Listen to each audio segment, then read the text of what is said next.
Sports 1440. It's the most festive sale of the season, the Big Bin Sale at Metal Supermarkets, now through Saturday. They're clearing out everything in the off-cut bins at 30% off. A wide assortment of miscellaneous metal, 30% off. And remember, metal makes a great stocking stuffer, right, kids? Now go build your dad a nice shelf for the garage. The Big Bin Sale ends Saturday at Metal Supermarkets. The convenience stores for Southside, West End, metalsupermarkets.com. Mr. Rooter decorates a gingerbread house. Wow.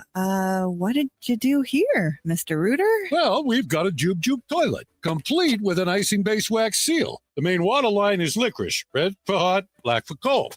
You got your standard marshmallow hot water tank and a candy cane sewer line. And on the outside, candy corn hose pips. Disgusting, but they get the job done. To have your Yule clogs fixed, trust one plumber, Mr. Rooter.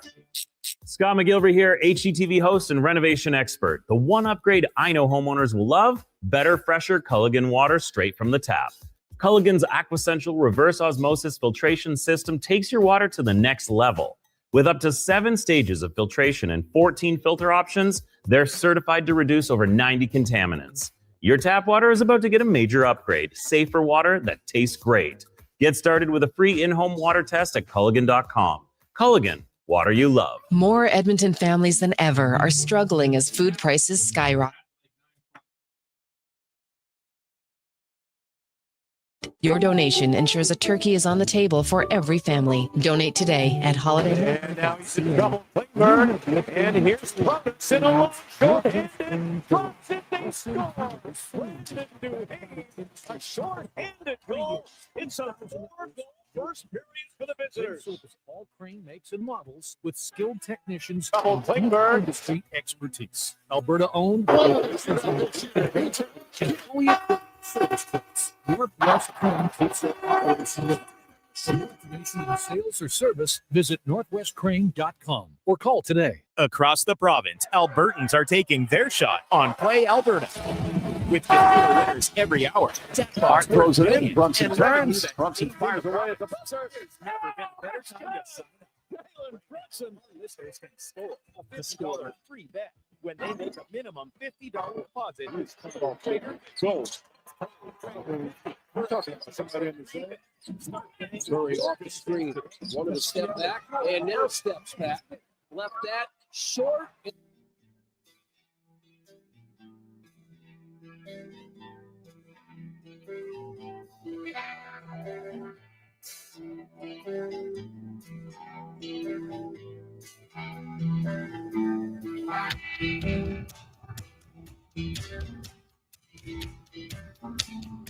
The Jason Gregor Show. Double finger. And here's Close in a long short-handed.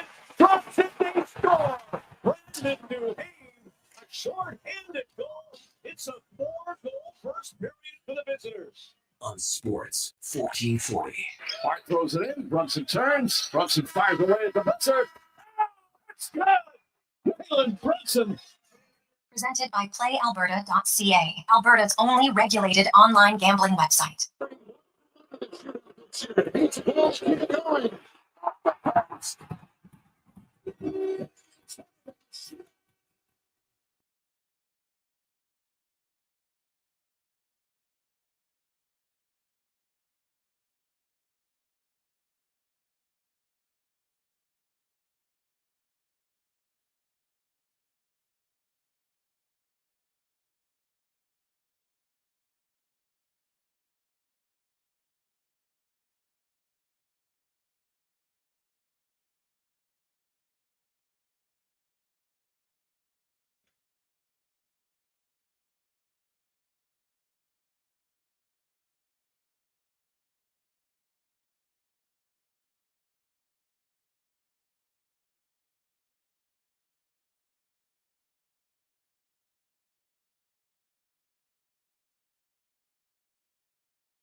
Well, a tremendous Thursday afternoon. How are you? And welcome to the Jason Gregor Show, Sports 1440 sports, 1440.ca, YouTube, Facebook, X, and Instagram. Thanks for listening. Thanks for watching the show. We appreciate it. As always, it's brought to you by PlayAlberta.ca. And whoo, baby, we're on a little bit of a run at PlayAlberta.ca. Use the Gregor Show bonus. What did we say last night? And man, it was plus 405 where we had the Stars winning. They did. And then the Capitals winning by 2. And they did that pretty easily. So today, the Gregor Show special has the Oilers winning by 2 and Zach Hyman with a point. Get that odds boosted. Or you can go with one where if you're a big believer, the Oilers offense is going to wake up. Draisaitl, Hyman, McDavid, Nugent Hopkins, all 4 with points.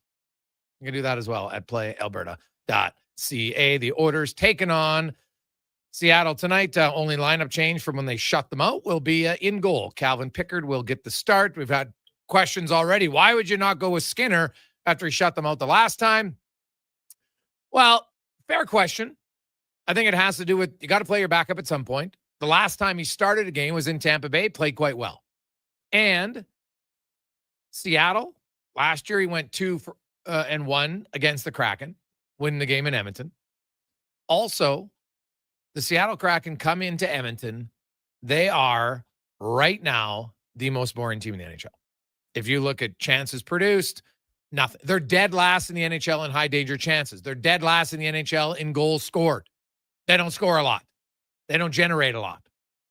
Now, they don't give up a lot. So that's why they're kind of boring. They are, and I'm sorry if there's Kraken fan out there, but right now, are they the most nondescript team in the NHL? Like, I love their unis, but like, what else is there? If you go around, you're like, hey, I'll watch the Sharks. They got Celebrini. Blackhawks aren't very good. They got Bedard. Is there a team like the Columbus Blue Jackets? They didn't make the playoffs last year. They scored more 5-on-5 goals than any team in the league. Zach Werenski was great. Like, they got some players worth watching. In Seattle, their leading scorer has 15 points. He's not in the lineup. Jaden Schwartz didn't play against the Oilers. Didn't play against, and won't play again tonight. So his 2 missed games. So they're without him. You know, Shane Wright's playing 13 minutes tonight. Matty Beniers had a good rookie year. Has never really been able to build off of that.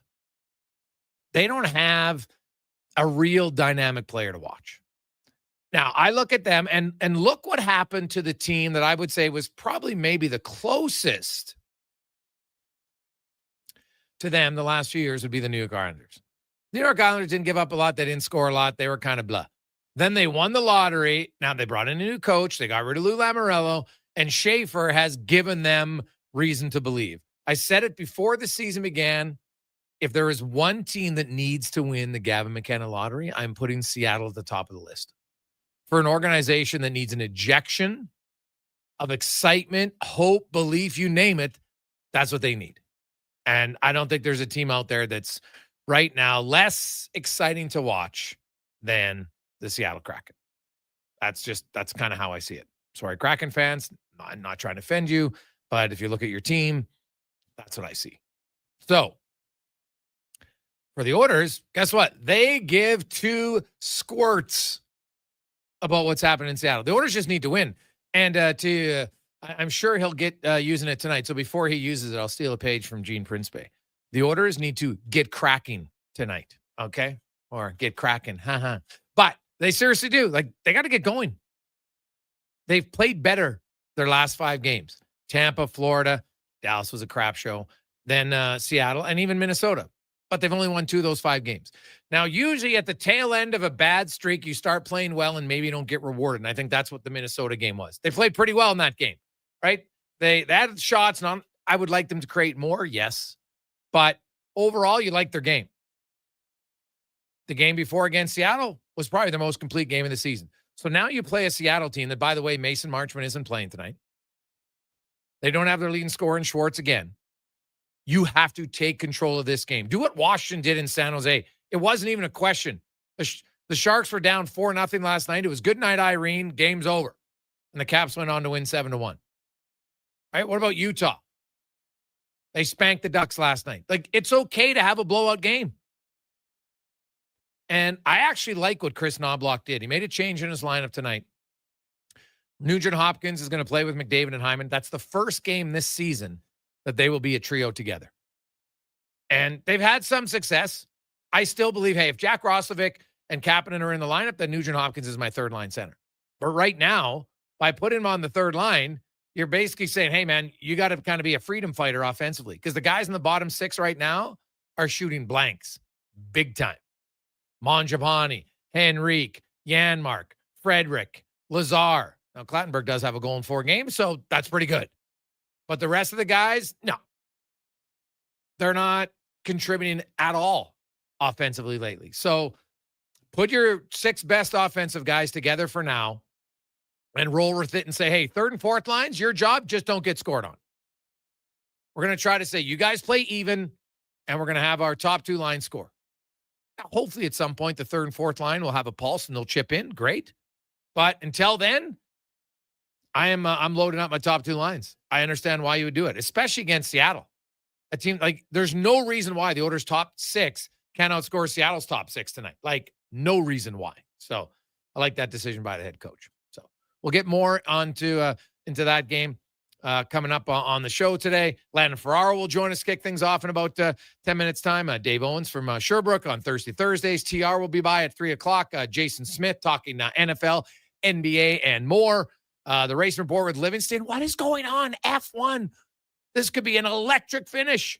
You got 3 guys with a chance to win the championship. It's amazing. So we'll talk about that. We got the 2-minute warning with Tater. Bram Steven, the head coach of the Saints, will be by. Ian Furness from KJR in Seattle will break down the Kraken side of things along with Spec. We'll take your texts, 833-401-1440, 833-401-1440. Now, let's get to our month of giving package today. It's a fantastic package, man. I'm telling you, because you know what's great about this? You can't just go out and get this on a 1-year trial basis. You have to commit. You got to buy your share. You got to do everything, as you should. But the Glendale Golf and Country Club has agreed to do this for the this is, I think, the 6th, 7th time, and every winner loves it. You will become an associate member for the upcoming 2026 season at the Glendale. This allows for full access to the tee as a regular shareholder would have. So you want to tee it up Saturday morning, you want to tee it up Sunday night, whatever you like. You got your club storage, all the range, everything is included in your dues. Your immediate family members become social members at no additional cost. And this is why it's important, because they have 2 outdoor pools. They have a little kiddie pool. So if you have young kids, 3 and under, you don't have to worry about them. You know, you got to watch them, but it's not like they're in the deep end. And then they've got the deep pool. It's got the diving board. It's unreal. They got a huge area in the lawn where you can play soccer, you can play bocce ball, kids play volleyball. It's a great time. I'm telling you. So if you love golf, but you know, your family's like, we never see you, this is the way to say, hey, now we'll commit both. You guys can go to the outdoor pool. You know, maybe the wife golfs and the dad isn't a golfer. Well, you can suntan, right? Put a little lotion on, go swimming. It's amazing. So there you go. That is our package today, courtesy of the Glendale Golf and Country Club associate member for the 2026 season. You kind of get a trial run, see if you like it. And then you can lock in after that for many years. If you so choose, you get to meet people, see how it goes. You probably know some people. Maybe you don't know some people. You will like it very much so. So 833-401-1440, 833-401-1440 is where you can text or send your bid on that package, and away we go. And Dale has opened it up. We're up to $1,000, and we're off and running. Somebody's got to make the first bid. I like it. Now, somebody could always make the first bid right at face value and speed up things, but no, I get it. It's process. It's fun. You like the excitement of it, and away you go. A few other things to discuss on the show today. I saw, a lot of the reaction in the NBA. If you missed it yesterday, that the Clippers basically released Chris Paul. Chris Paul then tries to play the victim online. Oh, I was told today they're releasing me. Well, and I heard Carmelo Anthony has his own podcast saying his legacy, and you're ruining his legacy. Just keep him around. He's retired. No. See, here's the truth about Chris Paul's legacy. In a lot of places he's been. This is not the first time that people have tired of Chris Paul's attitude. Good ball player, yep. And guess what? The harsh reality, and I don't love it, but a lot of organizations will put up with you being a POS to deal with when you're an elite player. They don't love it, but they'll deal with it because they're like, hey, you know what? The guy helps us win. He's a good player. Yeah, he's not necessarily the best guy all the time, but we'll deal with it. Well, when you're playing and you're averaging 2 points a night and you're coming off the bench and you're a bit player on the team now, guess what? Being a jerk who decides, you know what? I'm not going to talk to the coach. Like, what? And you think that you're not a distraction? Well, but I'm a future Hall of Famer. It's irrelevant. It's irrelevant. You're not acting like a Hall of Famer now. So beat it. Like Carmelo Anthony and these guys, I think they're, and I understand he's coming at it from a player perspective, but he's not. He's coming at it from a spoiled player perspective, thinking that Chris Paul can act and talk however he likes because he was a great player once in his career. It's not how it works. Now, if you want to challenge guys and do it in a respectful way, guess what? They'll probably listen. But it's not how it was at all. So there you go. Troy is up to $1,500 now on our monthly giving package and away we roll. So I'm kind of tired. And I believe this in sports. I feel that organizations from a young age, if you have people in your organization, and if you're going to, from a young age, allow kids or their families to act like jerks, to think they're bigger than the team, and you allow them to do it, you're just enabling them. And in sports, not just in hockey, in all sports, it's prevalent in lots of different places. And especially in minor hockey, people should never put up with winning and say, well, you know what? We win, and this kid's a jerk, and he treats his teammates like jerk, doesn't listen. Yeah, but he's a great player. And our association's better for it. No, you're not. Because you're setting a terrible example. And if you've got a family or parents who are that much of drama, you just say, guess what? Here's your release. Go somewhere else. And if someone else wants to take you, great. It's awesome. But you get to the pro level, organizations, hey, winning's what matters. But winning cultures, what did Chris Paul ever win? Nothing. Good player, won nothing. So he can't even bring to the table that he has a winner on his resume, right? He was a really good player. I never was a huge Chris Paul fan. He was super exciting, right? Lob City with the Clippers. And I know that he came back and everyone's like, oh, this is his farewell tour. He's going to get to say goodbye. And I get the theory behind it. But he has to know and be reasonable about who he is as a player. He is not Chris Paul 28. It's not who he is anymore. He's not a top guard in the league. It's not even close. He's not even a top backup guard in the league. But sports in general, because I'll tell you, you think about an office, and you've probably worked somewhere where you had a jerk coworker, right? And when they got rid of the jerk coworker, magically everything got better. Now, some companies are slow to realize it. And there's lots of different ways that you can be a jerk and being petty, whining, complaining. You're always complaining about your coworkers or complaining about the work you have to do or a portion of your job. Well, that's not really in my job description. And trust me, that happens in pro sports. I see it. I see it all the time. And I applaud the Clippers, who are having a terrible season, by saying, you know what? Chris Paul going to go to the Hall of Fame, great, but we're not putting up with it right now. We got to lose an environment. We don't need to make it an even worse environment. So I applaud it. I think more teams should do it in pro sports. I think definitely in the minor league level, there should be associations should have zero tolerance for it. Zero. And I think their associations are getting better, because I'm sure you out there know, there's kids and families that are on their third or fourth association, whether it's in soccer or hockey, and they've moved around, and they'll tell other people some story that's really not true about why they've moved around. But we'll see how it goes. But I fully applaud it. I fully applaud it. 833-401-1440, 833-401-1440. We had another bid. We did, yeah. Joseph came in with a big bid, $2,500. All right, so now we're pumping it up. Boy, not wasting time. Joe's up to $2,500 on this package, which is unreal, from the Glendale Golf and Country Club. We'll take a quick break. Landon Farrar will join us next. It's a Gregor Show presented by PlayAlberta.ca. Black Friday deals continue at The Brick. And until December 11th, you can save big in every department. Save up to $1,000 off sectionals, up to 40% off mattresses, and up to 30% off furniture. Plus, buy more, save more. Up to an extra $300 off select major appliances. It's your last chance for Black Friday deals. See thebrick.com for details and exclusions. The Brick, saving you more. Now for today's holiday special, Legacy Heating and Cooling saves Christmas. Santa's furnace broke down in the shop last night, and the elves couldn't make any toys, that's right. So Santa called up his pals at Legacy Heating. And ho, ho, ho, golly gee, 1 year, no payments, interest-free. And the elves are working merrily with a brand new furnace from Legacy. Happy holidays from Legacy Heating and Cooling.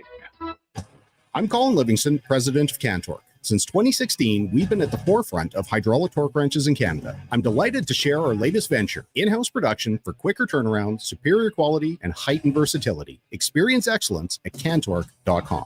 They're not just a grocery store. They're a butcher, a baker, a cafe, deli, rotisserie pizza, and restaurant, all under one roof. Loca Quality Market does food differently with 2 locations to serve you, Edmonton and Sherwood Park.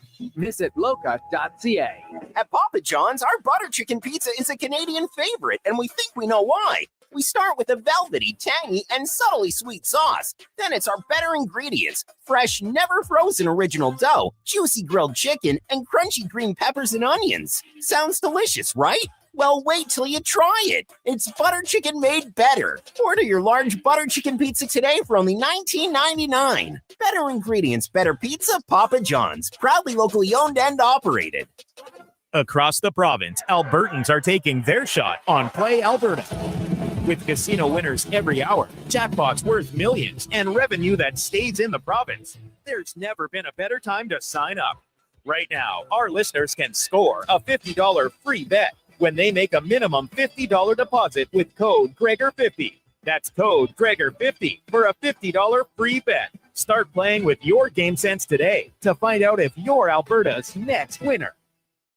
It's the biggest game of the season. The Edmonton Oil Kings Teddy Bear Toss, presented by The Brick. Family Fun Sunday, December 7th. Bring your new stuffed bears to the game, and when the Oil Kings score their first goal, the fur will fly onto the ice. Help Santa's Anonymous collect thousands of bears this holiday season for families in need. See the Oil Kings in their special Teddy Bear Toss-themed jerseys as they face the Prince Albert Raiders. Teddy Bear Toss, presented by The Brick. 4 o'clock Sunday afternoon at Rogers Place. Limited seats remain. Great family entertainment starts at just $20 a seat at oilkings.ca. I'm Grant Fedork from Leading Edge Physiotherapy, and people who suffer brain fog might think it's just going to be part of their life. But listen, I've seen a 38-year-old man managing a concussion read her kid a bedtime story without losing the plot, all because of cognitive rehab that rewires the brain like a GPS reboot. Your brain isn't broken, it's buffering. One missed beat in focus, memory, or balance snowballs into frustration, falls, or forgotten keys. Stroke, concussion, long COVID, even aging can all lead to brain fog. Cognitive rehab works. Check us out at leadingedgephysio.com before your next "where'd I put my phone" moment. Got a car you're ready to part with? Find out what it's worth. Fast, easy, and totally free at Go Auto. We're talking top dollar trade-ins, whether it's a little worn or still rocking that new car smell. Just a few clicks, and boom, you've got your value.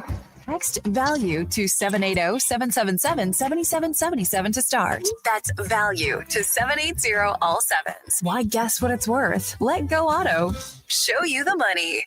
I'm Rick Showers from Noble RV, and people often ask me, "Hey Rick, do people actually buy RVs from Noble in the fall?" Fair question, Rick. Why would you want to buy an RV just when it's time to put it away in storage for the winter? And I have the answer, Bob, because the RVs at Noble are used. And that means every RV on our lot is a one of a kind. So when you're looking for a used RV, you can be really picky. One of a kind means you don't have to compromise on what you're looking for. That's right, Bob. But it also means when you find the right one, you grab it up before someone else does. Sometimes that's in the fall, but No Bull makes it easy because when you buy your used RV now, we include winterization and winter storage for free. We even get it prepared for spring camping at no charge to you. All you need to do is be ready for the great outdoors come next spring. When you think of it that way, the fall might be the best time to get your RV. And that's No Bull. NoBullRV.ca. At GS Construction, we focus on building a culture of collaboration, innovation, and respect. Our teams work together, supporting one another and striving towards shared goals. We're committed to creating a work environment that empowers individuals, values teamwork, and ensures everyone feels respected and safe. With decades of experience in the field, prioritizes our people, our culture, and safety. This is what makes us unique. To find out more, go to gsconstruction.ca. After 20 years, Canada's most prestigious international hockey tournament returns. The Camrose Viking Cup, December 28th to January 4th at Encana Arena. Tickets at vikingcup.ca. Brought to you by Sports 1440.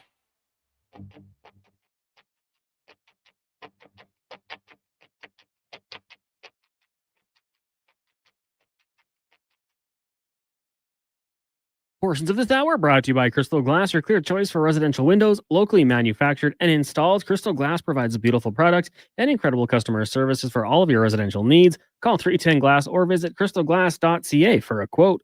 The Jason Gregor Show, the best of Edmonton sports talk and beyond. This is Sports 1440. Presented by PlayAlberta.ca, Alberta's only regulated online gambling website.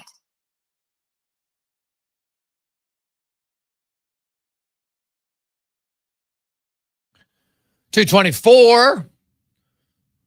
Jason Gregor, Connor Halley, Sports 1440, sports1440.ca is always brought to you by PlayAlberta.ca.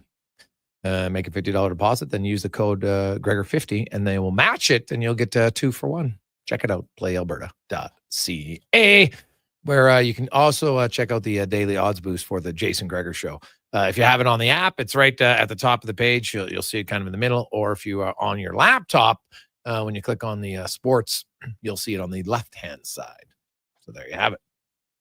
Oilers are in action tonight as they are taking on the Seattle Kraken. Oilers had a pretty convincing 4-0 win over the Kraken last Saturday in Seattle, and will look to repeat a similar performance tonight. A few minor tweaks. In goal, Kraken and Pickard will get the start for the Oilers. Meanwhile, Ryan Nugent-Hopkins will play with McDavid and Hyman for the first time this season as a trio, because, of course, Hyman was out for a lot of games, and he came back. Then Nugent-Hopkins got hurt. They haven't really been in the lineup together very much, but they'll go as a trio again tonight. Matt Savoy will play with Draisaitl and Podkolzin. You'll have Henrique with Janmark and Mangiapane, and then Lazar with Frederick and Clattenburg. D pair stay the same. Bouchard, Ekholm, Nurse, Regula, Kulak, and Emberson. And Alec Regula, it's still kind of wild to me. He hasn't, like when your team scores a goal and everybody on the ice comes over and you congratulate everybody. He hasn't experienced that this season. He hasn't been on the ice for 1 goal scored this year. I'm not talking a point. I'm not talking even being on the ice. So it's not ideal. He needs to get going for sure. Also, we got a great opening segment for our month of giving package today, which is, this is awesome. If you like to golf, the associate membership for the upcoming 2026 golf season at the Glendale. It's full access to the C sheet. You're just like a regular shareholder. It's basically just like I get a 1-year trial basis to see if you like it. And trust me, you'll love it. The course is unreal. They always have it in fantastic condition down there. You get all your club storage range. And the other thing is, it's not just a golf course. They have outdoor pools. They have a huge outdoor area. So your family members, immediate family members, are social members at no additional cost. You get to use the outdoor pools and everything. There's a huge outdoor facility to play games, soccer, volleyball, you name it. They're having fun with the kids. You will love it. You'll absolutely love it. It's a great family thing. So not just for you, the golfer. It's for you who likes to socialize relax as a family. It's an unreal deal. So currently that's at $2,500. You can text in or call 833-401-1440, 833-401-1440. We're helping out the Christmas Bureau today. Now let's go around the NHL, brought to you by McDonald's. The all-field Benny-style breakfast. Try your bacon and egg McMuffin topped with rich, creamy Hollandaise-style sauce for a limited time only at McDonald's. So we're joined by a former NHLer, pre- and post-game analyst here on Sports 1440, Landon Ferraro. Landon, welcome back to the show, man. How you doing? I'm doing good. How are you doing? I'm excellent. Is that your dad's birth year on your hat? No, it's 2 years off. This is Christina Lake Golf Club. Oh, okay. All right. Okay. Nice. Yeah. I like it. It's good. The Oilers are going to put together a trio that's been pretty successful in the past. Nugent Hopkins, Hyman, McDavid. They're kind of running two lines tonight, offensive lines, would you like? Because right now, like, I know in a perfect world, Nugent Hopkins on a third line makes sense to me, but not when your bottom six right now can't score in the ocean. You might as well just load up top two lines and say to your bottom lines, just don't get scored on. Yeah, and I mean, it's different as well with Roslovic not in the lineup. If he's there, it makes it way easier to push Nugent Hopkins down to that third line. Like, I really liked him with Henrique and Janmark on the forecheck the other last game and moving around a little bit. But for right now, it makes sense that he's up there. They're trying to find the way back into the win column and playing some better hockey. You know, they get goalied last game, but they played pretty good. They found ways to get some chances. They didn't give up a ton. Skinner was good in net. So things looked a bit better. Now it's about getting the goals and finishing off the other side of it. Yeah, well, and that's the process, right? Like, I know that in the NHL wins matter, and the players were pretty annoyed after that game in Minnesota, not because of how they played. I think just because they lost, and the offensive guys were pretty annoyed because they had the puck a lot but didn't generate, and then their 6-on-4 power play didn't even get a shot on goal, which isn't ideal late in the game. But their defensive game really outside of Dallas and 4 of the last 5 games has been pretty solid. They've reduced the glaring errors and such. They're competing better. But offensively, what do you see lacking still from them as a group? Well, I mean, I feel like when you'd have seen some goals of late, like it has come off of a lot of movement and people getting to the inside. I feel like, I mean, Greg's, it's the same thing we talk about each week. I feel like coming on here, it's just about getting bodies to the inside and finding ways to bring a bit more of that intensity that they've found on the defensive side of the puck, but now it's kind of rechanneling it back into the offensive side. I think that with so much focus on trying to close things up behind them, they do a good job of that. And I think that's where a lot of the frustration came in last game, is the fact that they knew they played a really good game. And for a lot of them this year, the offense has been there and the offensive guys have provided it, yet the defensive side has been a mess and they lose. Well, they play a really good game and now it's them that kind of lets the team down in a sense, right? So they're not happy that way. And because they wasted a really good effort. And I don't want to say wasted, because I think they found something in their game and they found that they can play that way. And there's no way with this lineup that you look at it and think, if we play like that, we're going to get shut out. Like, not a chance. They're going to find ways to score, but they need to keep being, and even find more of it, of being shoot first before pass.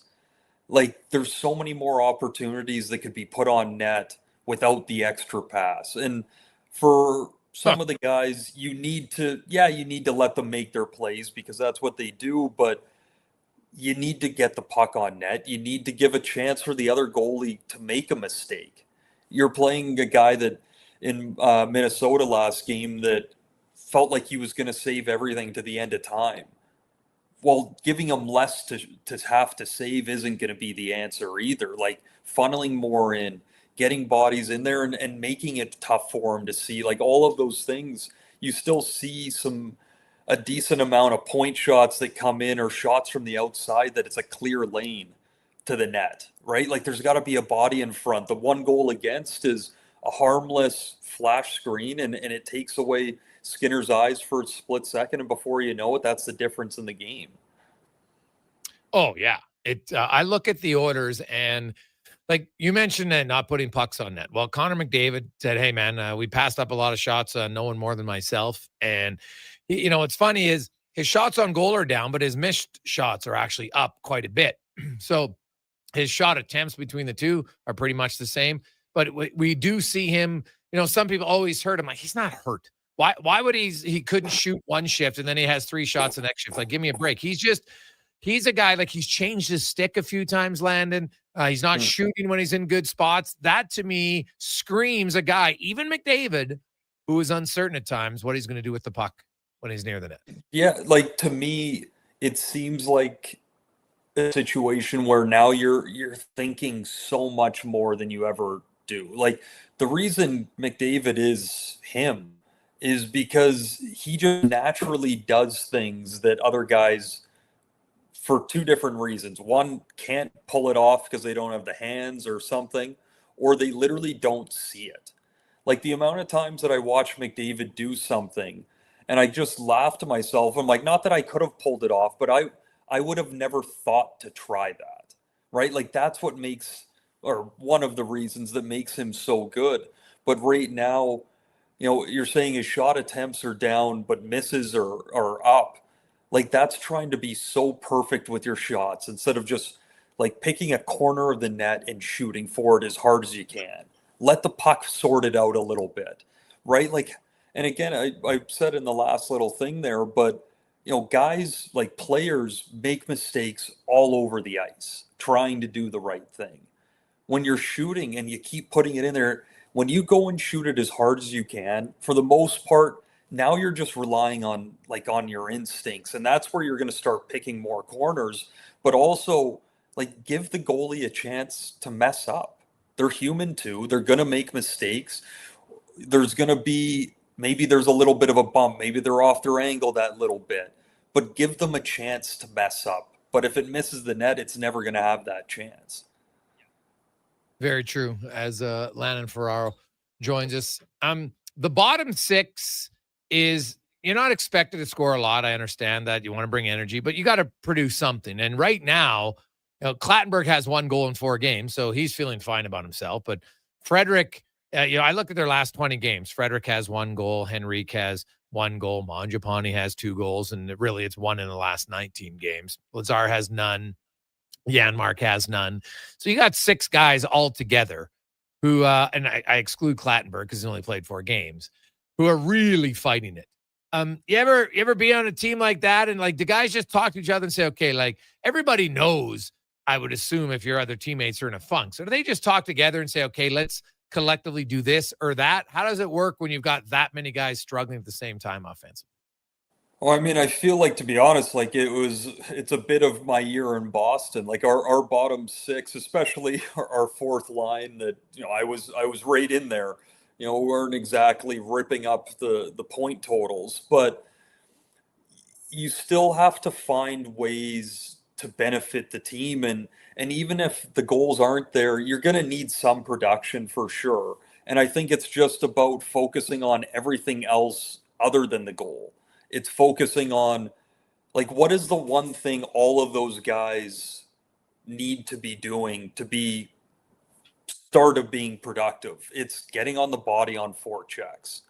Like, they need to get into the offensive zone. They need to throw their weight around a little bit, not running around out of position and trying to kill guys, but like getting in, don't pass up checks, stay in battles, try and really grind stuff out and get those hard-earned goals, getting to the net that way, playing below the goal line, making sure that you're really tiring out the other team's D so that when your top 2 lines go out, maybe they catch them with a player, a bunch of players on the other team tired, right? Like, I just watched Vancouver and Colorado. The amount of times that their 4th line hemmed in Vancouver, and then they start changing on the fly, and before you know it, now you've got a fresh McKinnon jumping out on the ice against 5 tired Canucks, right? Like, that's no different than what we see especially in playoff time from the bottom six, that they're able to do. And then McDavid and Draisaitl come hopping over, and you can feel that excitement building. Like there needs to be more of that,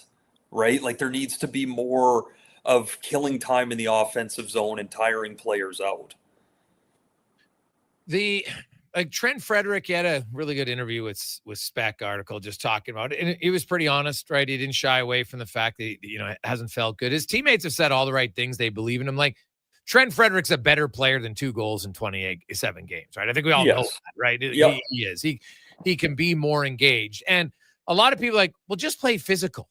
And I don't really have an argument for it, because that's just a simple move your feet, play hard. You can control that. I don't care if you chip the puck when you stick handle it, but you can skate hard and make plays. And it just seems like right now, like he's in a funk that even like the most basic thing is a struggle. Yeah, and honestly, like it's no different than when we're talking McDavid and shooting and just being a little off. And I started talking about him when he's shooting, like trying to be perfect with it. He's going to pick the perfect corner. Well, when you do that, you start missing the net more. Like when you aim for general and just let the puck go more natural, like you're going to find open. It's no different for a player like Frederick. In my eyes, like the physicality brings the rest of his game. It gets him into it. And again, I'm not talking about running around and trying to get 10 hits a game. That you don't need to do that. But when a check is there, you finish it. When you can't really hit, but because you're already closer or you're going to be a bit late, like grab onto the guy and hold him into the pile. Like be hard to play against. A couple things happen out of that, right? When you hit or you're pinning guys and doing that, like you're on the right side of the puck now. Like you're always going to be either on the defensive or offensive side where you want to be, which is great. But also like it pulls you into it. Next thing you know, the puck kind of pops to your feet. Like you're just buying yourself good puck luck all over the place a little bit. And before you know it, you're thinking about that. You're not trying to think about, okay, should I be standing here because they've got the puck over there? Now he's trying to outsmart the game instead of just letting the game happen and playing your part in it. Landon, one last one. Is there a more nondescript team in the NHL than Seattle? I think they're definitely in the conversation for it. It is an interesting brand of hockey of you feel like the same guys are on the ice the entire game. Like there's no real difference from top to bottom. It's just kind of the next wave after the next. And, they started off with a pretty good stretch. They don't have a McDavid. They don't have a Draisaitl. They don't have that, real star up front. They have a lot of workers that try and play the right way and wait for you to make mistakes and hand them some offense. Well, yeah, and they're boring, man. They're yes, they are. It's almost like I don't want to put them in the same sentence, but I'll put it in the same paragraph as like old Minnesota Wild. Yes. Yeah, 100%. It's awful to watch. And there's no team that needs to win the draft lottery more than Seattle for their organization. Honestly, they do. Like, look at what it's done to the Islanders, right? Like the Islanders in Seattle are basically the same team, man. They're basically the same team. New York had a bunch of old guys every year, and they never changed anything and didn't really work. And that's kind of what Seattle is. Now, Seattle's brought in Mike Montour in free agency and Chandler Stevenson, sure, and they made some trades, but they don't have top guys. Like you hope that Barclay Catton, can become more of a scorer. But the other thing is, if you never play your offensive guys at all, like they're not a very good team, and their coach is like, we're going to play great defensively, and you know what, we're going to run with a bunch of veterans who are past their best due date, and that's how we're going to win. Like it makes no sense to me. So I'll be curious to see. I think under Ron Francis' guidance, they are a cautious organization. Oh yes, they really are, and it's interesting to watch because I was just having this conversation in general with a Vancouver station talking about the team here about like if they did rebuild and Not that Seattle, I mean, technically they're exiting a rebuild because they started from scratch, but you don't want your young guys getting so used to having to play like such a defensive system that they start losing some of their offensive instincts. Like you look at a guy like Matty Beniers that feels like he's 28 because he's been in the league for a while now, but like he's still young and having to play really tough minutes and all of it. But like you don't want all those young guys just having to learn defense straight because they're trying to get a few more wins now, right? Like it's a balancing act a bit.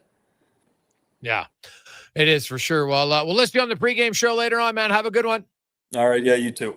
There you go. That's Landon Ferraro, pre and post game host here on Sports 1440, former NHLer. Man, we got some bids. I love it. So Riles came in at $3,000. Then Mo was in at $3,500. Now Mark is up to $3,700 on our monthly giving package, courtesy of the Glendale. We'll tell you what it is and more when we return on the Gregor Show, presented by PlayAlberta.ca.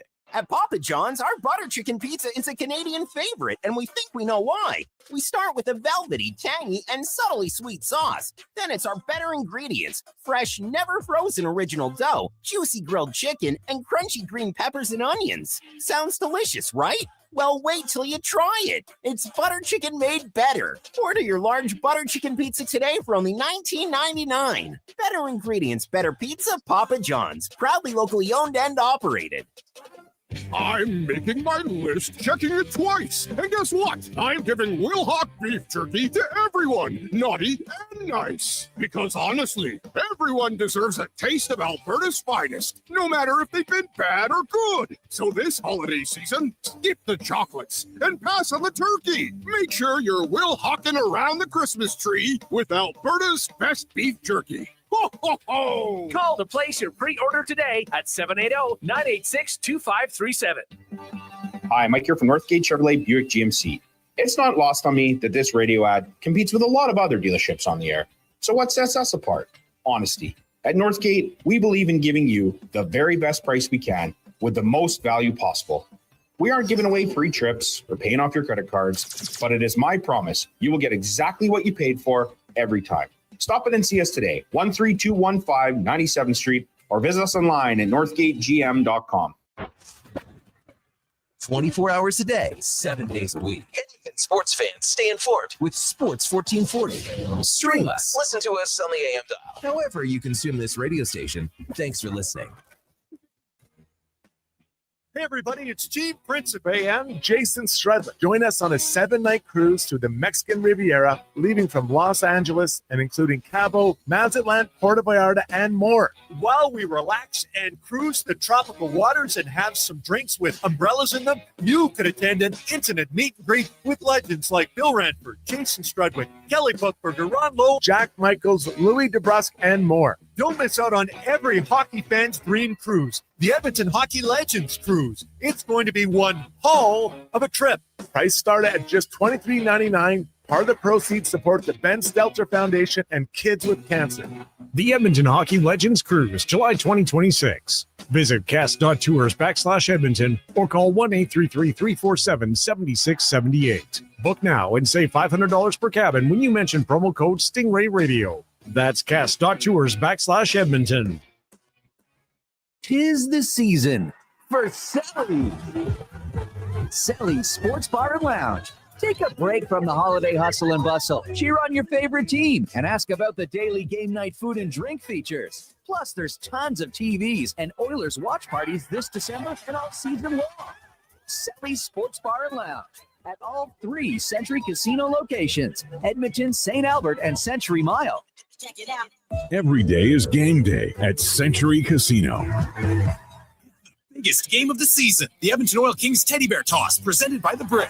Family Fun Sunday, December 7th. Bring your new stuffed bears to the game, and when the Oil Kings score their first goal, the fur will fly onto the ice. Help Santa's Anonymous collect thousands of bears this holiday season for families in need. See the Oil Kings in their special Teddy Bear Toss-themed jerseys as they face the Prince Albert Raiders. Teddy Bear Toss, presented by The Brick, 4 o'clock Sunday afternoon at Rogers Place. Limited seats remain. Great family entertainment starts at just $20 a seat at oilkings.ca.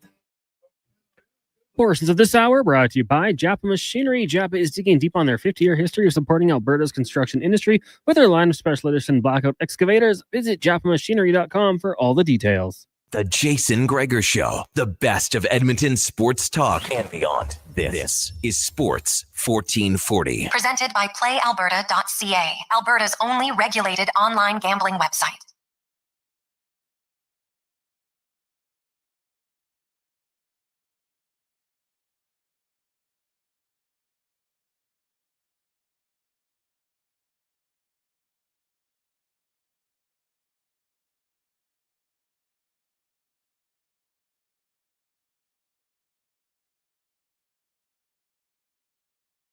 Welcome back.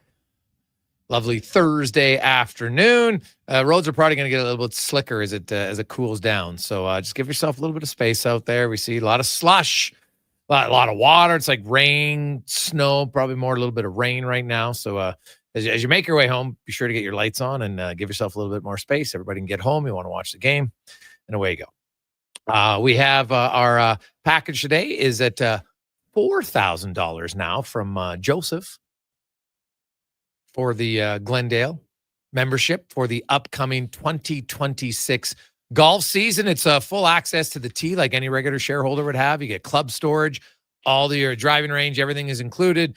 And if you don't know, this isn't just a golf course. They also have an unreal dining facility, but the outdoor pool and everything else. It's amazing. So that's for social members. So you know what? If gents, you're bidding on it, your wife, your kids, any immediate family members, maybe you're buying it for your wife. Ladies, you're bidding on it. It's all good. Your husband's on a golfer, no problem. He can sit by the pool. All right? Get a little tan, order you some food. It's an unbelievable place. So that's up to $4,000 now from Joseph. Also, we got these not dumped on us, but donated to us. Thank you very much. We got a pair of seats for the Order game tonight. We'll auction those off. Every little bit helps, which I have some different price ranges for you. So if you want to go to the game tonight in the lower bowl, 833-401-1440, Oilers and the Kraken.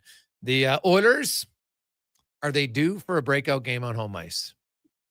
Might be your night. Maybe you're the luck charm. Maybe you feel like, you know what, it's Thursday night. I'm starting the weekend early. I'm going to go to the game, help out charity. It's a win-win. So you can send in your bids on the pair of tickets to the Order game tonight, row 17, lower bowl. Nice. Now let's get to Thirsty Thursday, brought to you by Sherbrooke Liquor, 2 locations. The original location on St. Albert Trail and 118th Ave. And, of course, for all you Southsiders now, Southeasterners, 50th Street, 92nd Avenue. Great selection on beer, wine, coolers, cocktails, and, of course, all non-alcoholic beverages as well. If you're like, you know what, don't want the beer, don't want the cocktails, but I like the taste, well, they got unbelievable selection of non-alcoholic ones to choose from. As well as David Owens joins us once again. And Dave, I'm just looking at the stuff we have here. It looks, is this like a classy edition of Thirsty Thursday? Well, what's going on? It's an eclectic version for Okay. sure. Yeah. Eclectic. Well, you know, I like eclectic. That's right.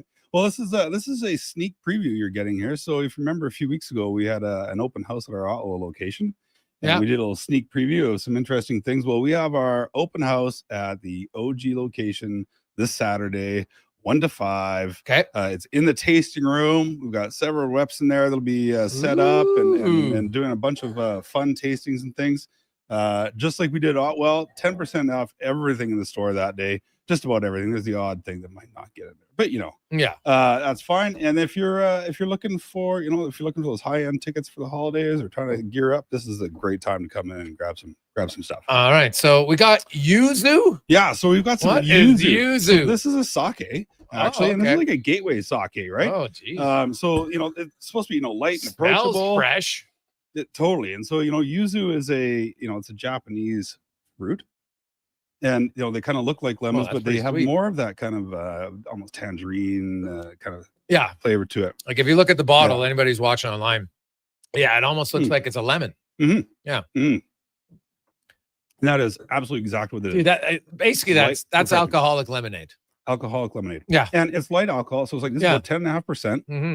And so this also makes a great, have it like chilled, even over ice. This also makes a great little cocktail. So you could just pour this straight, right? So you can have it with some club soda. You can have it with some could have a little bit of tonic. You could have it with gin and soda, gin and tonic. You could there's all sorts of things you can do. You can make a, like a sparkling wine with it, a prosecco or something like that, make a spritz out of it. So it's a super, super versatile.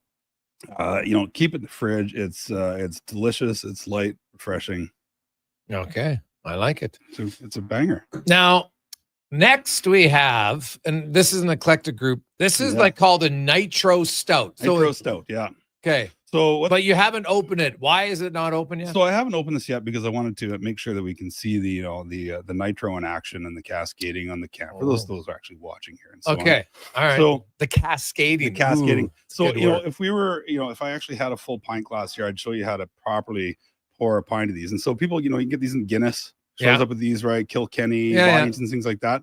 So you're supposed to put it straight up, right? You're supposed to take it and turn it straight up. Yes. And put it all the way in. And as soon as it gets up to it, just start to lift the can. lift in until you get to the top, pull it out, and you have the perfect poured pint from a nitro can. Okay. So what's the benefit of the nitro? Because people always ask that. There's probably a lot of people. Why does it Guinness has that little ball in the bottom? What's the point of this? Same thing. So that's the exact technology that's in all of these. Okay. So as soon as Guinness's patent ran out for being the only people in the world who could have that, it stopped. It started going on. People started playing with it a little bit more. It's just, it adds that nitro gas into it, which gives that light, creamy head to it.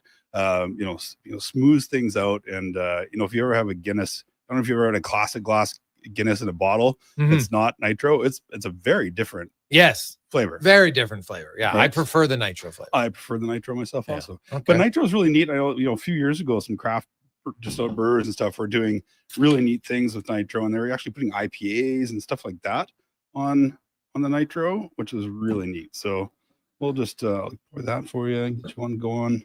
Just let that go. So you can just see that.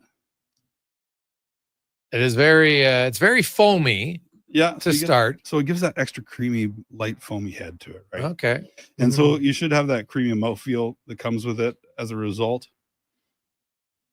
And this is just a nice, light nitro stout. 4.2%. I'll say this one tastes way better than it smells. Mm-hmm. Oh, that's fantastic. It's actually very good. And stouts always have that weird. Yeah. They always have kind of that weird smell to it. It's very unique. Mm-hmm. And I think all stouts taste better than they smell. Probably Typically. right. Yeah. I can honestly say prior to doing the segment with you, I probably never would have smelled the stout. Yeah. But this one I was like, it's a little rancid, but then it tastes yummy. Yeah, rancid. Ooh, wow, so it might not rancid. That might folks. be it might be one where the stouts I might not smell. I'd rather just taste it. You just taste it. Yeah. Danny's been working on this for like 11 years to try and perfect this, and they finally knocked this out. And I think they 11 years. 11 years. See, that's commitment, man. Right. And so I think they knocked that out of the park. Yeah. I've had one 11-year commitment in my life. So that's it. That's it.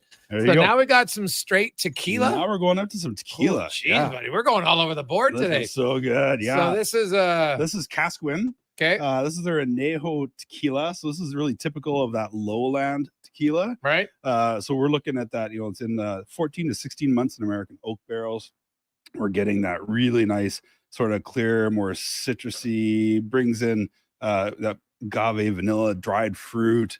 See, if anybody was just watching this, because think about most people's soft oak in there. Reaction to tequila is when you take it, you're just like, eyes closed. This is the worst.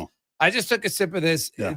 It's amazingly smooth. Amazingly smooth. There's zero aftertaste, swishing around your mouth. Like this is one of my favorite. Like the Casquin brand is one of my favorite brands out there. Oh. It is just pure clean. There are no additives in these things. This is this is the way that tequila and old school tequila is made and properly made. Yeah, I think a lot of us probably, aging myself, I think of the people in the 80s and 90s. Our introduction to tequila in Alberta was basically Jose Cuervo. Right. And it had remember when they used to have the worm in the bottle, and worse. One of your buddies, like Dave, you're probably the guy who tried the worm. I know some guys out there, they ate the worm. And you're like, oh my God, I'm hallucinating. What's going on? Yes. Right. I'm just like, I'm sitting there, I'm riding my horse, like I'm in Young Guns, and we're going through the spirit world. right now. And now probably didn't have anything to do with the worm. That had to do with the fact he'd done 10 shots prior. Yeah. And but a prairie lot of fires. people thought it was the worm. And doing 10 shots of prairie fires. Remember, you get all that Tabasco in there too. Prairie Oh, fires just were the awful, worst. right? So The I know I worst. sent Colin a note today, and well, he was on a plane back from Dubai. So Yeah, I know. He was a little sad. He was going to miss out on the Yeah, tequila. he loves his I was going tequila. to leave him a heel today, but Yeah. Oh, that's he's too got to bad. miss out. Yeah, he's he gotta will miss out. Suck it That's up. right. Suck it up, man. But that's actually really good. Now, this next bottle, I have to say, I've never even seen. It's called Licor Barreo? Biera. Biero. Yeah, Geez, I Liquor butchered Biero. that. That's Okay. right. So What Liquor is it? Biero. Oh, Biero. Yeah, This okay. is this is Portuguese national spirit. This is their national spirit. National spirit. Okay. That you'd think the port was or wine Beck or just something. got back from Portugal. I have to ask him if he had this. Ask him. Okay. Yeah. Well, you will find this in every single pastoria there, every single home, it place. smells unbelievable. Right. So Oh. this is originally developed in the 19th century. Well, that is really fresh. To be actually it was in A little pharmacies. orange This kind of was- undertone. Oh yeah, beautiful, right? This is so medicinal roots in this thing. Oh my God! No wonder they have that in every place. Mm-hmm. Oh, you know what? That feels like cough syrup. You know when you take cough syrup, but it doesn't taste like cough syrup. Obviously, cough syrup is like it coats your throat, but most of them kind of taste terrible. Yeah. This is really flavorful. Yeah. So this was sold like What's in it? So this is a very specific recipe. There's 13 different aromatic seeds, herbs, spices. It's a secret recipe. my The things that God. are known in here, though, we know there's some cinnamon. Okay. We know there's some eucalyptus, some lavender, some aniseed, and some mint and rosemary. Ooh. So, just like this over ice, if you're an Amaro drinker or things like that, replace Amaro with this. Same thing in cocktails. We have a cocktail recipe with an Amaro or something like or a sweet vermouth in it. You could use this instead. It is just a spectacular. I think beverage. I might have to expand my my liquor cabinet to have a bottle of this in it. So when people come over and you're having dinner, it could be even an aperitif. This is a perfect aperitif. Yeah. Yeah, absolutely. Yeah. So class it up a bit. Exactly. So it's Well, just we lovely. actually, you know what? We have a month of giving package coming up in a few weeks. This is true. And I think maybe I'd recommend that maybe we bring this to that event. I would take that recommendation. Yeah, I think that's okay, probably not a bad okay, idea. all right. I'll remember that. That's right. Duly noted. Portugal. Write that down. We'll bring it to our winners. Trust me, winners.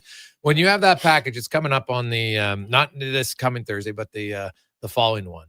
It is. It's going to be a package that if you like food and you like going to try a lot, and Dave knows his stuff, and he's going to basically be our server of the cocktails. We are going to that night. perfectly pair. I can't wait. Wine, some pre-cocktails, some aperitifs. It's going to be an absolutely spectacular experience, I think. Yeah. So any company out there, you have a Christmas party, or maybe you have your friends, your people coming over, like you want to get a Barea. So, and then what we got last here? Oh yeah, What is last this? but not least, we're going with some port. So from one aperitif to another. So this is a Quevedo. This is one of the really fantastic old family independent port producers in Douro. I've met the lovely wife of one of the sons of the great grandfather. She is a spectacular woman. Beautiful products. This is her 10-year-old tawny. This is a really great introduction to tawny ports. And tawnies are a really cool port because not only do they age like almost indefinitely, you can buy one of these and keep it in your closet forever. But once you've opened it, this will last 4 to 6 months. What? Where most ports, once you open them, you gotta be done in it. They're either weeks or Yes. maybe some stuff might last a couple of months at the most, but these will last quite a bit longer. So and a 10-year is actually really affordable to get into typically. So once you get into the tawnies, you're good to go. So this is a absolute beautiful house. They have their tawnies. They offer a really beautiful rubies, some white ports. It's one of my favorites to go to. It is. It's also a very nice looking bottle, which a lot of times, people, I like the bottle, I like the look of it. You're automatically giving people an impression of class. That's right. Yeah. Yeah. So we've got some of her. God, this is you know what? You come to, if we came to like our house, if we had a house party tomorrow. Yeah. And people showed up and we just put these out on the table and said, you're going to try one of these? Would be I don't great. think there'd be anybody that'd be like, well, there's going to be one taste for all. None of them are harsh. The tequila drinkers would like it. It's got a little bit of a taste to it where you're like, okay, that's a little bit stiffer. Yeah. I like that. The Barea was unbelievable. The Yuzo, if you're like, you know what, I like something a little sweeter, right? You're like Strutty, can't handle anything strong. Can't handle anything strong. Gotta have all sweet. Yeah, we'll right? even water it down for him. Yeah, well, no, it's true. We'll When put he some comes, soda in there. maybe we'll put some cream soda in his, right? Just to water it Right. down a little bit. So that'll be Exactly. awesome. So That'll you be can get awesome. these and many others at the OG store. Yeah. Of course, on 118 St. Albert Trail, 1 to 5 on Saturday, 1 to 5 on 10% Saturday. off everything in store. Open house. So if you're looking for, you got some Christmas parties you got to go to, and you're like, geez, I don't know what to get them. You come in there, and Dave will say, hey, what's the person like? Here's something they've never tried. That's right. That's what you want. And I get to, and we also have, if you want to splurge a little bit, we've got a 50-year-old Caveto from a family cask that doesn't exist anywhere else in the world anymore. We have a few bottles of those kicking around. It is absolutely spectacular. So if you're a port lover, a drinker, and need something really special for a really special occasion, we've got some really great stuff down there. Yeah. Okay. No better time to buy. Awesome. Dave, we will talk to you next Tuesday. Next Tuesday. And, next Thursday. Yeah. And next Thursday, we will have a sure. There's helping out with 2 packages. And so next week will be 1 package, and then we'll have the second one the following week. So next week's going to be super fun too. Yeah, it would be a lot of fun. Really unique. If you like to have a group, whether you got your men's league team, maybe you got your office, you're gonna like this. You're gonna love it. Yeah, you're gonna love it. Yeah. Awesome. Thanks, Beautiful. Dave. Great. Thank you. There we go. Let's get to Connor Halley Sports 1440 update brought to you by Fountain Tire. You might be slipping through the slosh. It's going to turn to ice. Don't be sliding into the car in front of you. Get some winter tires. 15% off right now. FountainTire.com. This is a Sports 1440 update. It's game day. Oilers back in action, taking on the Seattle Kraken once again. Puck drop just after 7. Our pregame coverage with Andrew Walker, Donovan Paulson, and Lanyon Ferraro gets going at 6 here on Sports 1440. Elsewhere, you got the Blues and the Bruins. Sens host the Rangers. Penguins taking on the Lightning. Preds in Florida for a meeting with the Panthers. Hurricanes host the Leafs, Wild taking on the Flames, and the Kings hosting Connor Bedard and the Blackhawks. Week 14 in the NFL kicks off tonight with the Detroit Lions taking on the Dallas Cowboys. 6:15 kickoff in the association. You got the Raptors taking on the Lakers. No Luka Doncic in that one. Also, Nets taking on the Jazz. Celtics in Washington. Sixers host the Warriors, and the Timberwolves taking on the Pelicans. Coming up in hour 2 of the Jason Gregor Show, we'll be joined by former NHLer Terry Ryan, Fox Sports radio host Jason Smith, and another edition of Cam Pate's 2-Minute Warning. I'm Connor Halley. This has been a Sports 1440 update. 1440, a Stingray radio station broadcasting on Treaty 6 territory. Download the free iHeartRadio app and listen to CKJR wherever you go. I'm Gene Principe, bringing season's heatings from Legacy Heating and Cooling. For Yuletide comfort you'll love this Christmas. You should call Legacy. Call Legacy. There's no better way to fix your furnace. There we go. Let's get to. Thank you. They're professional, never rude, doll. You should call Legacy. Call Legacy. Plus, no interest and no principal payments for 1 year when you buy with Legacy Heating and Cooling. 60 years ago, we started selling trucks. Afternoon, how are you? And Today, we are Wolf GMC Buick. We're still located on the corner of 184th Street and Stony Plain Road with the same ownership for over 2 decades. Our customers have trusted our family-owned, community-driven business. And for that, we are thankful. If you're looking for a truck or SUV, welcome back. And one of our seasoned professionals will get you a great deal, hassle-free. Come trust our team at Wolf GMC Buick. Wolf GMC Buick. We're making it easy. At Papa John's, our butter chicken pizza is a Canadian favorite, and we think we know why. We start with a velvety, tangy, and subtly sweet sauce. Then it's our better ingredients: fresh, never frozen original dough, juicy grilled chicken, and crunchy green peppers and onions. Sounds delicious, right? Well, wait till you try it. It's butter chicken made better. Order your large butter chicken pizza today for only $19.99. Better ingredients, better pizza, Papa John's. Proudly locally owned and operated. This is Andrew Walker, host of the postgame show on Sports 1440. After every hockey game this season, tune in and chime in as we talk about the game. It's all sponsored by Legacy Heating and Cooling. Don't get left in the cold. Visit legacyheating.ca. Whether you're a craft beer connoisseur or more of a wine aficionado, there's always something new to discover at Sherbrooke Liquor, a unique, family-owned, independent liquor store. The selection incredible. The non-alcohol section is also very impressive. Sherbrooke Liquor, expert, knowledgeable staff with a passion for unique finds. More than just a liquor store, we're a community. Alberta's best, the one and only Sherbrooke Liquor. Wine, spirits, and oodles of beer. Visit SherbrookeLiquor.com.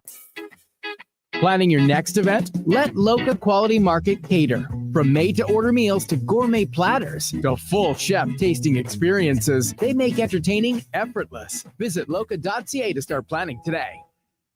Ritchie Brothers Auctioneers presents a massive 3-day unreserved heavy equipment auction at their Nisku site, December 10th to 12th, 8 a.m. Live on-site and online. On offer, core construction heavy equipment, trucks, trailers, nearly every industry covered. Register to bid online. It's free. Priority bids, on-site viewing, and timed auction start December 5th. Demand for equipment is strong. Contact your local territory manager to consign. More at rbauction.com.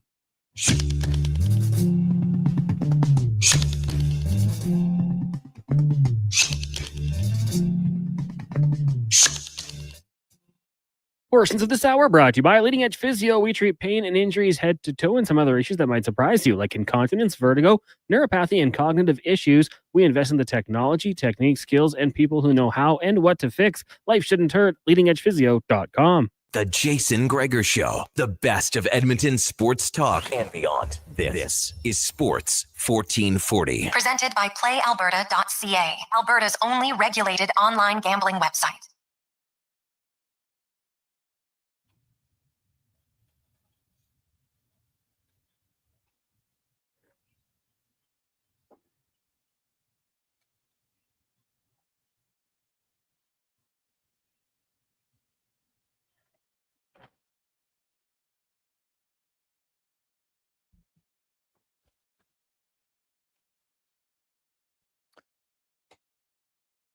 It's after 3 o'clock. Jason Gregor, Connor Halley, Declan Kruger running things, of course, on YouTube, Facebook, X, and Instagram.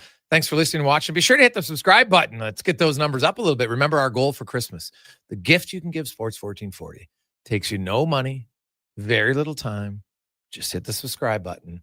I would like to get to 2,000 by the end of the month. That's the goal. That's how you can help out listeners. It's a very small percentage of our listeners. So take your time when you have it and just go to the YouTube Sports 1440 page and hit the subscribe button, and we'll very much be grateful. It's the gift that'll keep on giving and allows us to do more, give you guys more content on there as well. So it's a win-win, and it really costs you nothing other than probably 15 seconds.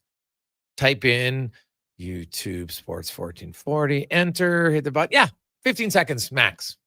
Well, I guess maybe 20 because you got to open up your laptop or do it on your phone. However you do it, that'll be good. Mo is back up to $42.50 now on our month of giving package, courtesy of the Glendale. It's a great package today. It's the membership for the 2026 season at the Glendale. It's full access to the tee, just like any regular shareholder. Basically, this is like a 1-year trial basis for you. It's awesome. You get to try it out, see if you love it, and then you can sign up and become a regular member. You get your club storage, all use of the driving range. Also, the Glendale isn't just a golf course. Has the outdoor pool. It has all the big patio to sit on, have dinner. All of that's included. So it's social. Your immediate family members, so your spouse, your kids, your common law, whoever you live with, your immediate family members, they become social members, no cost. You can go golf. They can play at the pool. Maybe you want to play at the pool, relax, have loads of fun. It's awesome. There's diving board in the big pool, and then they got a little small kiddie pool. So you got some real young ones. And they just, they're just in the young phase, kind of like 4, 3 and under usually. And man, they splash around there having the time of their lives. They love it. Lots of toys around. So it's a great experience that you'll thoroughly enjoy. So that's currently at $42.50, and we are helping out the Christmas Bureau today. 833-401-1440. 833-401-1440. That's where you can text or call for your bid. Time now. We go in the room with the brought to you by Action Electrical, where they are hiring right now, 2nd, 3rd, 4th year electricians. If that's you, your son or your daughter, and you want to work for a fantastic company and an opportunity to grow their career, go to send your resume, careers@actionelectrical.net, as Terry Ryan joins us. TR, how you doing? Not bad. It's an exciting night in sports when the Kraken come to town, boy. Oh, yeah. Oh, gee. Honestly, TR, I'm not sure. Like right now, the Kraken are the most nondescript team in the NHL. They really, they're just like a whole lot of nothing. Like they're in the NHL, I'm not knocking their players individually. I just mean it's just a lot of blah, just bland. You want I'm not saying you need a superstar either, but they don't have a superstar or like a really definition of a Seattle Kraken defined game. They don't have a player that's going for a record. They just have a bunch of guys playing hockey, and it just seems boring. Oh, no, it is. Dude, it's not only boring. They've scored the fewest goals in the NHL. They've had the fewest high danger chances in the NHL. They have the lowest expected goals in the NHL. They're the worst offensive team in the NHL. I didn't even know all that. The numbers match what you're watching. Like, they're a very good defensive team. They don't give up much because they try to play, hey, you know what? We're going to try to win every game 2-1 or 3. How about this? They've had one game this season where they have scored more than 3 goals in regulation. And that's a terrible formula for a team that's just coming in. You want to, I know they're hockey knowledgeable. The Thunderbirds are there, and I'm sure most of those fans are crossover, but still, you're just coming into the league. I don't know. Vegas came in just before those guys did. It's just, how do you go about create something? You want atmosphere, and to tell a bunch of teams or a bunch of fans that were chomping at the bit for years, decades, to have a team, and finally you got one, and here's our concept. Here's our game plan, guys. We're going to bore the other team to death and try to jump on a mistake late in the game. What not to hear as a fan.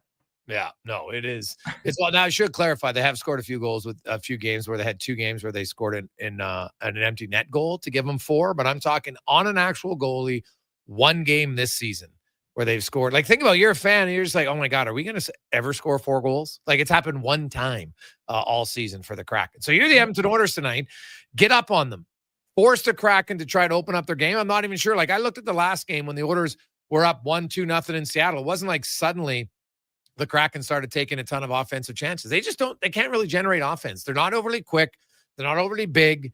And this is a game, like, in a season right now that's been a frustrating season for the Oilers. I know that mathematically it's not a must-win game, but this is a should and need win game. Yeah, this is a game where if it doesn't go the way you want it to, you have a closed-door meeting type of game, right? Like, it's one of those. It's early, but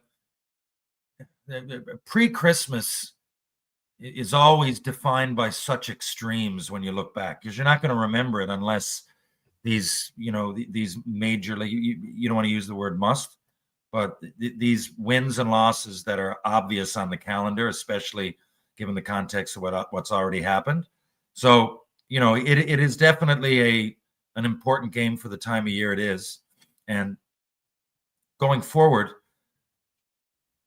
you want your team to be able to, you're sure if you're coaching the team, if you're not, like, you know that everybody knows that, right? Yeah. So let's see who comes out. Let's see what kind of jam we got. Let's see what kind of, and not just jam. We talk every game about, Clantenburg and finishing hits and being a leader and everything. Just come out. Don't be squeezing the sticks. Let's get up. Let's get early. We're confident. We were in the Stanley Cup final. They weren't.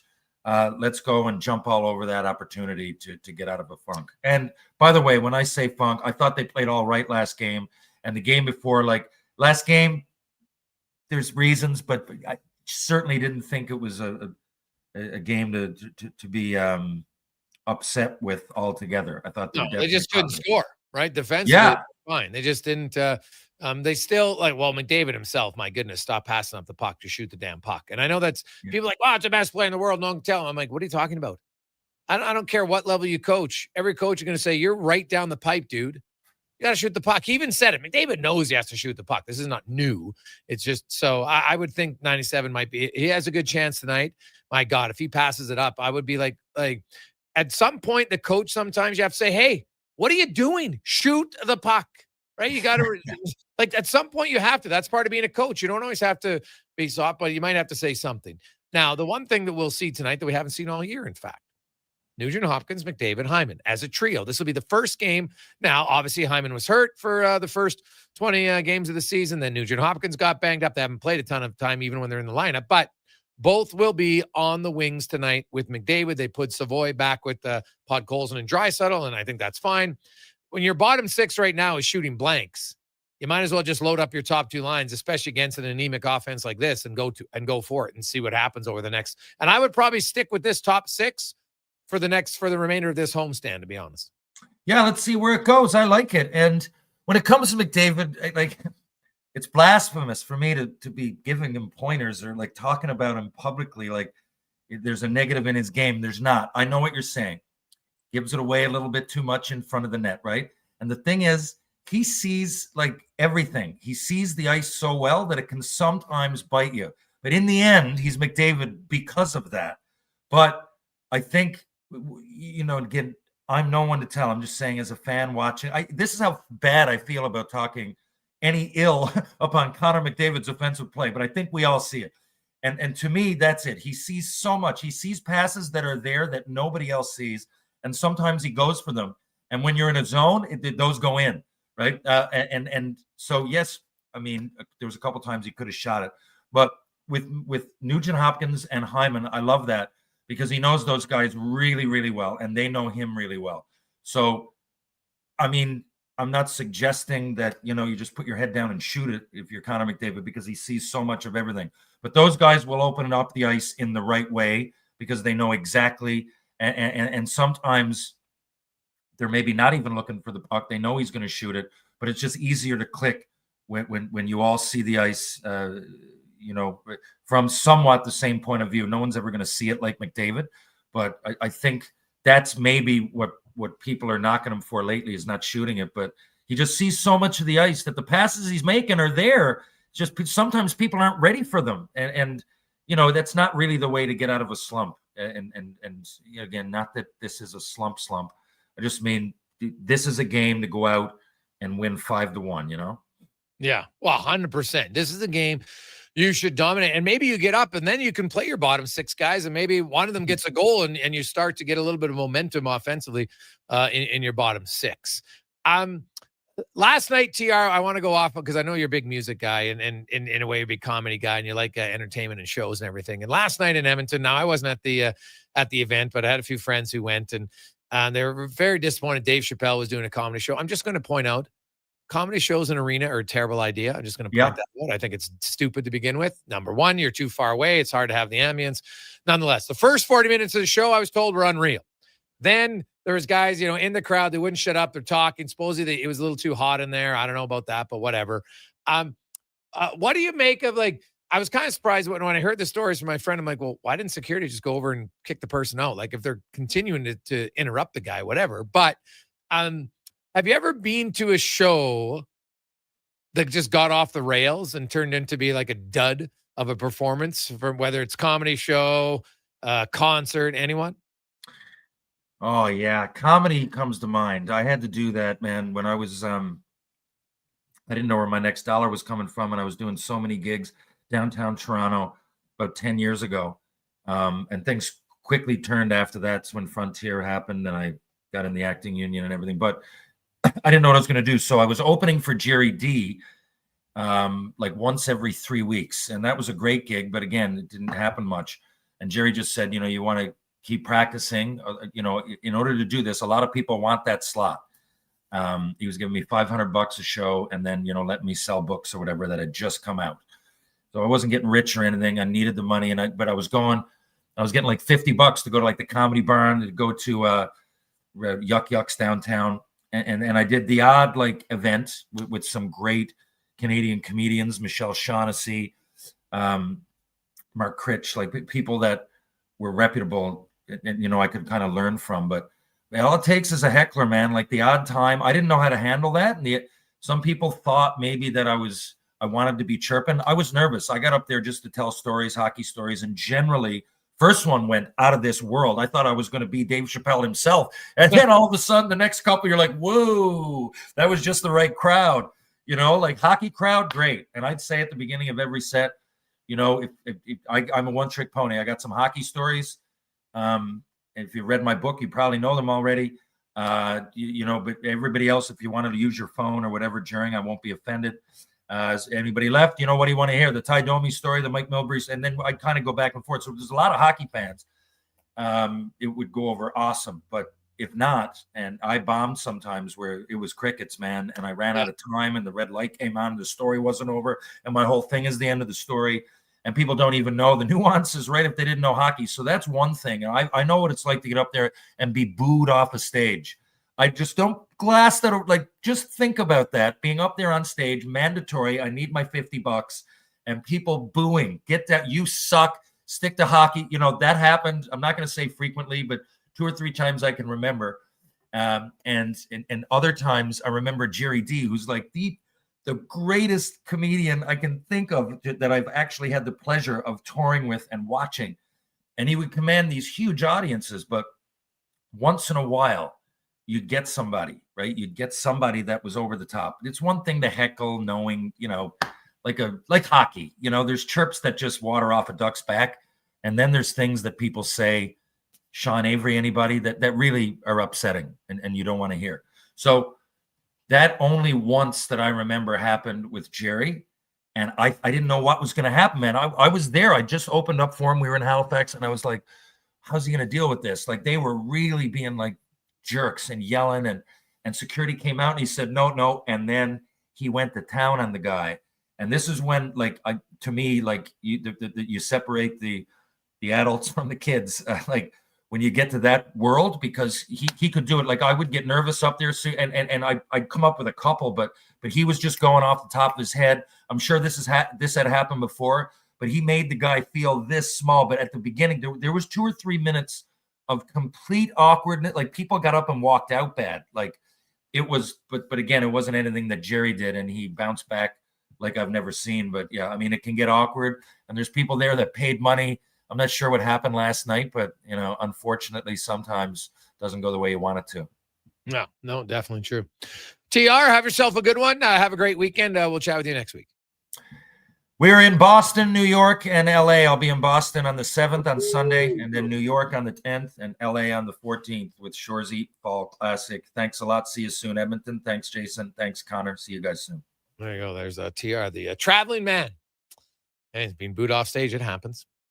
I'm curious, any of you I'd be curious other people's impressions of the Chappelle show last night. What happened? How did it go off the rails? As bad as Summer Clay? Because I heard one guy's, his viewpoint on it. I'd be curious about others. And what'd you make of it? I heard the first 40 minutes were really good, and then it just kind of went downhill. Quick break. Well, we'll return to update you on the month of giving and more on the Gregor Show, presented by PlayAlberta.ca. Hey, sports fans, we've got a clear choice for you. At Crystal Glass, we provide customers with the perfect glass for any job. From home to auto and even commercial, installation or repairs, we're your team. Call 310 Glass or visit crystalglass.ca. Crystal Glass. Well, get ready for a silly hockey fans. Your partner in power just skated onto the ice. EWEL.ca, the new e-commerce website for electrical wholesalers Edmonton, is ready for the power play 24/7, 365. UL skates to where the puck will be in 5 years. Now that's forward thinking. Killer selection, slamming products from the best brands, and legendary service. Don't sit on the bench. Get your account today at EWEL.ca and win that project. Plug into your partner in power. Get an EWEL.ca account today. Mr. Rooter decorates a gingerbread house. Wow. What did you do here, Mr. Rooter? Well, we've got a Jube Jube toilet, complete with an icing-based wax seal. The main water line is licorice, red for hot, black for cold. You got your standard marshmallow hot water tank and a candy cane sewer line. And on the outside, candy corn hose pips. Disgusting, but they get the job done. To have your Yule clogs fixed, trust one plumber, Mr. Rooter. Scott McGilvery here, HGTV host and renovation expert. The one upgrade I know homeowners will love: better, fresher Culligan water straight from the tap. Culligan's Aquasential reverse osmosis filtration system takes your water to the next level. With up to 7 stages of filtration and 14 filter options, they're certified to reduce over 90 contaminants. Your tap water is about to get a major upgrade. Safer water that tastes great. Get started with a free in-home water test at Culligan.com. Culligan, water you love. Across the province, Albertans are taking their shot on Play Alberta. With casino winners every hour, jackpots worth millions, and revenue that stays in the province, there's never been a better time to sign up. Right now, our listeners can score a $50 free bet when they make a minimum $50 deposit with code Gregor50. That's code Gregor50 for a $50 free bet. Start playing with your game sense today to find out if you're Alberta's next winner. Black Friday deals continue at The Brick. And until December 11th, you can save big in every department. Save up to $1,000 off sectionals, up to 40% off mattresses, and up to 30% off furniture. Plus, buy more, save more. Up to an extra $300 off select major appliances. It's your last chance for Black Friday deals.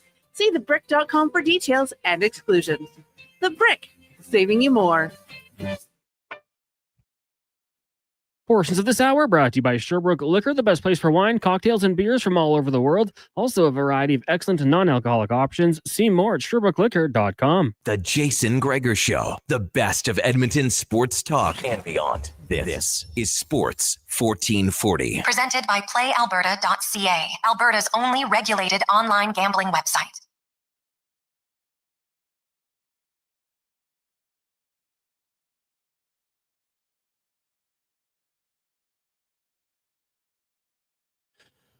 $3:27. Jason Gregor, Connor Halley, Sports 1440, sports1440.ca. As we roll through Thursday afternoon is game day. Oilers taking on the Seattle Kraken tonight. No Schwartz for the Kraken. No Skinner in goal. They'll give Calvin Pickard the opportunity to start tonight. As the Oilers, man, they've been waiting. December 4th. At some point, you got to get on a winning streak. They need to get rolling here. They have played better their last 5 games, but they still only 2-2-1 in those games. At some point, you got to start winning more than you're losing for the Edmonton Oilers if they want to climb the standings. The only good news for them is not a lot of teams in the Pacific Division are having great starts themselves, right? Anaheim got off to a good start, and then they're just a 500 team. Vegas has won 5 of their last 10. LA's won 5 of their last 10. They're all pretty much the same. So if the Oilers could ever figure out a way to get rolling here, they could easily start catching some teams. So we'll see if it happens. Now, NFL tonight. We'll update you in the month of giving in a second. Got NFL tonight. Big weekend in the National Football League. There's lots of teams in the race, and there are some intriguing games this weekend as we get to our NFL report brought to you by Legacy Heating and Cooling. Hope there are no payments. No interest for 1 year on your furnace. Stay warm all winter at legacyheating.ca. Our next guest, of course, you hear him every weekday right here on Sports 1440 from Fox Sports. Jason Smith joins us. Jason, welcome back to the show, man. How you doing? Good, man. Happy Thursday. How you guys doing? Hey, doing really well. Before we get to your football, is Slavin going to play a game this year for your Hurricanes? What's going on?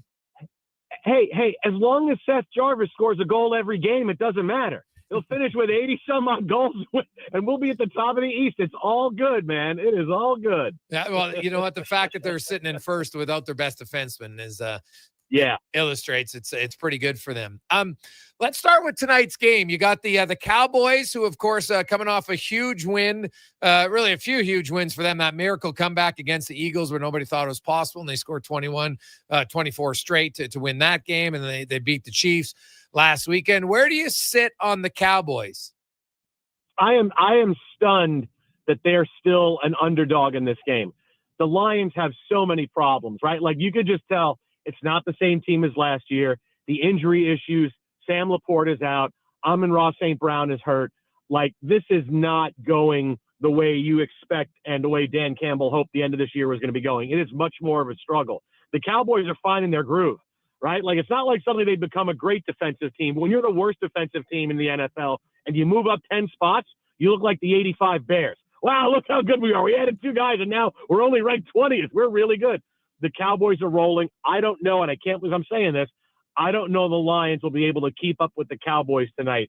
Give me the Cowboys to roll up a lot of points, win again, and I'll tell you this, they're going to wind up winning the NFC East because the Eagles just look like the 2023 version of their team where they're waiting for the season to end. Nobody likes each other. Nobody gets along. They're just like, you know what? We're cooked.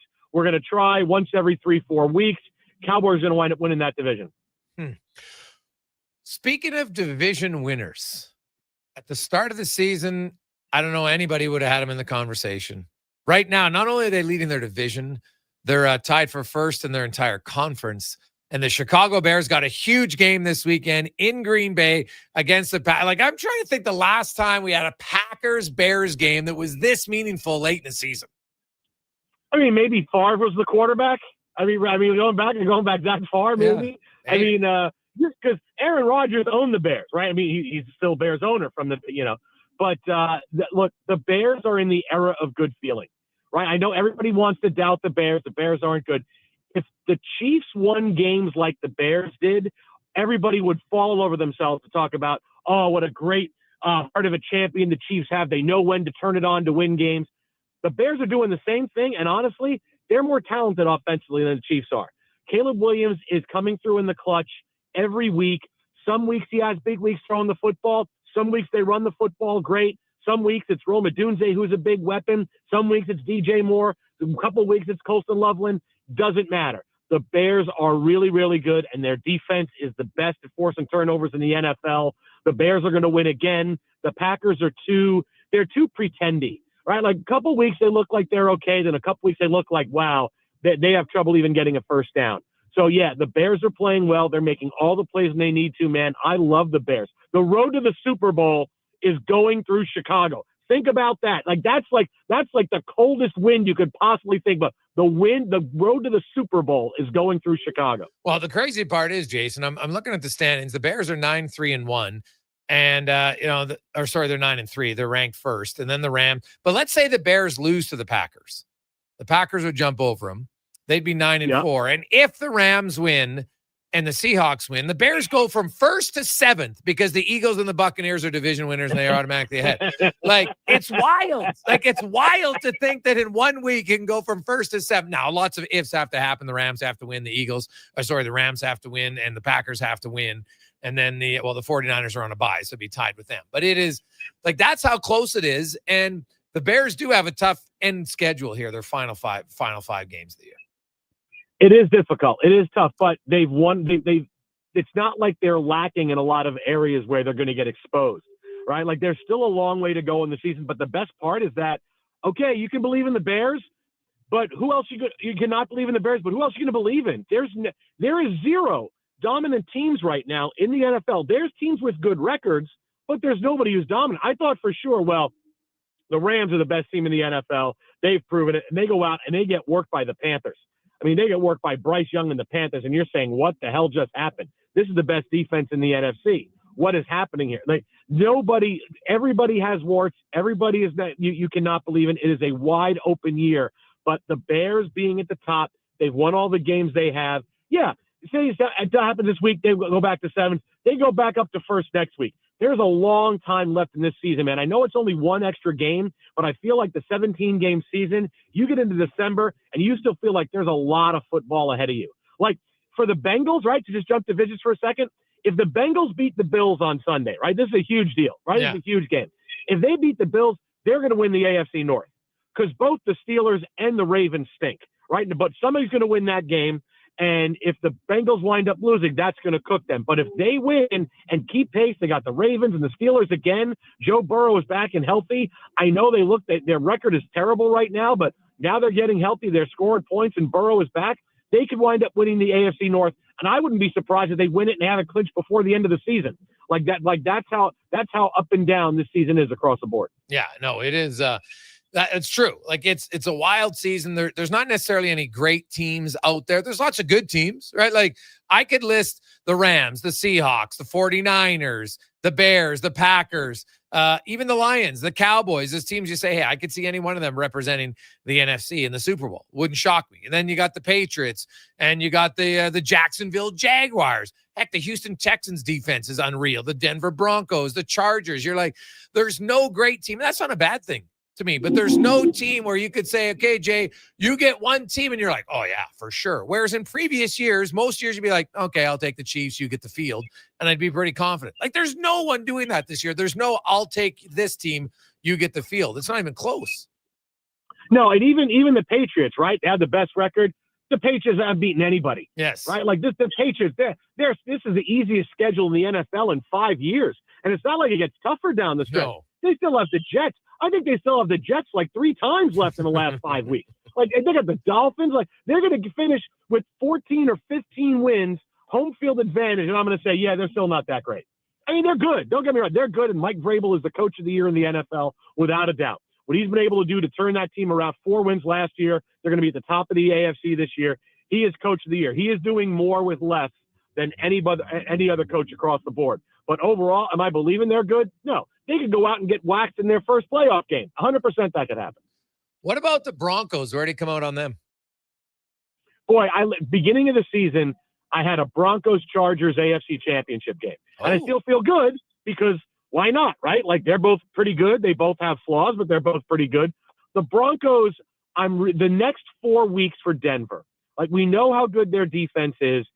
Is their offense going to get back to the level where they're putting up an easy 31 or 34? Because that's kind of what they did the end of last year and the early part of this year. But I don't know if it's whether the league has figured out Bo Nix a little bit, figured out the Sean Payton's offense a bit. The weapons he has isn't really that great. You know, like you think in all the great teams he had in New Orleans. Well, Drew Brees is his quarterback, right? He had Michael Thomas. He had really good receivers. He had really good running backs. Like, he had some studs down there. The guys now on the offense, they're young. Are they going to be really good? Are they not? There's nobody you have to say, I got to go really stop them. That's the tough part. The Broncos is more like a one powerful piston firing, but their offense is at a little bit too much difficulty putting up points, and every game is a struggle. They're not really in sync like they were last year and this year, where, hey, they can have a game where the offense plays well, the defense plays well, and they win by 17 points. That's not the case this year. But I still like them, but they're just as vulnerable as anybody else. Jay, I want to talk about the association with you for a little bit. And the OKC Thunder, man, they're 21-1. There's only been 3 other teams in NBA history to have a start like this. And they are plus 325 in their games. Right? They've got 11 guys averaging 18 minutes a night because they dominate teams. They're just like, hey, sit down. Shai Gilgeous-Alexander, he's not averaging 32 points a game. He's averaging a point a minute because he basically plays 32 and a half minutes a game and he's scoring 32 and a half points a game. Like, this team is an absolute juggernaut right now. Well, you just wait till the Knicks get Giannis and then we'll see. No, look, this is a team that honestly, not that they're going for it, because I don't know that you want to do that when you're in a position to win. It's kind of an out of date story, but without even going for it, they could win 73 games. Like, I could see them winning 73 games this year. I mean, look, they've already and they lost once to the Blazers. Like, I want a 30 for 30 on how the hell they lost that game. How'd you lose to the Blazers? Like, what happened? Like, did they sell their souls just to win that game? Well, we win this game, it's fine. I mean, they are. Even games where the other night against the Warriors, where it looked like the Warriors were going to wind up pulling the big upset, they were doing all they could. Draymond Green was hitting threes, and the crowd was going nuts. And I said, oh, this could end up being their second loss, and they wound up winning by 7. And they made all the shots in the fourth quarter. They are just unbelievably good, and they're not going to slow down as much. Obviously, you have injuries and certain quirks in the schedule. You don't know how it's going to go. But if this is continuing how it goes for them and they're healthy, yeah, they can win 75 games. They go 75-7, and I would be like, yeah, that's about right. I mean, right now they're on pace to lose 4 games. I mean, really, they go 78-4. Like, they could threaten 73 without even trying. And part of it is how good they are, but also part of it is how flawed a lot of the other contenders are. Like, maybe the Nuggets and the Lakers wind up being really, really, really good. But right now, yeah, the Lakers still have some stuff to figure out. The Nuggets are real. I love the Nuggets, but obviously the Thunder are better than they are. And everybody in the East, you're kind of shrugging your shoulders going, okay, I think the Knicks are really good. I mean, I want to believe the Pistons are really good, but there's such a difference between the Thunder and then all those teams that are fighting in that next tier that, like, you can't even see the Thunder from where they're at. Yeah, no, they look really good. Quickly, where do you think Giannis is going to go? Knicks, come on, man. Let me get this out. This karma in the universe that the Knicks are going to get him. He's absolutely going to get traded. All right, you are too far down the road. They looked at it in the off season, and the Knicks, I don't think they wanted to do it because we had reports yesterday that the Knicks are Giannis's preferred destination. Now, they spoke in the offseason, but I could see why the Knicks didn't want to do it because they had a new head coach coming in. They wanted to see how things were going to go with a little bit new mix of players. And with Mike Brown coming in, okay, we can revisit this. All right, now what have we seen so far? Knicks are still pretty good, but when Jalen Brunson has a bad game, the Knicks can't overcome it. Right? Karl Anthony Towns having a terrific year, as good as he is, good as the support players are. They can't get past when Jalen Brunson plays poor. So if you don't have anybody on the team that can step up and win a game for you, well, guess what? Giannis is going to be the guy you go and get. The Knicks have the money to make it done. They have the talent to make it done. And the big thing is, if this is really where Giannis wants to go, like Anthony Davis and the Lakers a few years ago, it's going to happen. Now, another team can swoop in. That can you can see. You never know how things are going to go over the course of the season. We had Rick Bucher on our show last night saying, you know who has the assets to get Giannis? The Thunder, because they have all the draft picks. They could go get Giannis if they wanted to. There's other teams that could get in, but I feel like this Knicks Giannis road, we've been on it a little while. Maybe we haven't really realized how far we've been on this road, but by the time the All-Star break gets here, Giannis will be a Knick. And I wonder if Giannis has already played his last game as a Buck. He's going to be out 2 to 4 weeks with a calf strain. If he's really going to get dealt, the Knicks or whoever else are going to say, don't put him back on the floor. No. We're okay as long as we're getting good medical reports from you. So I don't know that he hasn't played his last game with the Bucks as well. I agree that he's getting traded. And it's, you know what, whoever gets him is going to get a hell of a player. So it'll be fun to watch. Jason, as always, man, we appreciate it. Have a great show later on. You got it, and thanks for the good vibes for Slavin. He'll be back. He'll be back. Don't worry. Don't worry. Everything is good. He's good. He is good. He is very good. That's Jason Smith, a regular host on Fox Sports. You listen to him right here each weeknight on Sports 1440. 343. We'll update you on the month of giving. We got to a very good start for the first hour and 40 minutes. We got, oh, man, this is what you want. You want a championship that a few weeks ago no one thought, wow, it's over. Wrong. That's what's great about sports, the unpredictability of it. Talk about it next on the Gregor Show, presented by PlayAlberta.ca. Now for today's holiday special, Legacy Heating and Cooling saves Christmas. Santa's furnace broke down in the shop last night, and the elves couldn't make any toys, that's right, so Santa called up his pals at Legacy Heating. Ho, ho, ho, golly gee, 1 year, no payments, interest-free. The elves are working merrily with a brand new furnace from Legacy. Happy holidays from Legacy Heating and Cooling. Aloha, Edmonton, it's back. Century Vision Care's 4th annual Maui Christmas event on Friday, December 12th from 9 to 5. Century Vision Care, Edmonton's biggest Maui gym retailer, is bringing the island spirit to your holiday shopping. Enjoy in-house savings on all prescription and non-prescription Maui gyms, plus giveaways, prizes, snacks, and beverages all day. Same-day eye exam appointments are available, and they direct bill most insurance plans, but spots are filling fast. Get ahead on your Christmas list and treat yourself to a new pair of Maui gyms. Visit Century Vision Care on Instagram. Top quality flooring, locally owned, and Canadian products from Beaulieu. Yeah, that's CFI. CFI what? No, CFI, Custom Floors Inc.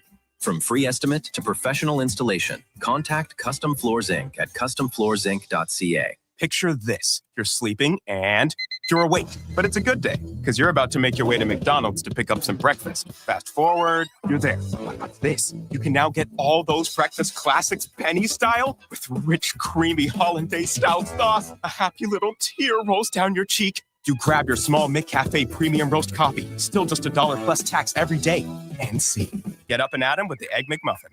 At participating McDonald's restaurants in Canada. Prices exclude delivery.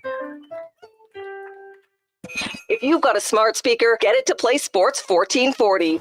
And it doesn't matter when you listen as we roll out the Sports Talk 24 hours a day, 7 days a week. Edmonton's home for sports radio is Sports 1440. Mission Rail and Auctioneering's Calgary, Edmonton, Winnipeg Public Unreserved Equipment Auction is this Friday at 9 a.m. Featuring graders, excavators, forklifts, loaders, man lifts, skid steers, plus commercial trailers including 3 unused 2023 Timmins 55-ton triaxle lowboys. Info at maauctions.com. Across rural Alberta, volunteers and community groups work hard to make life better for their neighbors, creating new playgrounds, better rinks, and gathering places that bring us together.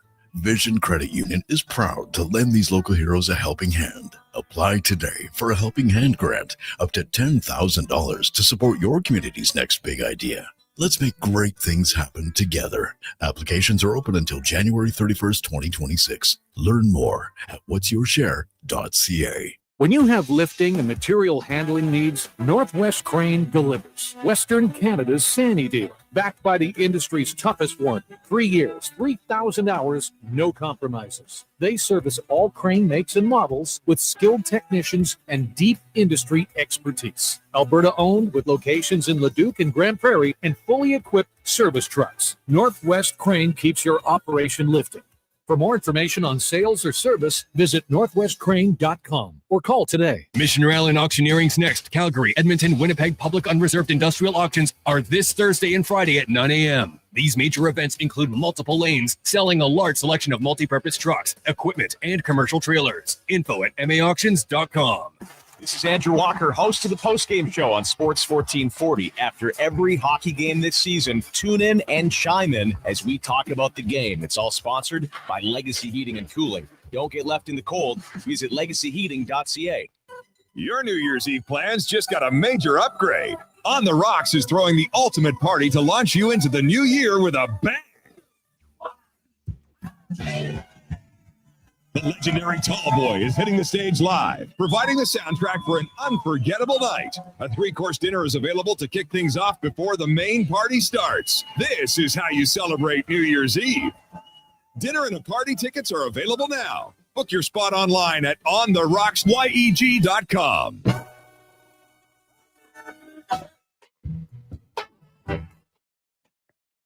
Portions of this hour brought to you by Culligan for all your residential water needs. Your local water treatment company, more than just big bottles. Culligan.com. The Jason Gregor Show, the best of Edmonton sports talk and beyond. This is Sports 1440. Presented by PlayAlberta.ca, Alberta's only regulated online gambling website. 45, excuse me, Sports 1440, sports1440.ca, YouTube, Facebook, X, Instagram. The Gregor Show, as always, presented by our title sponsor, PlayAlberta.ca. Get in the game. Remember, it's Thursday, the Daily Grand. Your chance to win $1,000 a day for the next 20 years. $7.3 million. Whew. Imagine you woke up in the morning, bing, $1,000 deposit. Thank you. And away you go. Be a lot of fun. Check it out, playalberta.ca. Our monthly giving package, courtesy of the Glendale Golf and Country Club membership, full access to the tee sheet like a regular shareholder, all the club storage, the driving range. You get all of the additional charges for the dining facilities and the outdoor pools, man. It is awesome. That's social members for your immediate family. So this isn't just for your golfing, it's for your whole family. And now we're up to $4,600 from Joseph. And actually, no, now we're up to $48,000 as comes back in from Mike. So there we go. Up to $4,800 right now here on Thursday afternoon. Let's get to our racing report brought to you by Can Torque, where they remind you the holiday season, be nice, just be a good human. From cantorque.com. And Colin Livingston, who, missed out on the tequila in studio today. A big fan of the tequila. Joins us after some traveling for business. CL, how you doing? What the hell, man? Yeah, well, hey, Dave even said he got a hold of you and you just didn't get here. He didn't tell me what it was, but this is from Sherbrooke. I'm celebrating getting back home after whatever it's been 10 days away, and whatever now is 44 hours that since my day started back in Dubai. Oh, geez, man, that's a fun travel day. Well, hey, since you've been gone, man, it is it's kind of wild to think that here we are on December 4th, and there's 3 guys who have a chance to win the championship in F1, which is great for they couldn't have asked for a better season, really. It looked like it was coming down to 1 and then maybe 2, and then now Max has been on a tear. And McLaren is slowly kind of coming apart at the seams here. What do you make of this heading into the final week? Man, if the dictionary ever needs a physical example of shooting yourself in the foot, McLaren is doing a damn fine job showing what that's all about. Like 2 races ago, they're in Las Vegas.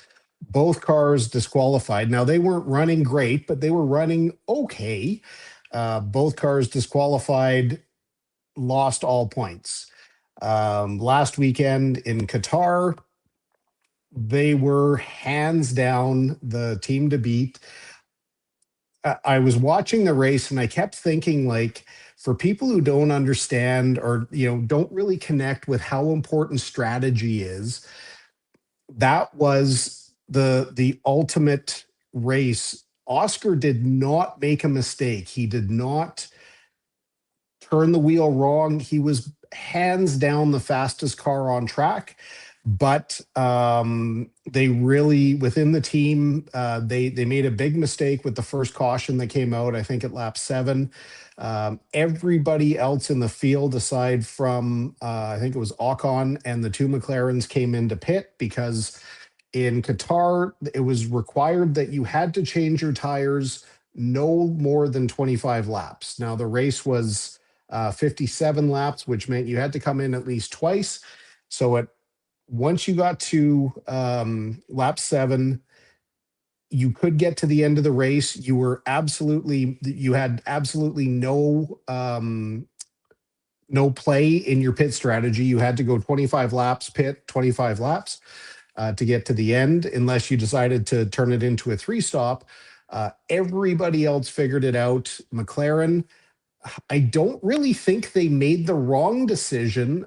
It turned out to be wrong, but at the time they were looking at it and said they wanted a bit more flexibility. They gambled on the fact that there was going to be another safety car in the race, and they just couldn't get it back. Towards the end of the race, they asked Oscar what he wanted to do. He decided to come in for new hard tires, just wasn't able to make up the gap. My personal opinion is that, and I don't know what their tire allotment is, so I'm going to preface my next statement by saying that, but I think they probably could have carried a few more laps further on the medium and then come in for a set of softs where he could have really closed the gap, but he maybe would have been out of tires. We'll never know, but even with all that, it's tightened it up. The 3 drivers are still in contention. Really, it's going to take something wrong for Lando to lose it. But here's a prediction, and I've had this thought for a while. It's happened before. Realistically, Max and Oscar don't have a lot to lose. So, we'll find out a little bit more. I didn't actually look at the schedule, but we should be seeing practice here pretty quick. Mm-hmm. Sometime, in the next few hours, we should see an FP1. When they get through qualifying, that's going to say a lot about, who's going to be where and who has the shot. But if Max and Oscar decide to really throw a Hail Mary and Norris is going to be a little bit more defensive, there could be some contact in the opening lap. And I've had this vision for a while of Lando and Max taking each other out, where Oscar can kind of just drive through the middle and run the race. Oscar was easily faster than Max. And I think the track at Yas Marina is going to be similar to Qatar. It's a much longer track. It's got more flowing corners. But it'll be interesting. It's going to take some kind of contact or some kind of ill-timed safety car to really take the advantage away. Norris has I think it's 12 points on Max and 16 on Piastri. So he's got, even if those guys win, he can still finish 3rd or 4th in a lot of situations and still take it. So it's not. They're still in contention, but it's not as easy as it maybe sounds. Yeah, because it's, for those who don't know, 25 points for first, 18 for second, 15 for third, 12 and 10. And so, if one of them wins and Norris, if Piastri wins, Norris would have to finish 6th or lower. Yeah. Then he would win. Right. So that's basically what it amounts. So those guys got to win, and then Norris has to be out of the top 5. That's really what happens. Now, Max, I guess if Max wins and Norris finishes 5th, then Max would beat him by a few points. Actually, even if Norris finished 4th, Max would beat him by 1. So that, if Max wins, Norris has to finish in the top 3. So that's where it makes it a little bit more intriguing. Having a crash early on would not be good, but God, it would be unreal drama and theater, no question. But it is like F1 probably can't ask for much more on that. It's been pretty exciting. Now, I quickly want to talk about the F1 Academy and Canada's own Nicole Haverda, who has been racing there in the F1 Academy. And you know what? She had a pretty solid year overall. Yeah, I mean, I've known Nicole, I won't say I know her well, but we actually raced on a similar go-kart team going back about 5 years down in Tucson. And really, really nice kid. I mean, she was definitely a kid. I think she was only 15 years old when I met her. Her dad, Martin, is just an awesome guy. They've come out to race in Edmonton a handful of times, but it was really awesome to have some Canadian content in the F1 Academy this year. I mean, she seemed to struggle. I don't know if it was harder for her to adapt to the car. Maybe the team wasn't quite there, but it was Vegas race 1. She was actually in the top 10, finished in the top 10, and then got dropped because of a starting infraction where she was supposed to come down to pit road. Really unfortunate. But yeah, I mean, I haven't seen if she's going to come back. She's allowed to come back next year. I'm just not sure if that's in the plans or if they're maybe going to try and concentrate more on some of the North American F3 races next year. But yeah, it was really, really cool. She had some solid performances throughout the year. Was really well spoken, really thoughtful with all of her comments. I know there were a couple of races where if somebody stuck a camera in my face, I probably would have ended up getting fined. And she managed to handle it with a lot of dignity and composure. So, just keep that name filed away because I know we're not done. Okay. Going back, well, not IndyCar specifically, but former IndyCar racer Mick Schumacher is signed to drive full-time for Rahal Letterman Lanigan in 2026. What do you make of Schumacher's move here? And do you think this ends his time in F1 for sure? Oh yeah, his time in F1 is done. Very cool that he decided to move to IndyCar. This isn't going to be like most of the F1 drivers where they come over, they'll run the road courses, but they're too scared to run on ovals. He's running the full season, so we'll see a Schumacher at the Indy 500. Well done to Rahal Letterman Lanigan for pulling off. Really, I think this is a bit of a coup to get such a very Schumacher is a super popular name. His father obviously is very highly regarded. So I think as long as they don't have too many mechanical issues throughout the year, he'll be a lot more relaxed than when he was driving for Haas, and we'll get to see the kind of driver that he is. I mean, I was really fortunate. I got to watch Mick do some of the German F3 races as he was coming up. I don't remember how I got access to him, but I remember watching, and the kid's a solid driver. Just never, I don't know that he really had a fair shake the way that Haas team was set up when he was there. When he was side by side with Mazepin and not really getting a lot of technical data because Mazepin was out on lap 1 to lap 5 in almost every race he ran. But it'll be really cool to watch this year. Good for IndyCar. For fun, who is winning this weekend? Not who's winning the title, but who's winning this weekend in F1? Oh boy. I was super wrong the last time I did a prediction with Lewis in Vegas. And man, I was really excited. They were having a great weekend until they got to the rainy qualifying. And then, man, it looked like they were driving taxis and everybody else was driving race cars. I like the Hail Mary pick. I like to try and pick someone, but McLaren is so good right now. It has to be one of those two, whether it's Lando or Oscar. Well, enjoy it, Colin. Get some rest, and we'll see you in studio next Thursday. Looking forward to it, man. Thanks again. There you go. That's Colin Livingston, the Race Report, brought to you by Cantork. We got some bids. I think, are we at 5,200 now, Cons? Is that right? We are, yeah. Joe's up to 52. Yeah, Brenda came in at 5,000, and now Joe's in at 5,200 as we rock and roll here today, or our monthly giving package for the Glendale membership for the upcoming 2026 season. Take a quick break. We got a great show today. Lots more guests joining us. We have, of course, Spec. We're gonna talk little Saints. Also, we'll hear from Graham Stephen, Ian Furness, Chris Knobloch, and more on the Gregor Show, presented by PlayAlberta.ca.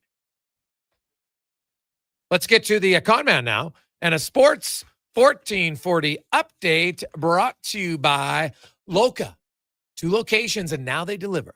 Meals.loca.ca, where you can order them, and then they will deliver them every Sunday. So plan ahead, and you'll have the meals for the week. Chef prepared, healthy, delicious. Meals.loca.ca. The Sports 1440 update. Oilers back in action, taking on the Kraken down at Rogers Place. Puck up at 7. Calvin Pickard gets to start for the Oil. Our pregame coverage with Andrew Walker gets going at 6. Elsewhere, you've got the Sens hosting the Rangers. Blues meet the Bruins. Lightning and Penguins. Preds travel to Florida. Islanders host the Avs. The Maple Leafs in Carolina. Flames taking on the Wild. And the Blackhawks up against the LA Kings. In the NFL, Week 14 gets underway tonight as the 7-5 Lions hosting the 6-5-1 Dallas Cowboys. In the association, Toronto Raptors hosting the Lakers, who will be without Luka Doncic. Tip-off 5:30 from Scotiabank Arena. Elsewhere, Sixers host the Warriors, Celtics in Washington. That's taking on the Jazz and the Timberwolves in New Orleans. PWHL, Ottawa taking on Toronto. That one will get going just after 5.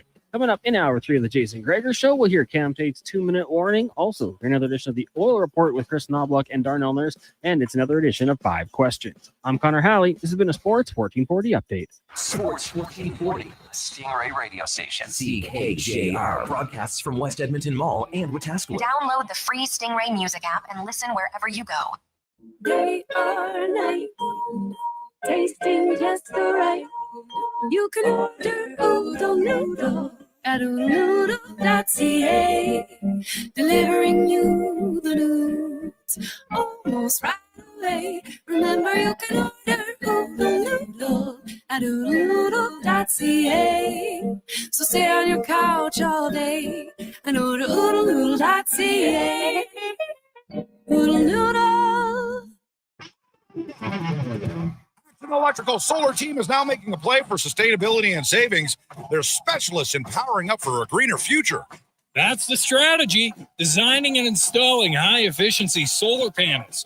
They're helping homes and businesses combat rising utility costs by harnessing the power of the sun. A smart move for efficiency and the environment. Hire the Action Electrical team to bring home a win for your project. Visit actionelectrical.net. Ring in the new year with a Canadian country legend. December 31st, in concert at the Silent Ice Center in Nisku. Brett Kissel. She drives me crazy. With special guests Haley Benedict and Morgan Kleiber. Bring your friends, your cowboy boots, and your party spirit for a night full of hits, celebration, and unforgettable memories.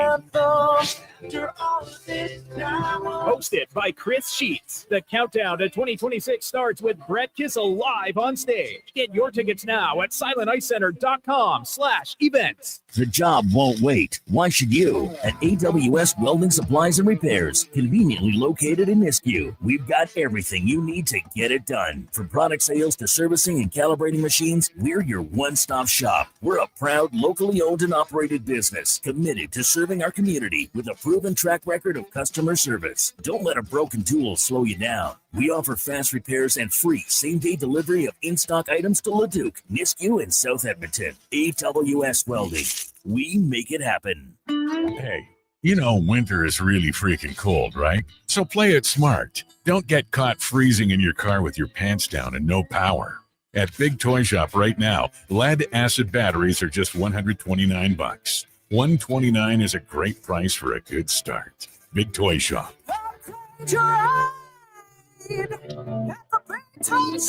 Power up and save some bucks at Big Toy Shop, 8315 Argyle Road, 780-298-2797. We want orange. orange. Give us the orange. We want orange. Bring back the orange. You got it, Canada. Booster Juice orange smoothies are back by popular demand. The original, the marathon, and orangesicle smoothies are back and bursting with tangy zest of oranges. They're Canadian favorites. Orange, you glad they're back? Only for a limited time. So squeeze the day, smoothie lovers, and head to a Booster Juice near you now. Booster Juice, Canadian born, blending since 1999.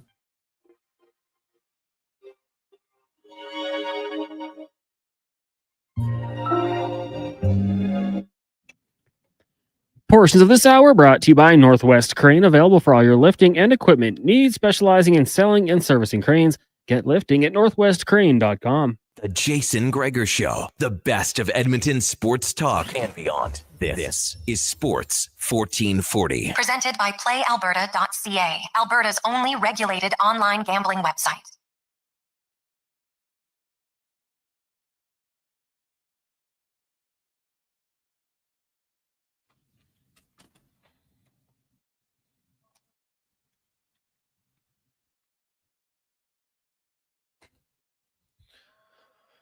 Just after 4 o'clock.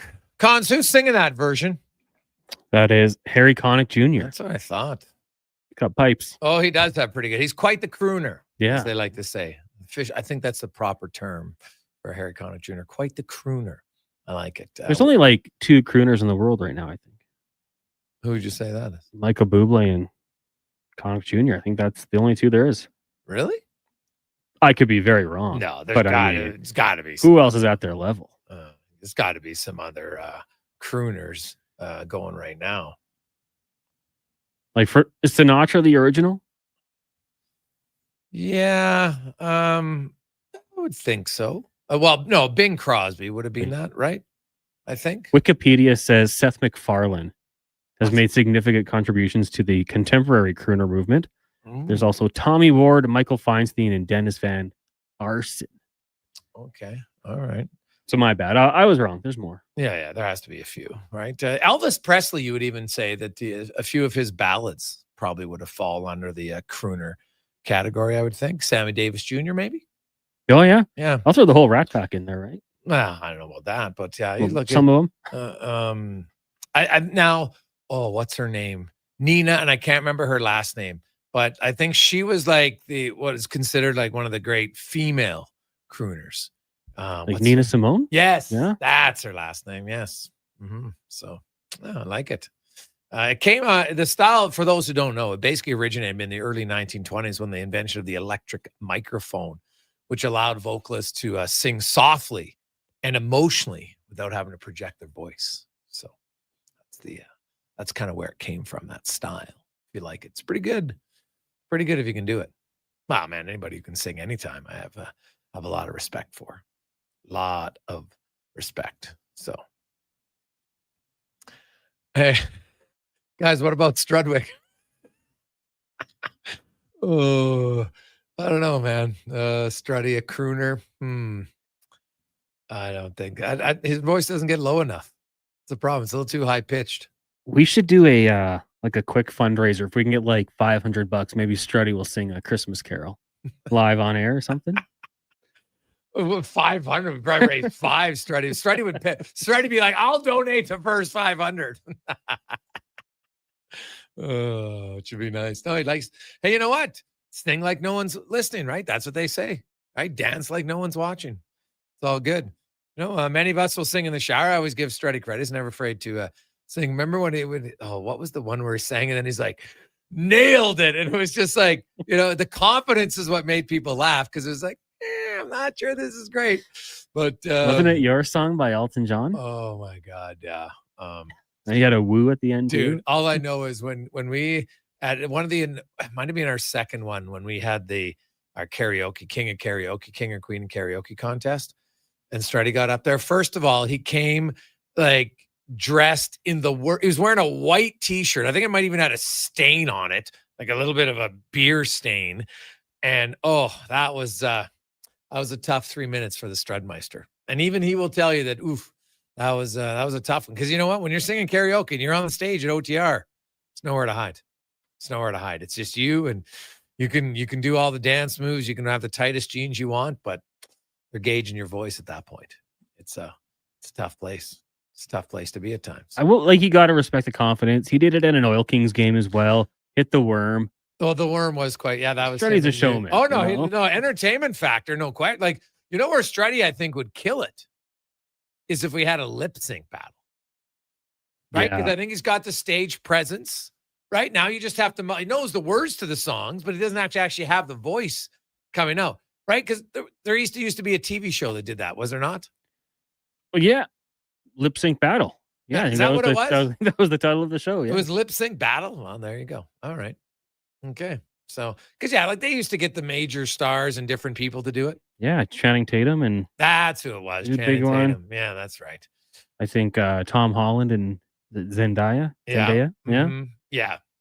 So yeah. See, Zendaya. See, that's where. Did you say Zendaya? I don't know. Declan was laughing at me. Like Struddy, I think he would excel at that. If we had like a lip sync battle. That's I still, for fun, we might have to go back. Just maybe one final hurrah of another king and queen of karaoke. Because I can tell you the last one we did when we had the prize up to $1,000, we had some unreal performances. Like I remember, a few of my friends like, God, it's like we're at a concert here. Like you had a lot of really good singers in a small little venue like that. It's amazing. So, hey boys, what about Tom Jones as a crooner? Robert Goulet. Robert Goulet. There's a good name, oddball. Robert Goulet. Oh my God, that's awesome. So good. 833-401-1440, 833-401-1440. We should mention on our month of giving package today, we're off to a really good start, man. Keeps rolling. It's for the upcoming season at the Glendale Golf and Country Club. It's the associate membership on a 2026 golf season that allows full access to the tee with all the regular shareholders. You can tee it off anytime, any day of the week that you can. Club storage, you keep your clubs there. You got your own locker room. There's a shower facility. It's fantastic. You also, all of your immediate family becomes social members. So you use all the dining facilities and most importantly, the outdoor pools. And I say pools because there's two. There's a little kiddie pool. It's small, just for the young kids.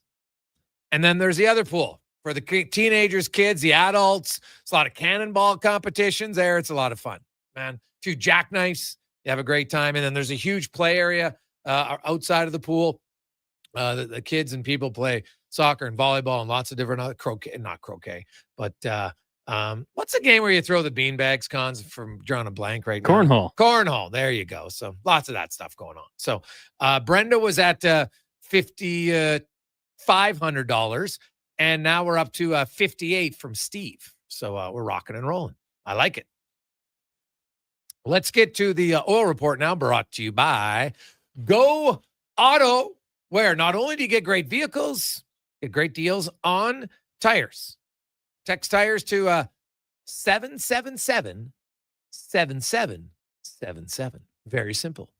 780. All sevens to book today at Go Auto.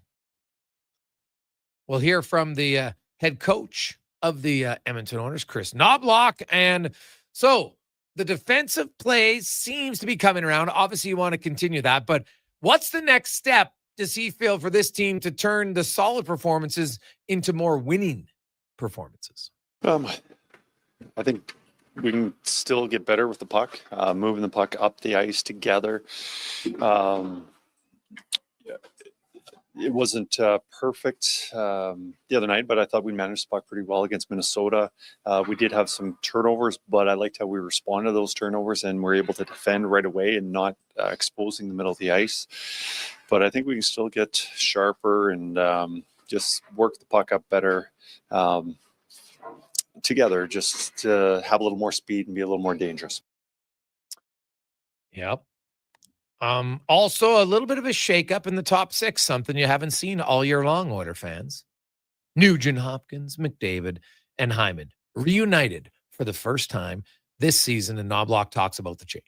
Yeah, we just moved Nagy from 3C to back with Connor, and just with just them being familiar with each other, them playing against other teams' top lines. Nuge is obviously a very good defensive player. So is Savvy, but I think it just gives a little more stability there. And But like I said, we're going to see Ryan play some center, not be locked in at left wing through the year or even through this game. I just think it's nice for him to play in that position because I think he plays his best hockey in the middle. I would agree he does play his best hockey in the middle, no question. And I think tonight's an opportunity, though, that you got to try to get some scoring. And hey, I just don't, at some point, I would like to see the coach say, you know what, guys, we're not going to 97 and 29. I'd just like to see it. Say, you guys figure it out. You've shown you can figure it out before. Figure it out. Find a way to have consistent offense from multiple lines. Consistent production, consistent scoring chances. That's what I would look to try. So, just me. But that's where I would look if I was as I was him. Hey, Greg, what's wrong with Knobloch? He's supposed to have an ailment. No, Knobloch was fine. He's not an overly speed talker. He's very big thinker, and so no, I didn't notice much difference today in Knobloch's tone. He also asked about the bottom six, and 5-on-5, it has been a black hole lately from bottom six guys. Clattenburg has 1 goal in 4 games, so he's been fine. But Trent Frederick, Adam Henrique, Mangiapane, Lazar, Janmark, blank, blank, blank, blank, blank, blank, blank. You need some offense, a little bit from them. How can you, as a coach, help your entire top 6 get some offense? Yeah, I think it's simplicity. Just throwing pucks to the net and looking for rebounds. That's the majority of the goals. It's not something fancy. It certainly don't want to add an extra pass. Goalies don't let in many bad goals, but it does happen once in a while. But it's usually coming from chaos, and whether that chaos is from a tip or just a rebound. But I think those guys who haven't scored can simplify their game and just get to the net a little more. Getting to the net, I watch the orders at times, and now I think I do wonder, and I've been breaking it down. I want to go a little bit more into. I think at times I see them. They love to cycle the puck around the boards. They'll be in the right corner. They flip it all the way around the boards back to the other defense. Right now, the problem is by the time you zing it around, the defenseman gets the puck. You don't have time for some guys to get to the net. So I'm wondering if you want guys to get to the net, but if you want them to get to the net, is that swinging it around all the way to the other blue line the best way to do it? I don't know. So I'll be watching for that a little bit more. Is that a problem with it? Are guys just getting themselves out of position where, sometimes the D-men will have 1 Mississippi, 2 Mississippi, and there's still no one to the net. And I do think it's an issue. They got some guys who just don't seem naturally comfortable to want to funnel themselves, not just the puck, but themselves to the net. And to me, that's something that they got to get going. Darnell Nurse was asked about when you got a guy like Trent Fredericks, new to the team, and obviously he's, isn't producing how he would like. Is there anything you say as a teammate, as a leader, to try to help get him going? We all believe in Freddie. He's he's one of those guys, playing against him. It's going to be uncomfortable. He's going to come out and play hard, and he can also bring the offensive aspect. It's not for lack of effort. He comes in every day, and he's got a great attitude. Puts his head down and works. We all have a huge belief in Freddie, and know that he's a huge part of this group, and he will be for a long time. Yeah, I think it's something that they have to look at improving, no question. And try to entice him. I don't know. Maybe yell at him, chirp him, try to get him mad at something. I don't know, made him laugh. You got to figure out, because every player is different. There's a way to push somebody's butt. And some people, they need a pat on the back to get the button going. Others need you to challenge you. Others need you to get in their face. There's all different ways to do it. You got a new teammate, you got to figure out what's the way to get him going. We'll come back. It's the Jason Gregor Show, Sports 1440. Brenda's back in at $6,000 now on our monthly giving package. I love it. We'll keep it rolling. 833-401-1440, 833-401-1440. Let's take a quick break. We will return. We will get to 5 questions coming up a little bit later on, and more on the Gregor Show here on Sports 1440, sports1440.ca, presented by PlayAlberta.ca. Bringing every project to life requires the right team. By joining the Japa Machinery Group service or sales teams, you can be part of setting a new industry standard. Celebrating a legacy of excellence with Japa. Learn more at japamachinery.com. Hi, Mike here from Northgate Chevrolet Buick GMC. It's not lost on me that this radio ad competes with a lot of other dealerships on the air. So what sets us apart? Honesty. At Northgate, we believe in giving you the very best price we can with the most value possible. We aren't giving away free trips or paying off your credit cards, but it is my promise you will get exactly what you paid for every time. Stop in and see us today, 13215 97th Street, or visit us online at northgategm.com. Friday deals continue at The Brick. And until December 11th, you can save big in every department. Save up to $1,000 off sectionals, up to 40% off mattresses, and up to 30% off furniture. Plus, buy more, save more, up to an extra $300 off select major appliances. Don't wait for the crowds. It's your last chance for Black Friday deals. See thebrick.com for details and exclusions. The Brick, saving you more. More Edmonton families than ever are struggling as food prices skyrocket. The Holiday Hamper Foundation provides festive meals for 2,000 homes in need. Your donation ensures a turkey is on the table for every family. Donate today at holidayhamper.ca. Sports 1440 is your front row seat to the wild world of sports. Local legends, national headlines, and everything in between. Your game, your station. This is Sports 1440. Mission Rail and Auctioneering's Calgary, Edmonton, Winnipeg Public Unreserved Equipment Auction is this Friday at 9 a.m. Featuring graders, excavators, forklifts, loaders, man lifts, skid steers, plus commercial trailers including 3 unused 2023 Timmins 55-ton triaxle lowboys. Info at maauctions.com. Winter in Alberta doesn't mess around. And neither does Titan Supply. For over 50 years, we've earned the trust of our customers across a variety of industries. Because we lead with integrity, honesty, and respect. I'm Joe. And I'm Brent from Titan Supply. When the weather hits hard, we're fully stocked with rigging, lifting, and hauling gear that works as hard as you do. Titan Supply. Built on trust, driven by safety. Serving Edmonton, Grand Prairie, Red Deer, and Calgary. Let us help you face the weather the Titan way. Visit titansupply.ca. Mission Rail and Auctioneering's next Calgary, Edmonton, Winnipeg Public Unreserved Industrial Auctions are this Thursday and Friday at 9 a.m. These major events include multiple lanes selling a large selection of multi-purpose trucks, equipment, and commercial trailers. Info at maauctions.com.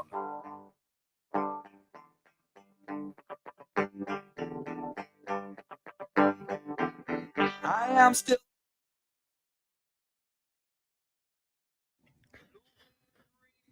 Portions of this hour brought to you by On the Rocks. The Oilers are back in action, and OTR is ready to be your hockey headquarters. $5.75 Molson Canadian, 69-cent wings, and play, score, and win every game. See more at ontherocks.yeg.com. The Jason Gregor Show, the best of Edmonton sports talk and beyond. This is Sports 1440. Presented by PlayAlberta.ca, Alberta's only regulated online gambling website.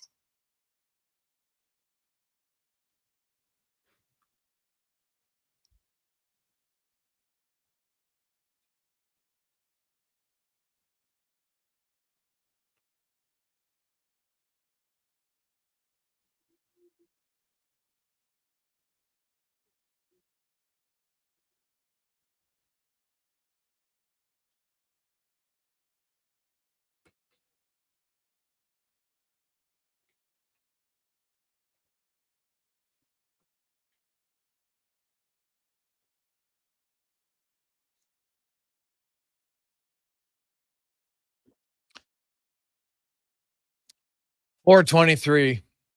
Welcome back. Jason Gregor Show, Sports 1440, sports1440.ca, YouTube, Facebook, X, Instagram. Hope you're enjoying the show. Thanks, Brenda and everybody so far. We're up to $6,000. Really good start today. Really good start on the month of giving, which is courtesy of the Glendale Golf and Country Club membership for the upcoming 2026 season. We're not at face value yet, but we're getting closer, which is always great. That's what we love to do. It's always donated by these places, so it's fantastic. It includes your club storage, all the range fees. It's not just golf, though. The Glendale has the fantastic outdoor facilities. So you got the 2 outdoor pools, and your family, any immediate family members can become social members at no charge, which is an excellent benefit. So you golf, it's a little hot in the summer, then you go for a dip in the pool, you relax, and maybe the kids play in the pool while you're touring. It's awesome. You love it. It's a great time and great food and lots of good people you get to meet. So 833-401-1440, 833-401-1440. As Brenda has that, you can text in, and we're helping out the Christmas Bureau today. Now, here's a story that I know sometimes people want to shy away from, and I think we at least have to mention it. So I don't know, maybe you remember it or not, but there's a case going on against former NHLer Ryan Kessler, who's charged with criminal sexual conduct. It's happening in Michigan. The allegations come from a 16-year-old child at the time. She's now 17. She was friends with his oldest daughter.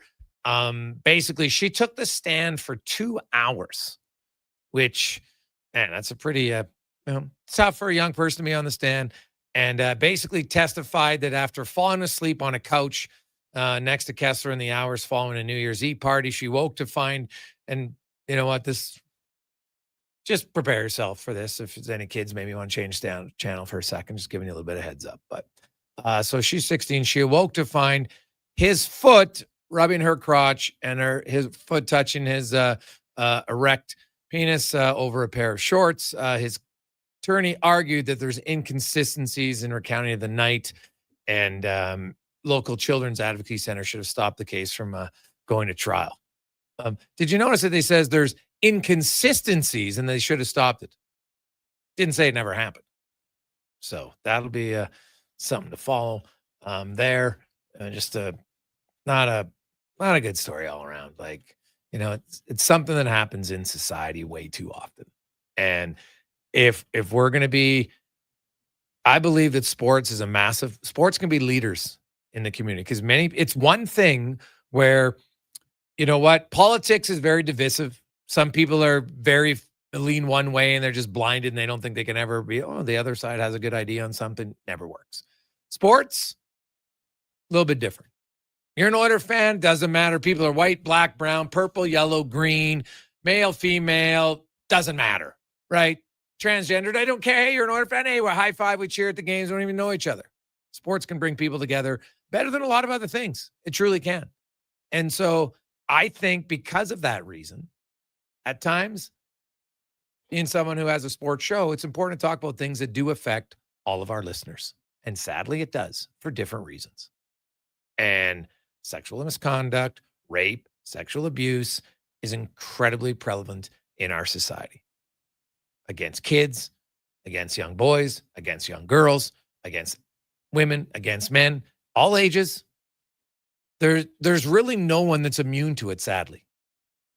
And when I look at our society, I always say this, I think we've made a lot of improvements. We're not perfect, but at least we've made improvements in a lot of other areas of life. You know what? It's a lot more aware and tolerable, and I think a little bit, it's not perfect. It's not easier for gay people today, but it's a lot better than it used to be. So at least there's some progress. I don't think we've made any progress when you look at the statistics and the numbers on sex. Now, why? Now, because it's ugly. And a lot of times when you start to have to hear what sexual abuse is and what actual rape is, like really hear it, no one likes to, because it's hard to visualize and it's hard to hear. So we'd rather say, oh, geez, no, it's not that bad. Then on the other hand, our courts, everything's now deemed sexual abuse. If you slap someone on the rear end, you rape someone, it's sexual abuse. That's the problem. They're not the same. Not the same at all. I'm not downplaying the slap in the behind. It's uncomfortable. It very much is so. But it doesn't scar you for life in a way that rape would. And so I think what's happened is now people hear sexual assault and we think, oh yeah, maybe slapped her on the butt, because that's easier to visualize, right? That doesn't make you feel bad as a human. But rape does when you have to know what it is. And I just, these cases, we need more people to stand up and say enough. Enough. Which I think we have to. As men, as parents, as women, everybody. Right? Stop pointing and stop being like, oh yeah, but they're a nice person. No, you're not a nice person if you're raping or sexually abusing someone. Of course, you're not. Okay, it's not ideal, at least for me anyway. few other text line in 833-401-1440. And then we'll get to Cam Tate. Hey, Greggs, what do you make of that trade rumor of Riley for Nurse? Do you think either team would do it? Well, Morgan Riley makes $7.5 million. Nurse makes 9.25. The money's close. Would there have to be a small retention or something? Maybe from Edmonton's perspective. Would either side do it? Riley's got, I think, I'm pretty sure he has 4 years left after this year on his deal. Nurse has, I think, the same. I'm pretty sure they both are free agents after at the end of the 2030 season. So contracts are the same as far as term goes. They're different types of defensemen. Nurse is obviously a better skater or physical. Riley, he's definitely a better puck mover. It's a good question. I'd have to dig into more of some of Riley's numbers. And because when I look at Edmonton, Riley's not playing the power play here. They got Evan Bouchard. They don't need a guy to play the power play. Darnell Nurse still plays the most 5-on-5 minutes on the team. Now, Riley plays a lot in Toronto too. And it might be a change of scenery could work for both. Now, Darnell Nurse has to agree to the trade. And I don't know if he loves the media focus in Edmonton, which isn't that hard, if I'm being bluntly honest. So I don't know if he'd love it in Toronto. But yeah, I'd have to dig into that one a little more. It's definitely, I can't say no flat out for either team yet, but I'd have to look into it. Trade like that, it's kind of rare. I would say that. So I think it's rare for sure. Now let's get to the 2-minute warning with Cam Tate, brought to you by Legacy Heating and Cooling, home of the no payments, no interest for 1 year on your furnace. Stay warm all winter long. LegacyHeating.ca. Christmas has a curious way of reminding us that the smallest gestures can carry the greatest weight. On this, the fourth day of our month of giving, we turn our eyes to a simple truth Edmonton has known for generations. A festive meal is never just a meal. It is belonging. It is dignity. It is the spark, quiet, humble, but powerful, that can light a path toward hope. And that is why the work of the Christmas Bureau of Edmonton matters so deeply. For someone facing hardship, whatever the reason, however life has bent and twisted their journey, sitting down to a Christmas dinner can feel like stepping briefly into a brighter world. The Christmas Bureau makes that moment possible. And today, through the generosity of the Glendale Golf and Country Club, we have a chance to make it possible for even more of our neighbors. When you purchase this special associate membership package, you aren't simply gaining access to fairways, friendships, or the quiet refuge of a beautifully kept course, though all those things are wonderful gifts in their own right. You are choosing to help someone experience the warm, sustaining embrace of community. You are saying, in effect, you matter, and you deserve a place at the table. And who knows? At that table, over turkey and trimmings, a conversation might begin. An opportunity might land softly, like a golf ball settling on the green. A life might nudge forward, quietly, gently, because you cared enough to act. So today, dial 833-4011-440, purchase this package, and take your swing at making Christmas meaningful for someone who needs it. Because helping the Christmas Bureau feed a family is not unlike standing on the tee, heart steady, club in hand. You aim with hope. You swing with belief. And every so often, on a frosty December afternoon on The Gregor Show, or a sunlit June afternoon, your effort becomes something extraordinary. A perfect strike, a perfect moment, a hole-in-one of human kindness.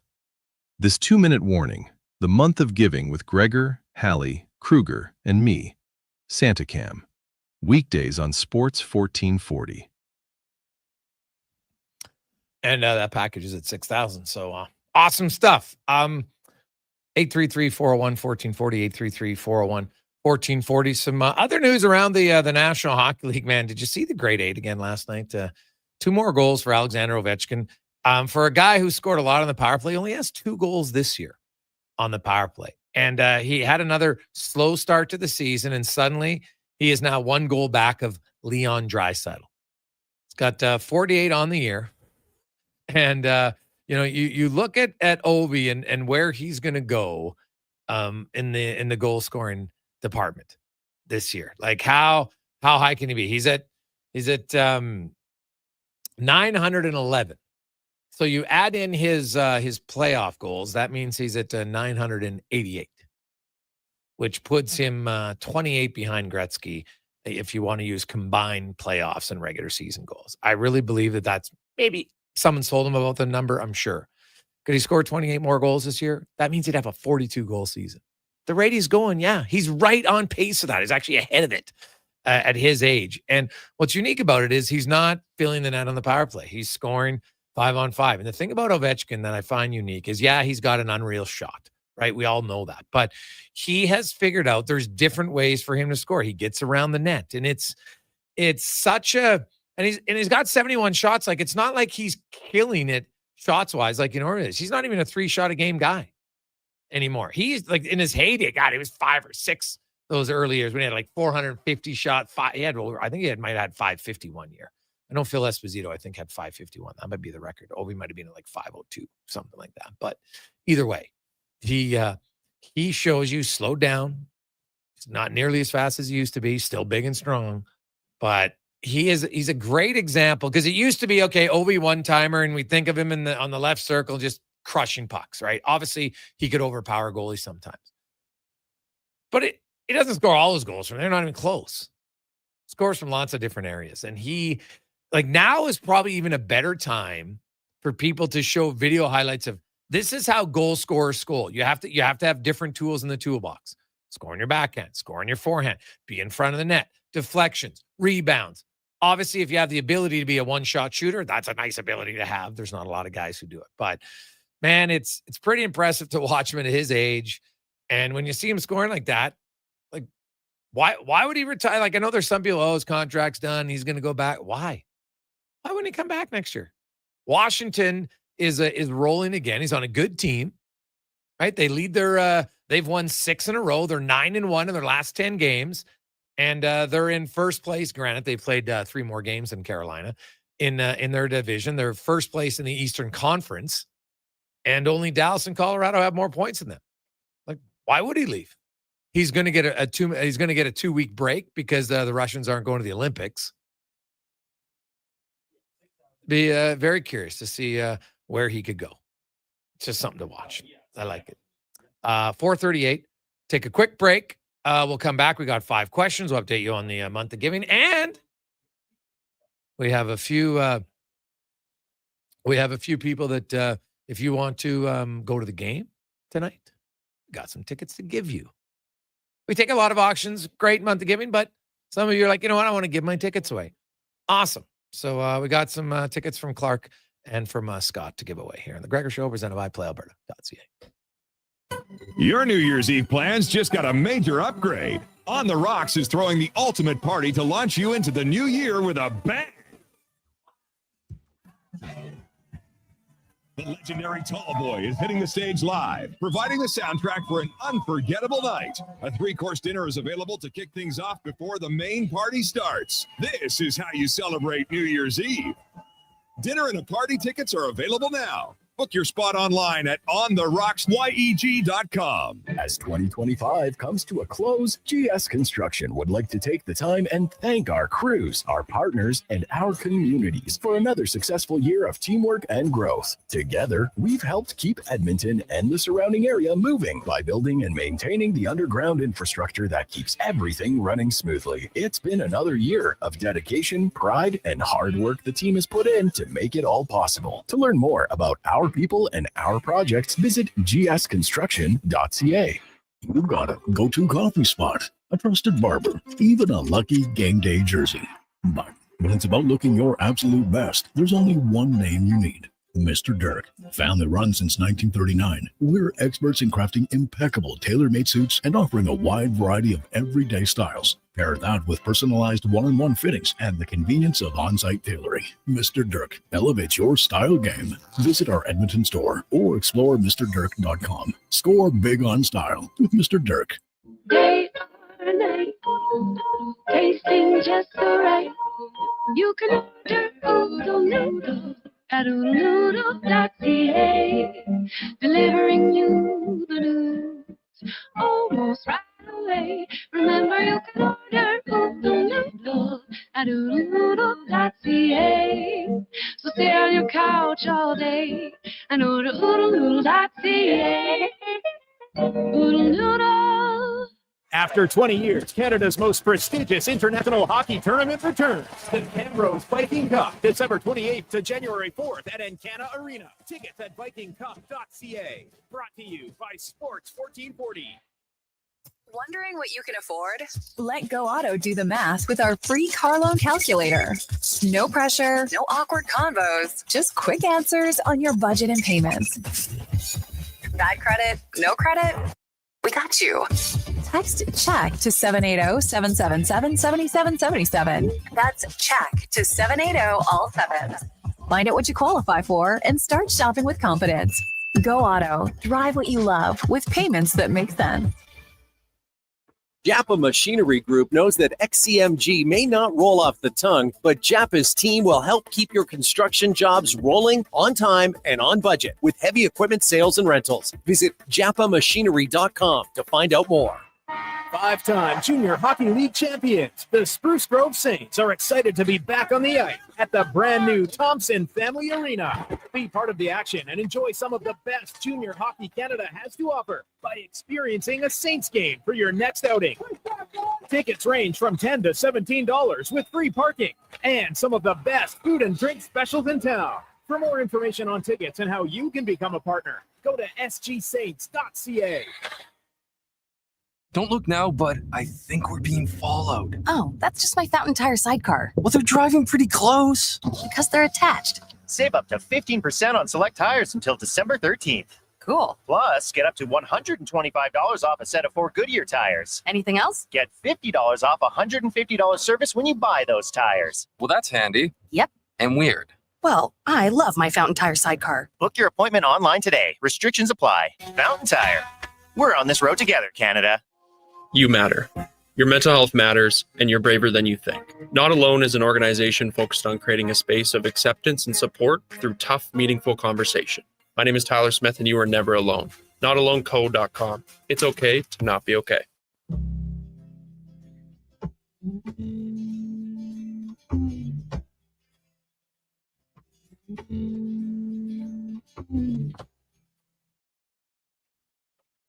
Portions of this hour brought to you by Cantork. What's the best way to beat the tariffs? Buy Canadian. Cantork's products are not only made in Canada, but right here in Edmonton. Save money, support Canada at cantork.com.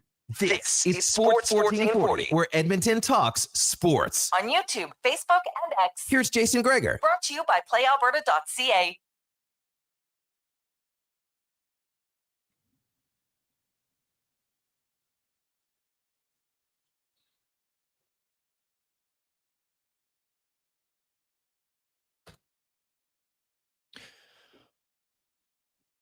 $444, Jason Gregor, Connor Halley, Sports 1440. We're up to $6,050 on our month of giving package here today at the Glendale Golf and Country Club. Ryan has the bid now. You can get in 833-401-1440, 833-401-1440. Also, coming up, we got a few pair of tickets to send you to the game. Once Cons confirms that he has them, then he does. So then we'll give away those before the top of the hour. So stay tuned listening for that. Now let's get to 5 questions brought to you by The Brick. And for a short time, Black Friday pricing continues. You can get $1,000 off of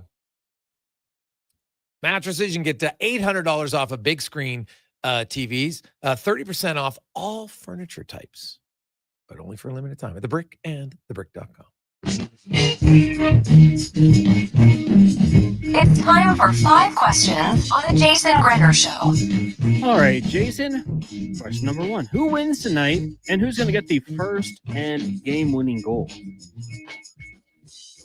Wow, the Oilers win tonight. I just think the Oilers have played well enough. This is a team they should beat. They've kind of beat them for fun in their history. Here, they've only ever lost once to Seattle and Edmonton, and I'd be stunned if that happened again tonight. Anything's possible in any game, but I would think Edmonton wins.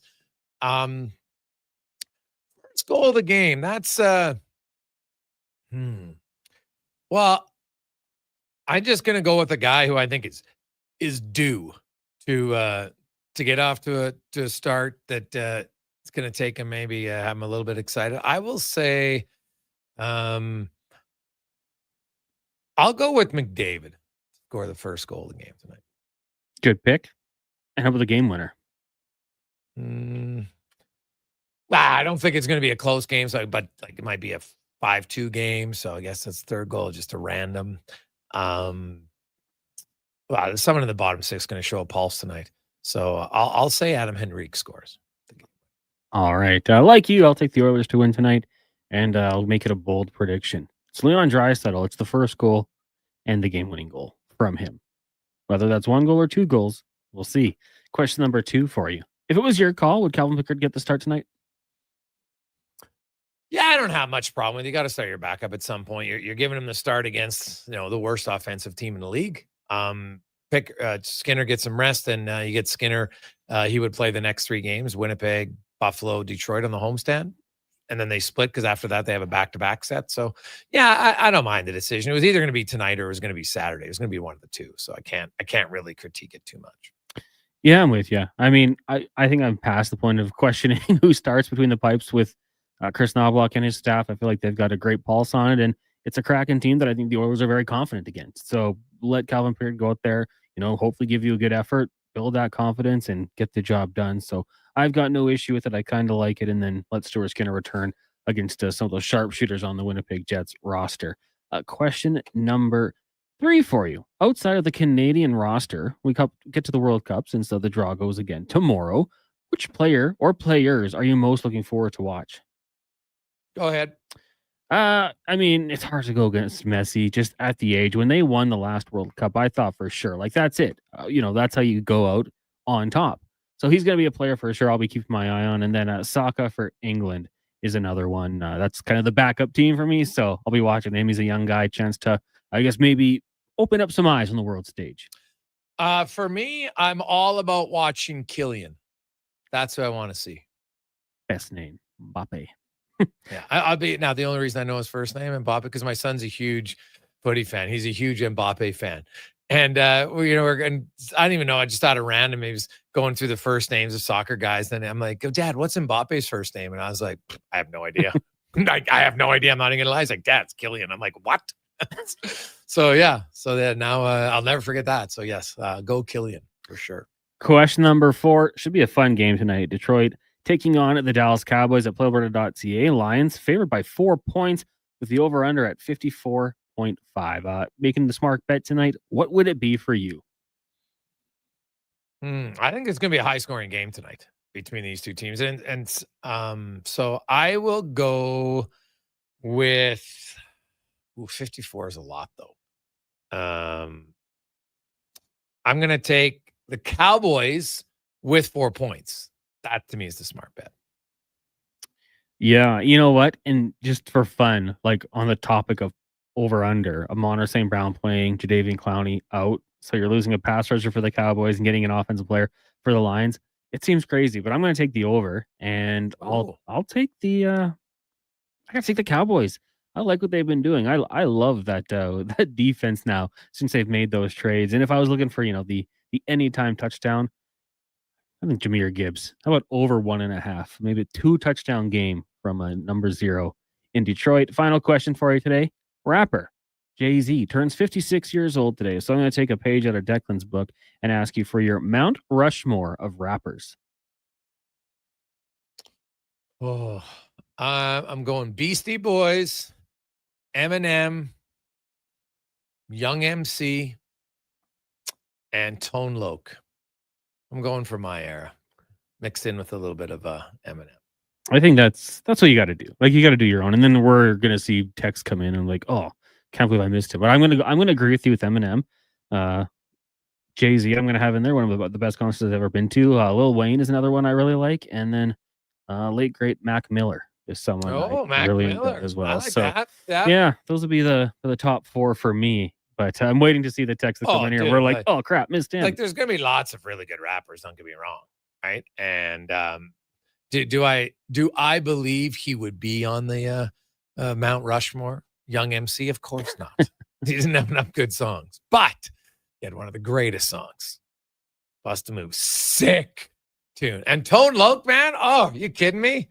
He had some classics. So they aren't necessarily like in folklore the greatest, but just on mine for sure. Which ones did I like? 100%. So that's who I would go with. Plus, Tone Loc was in Ace Ventura, correct? Yes. So that adds to the resume right there. Now, we're going to have a little fun today, Cons. You can call in right now, if you want to win tickets. You know how sometimes, Cons, you have to sing at Halloween, not very often, or maybe sing for your supper? Yeah. We were talking about crooners earlier on in the show.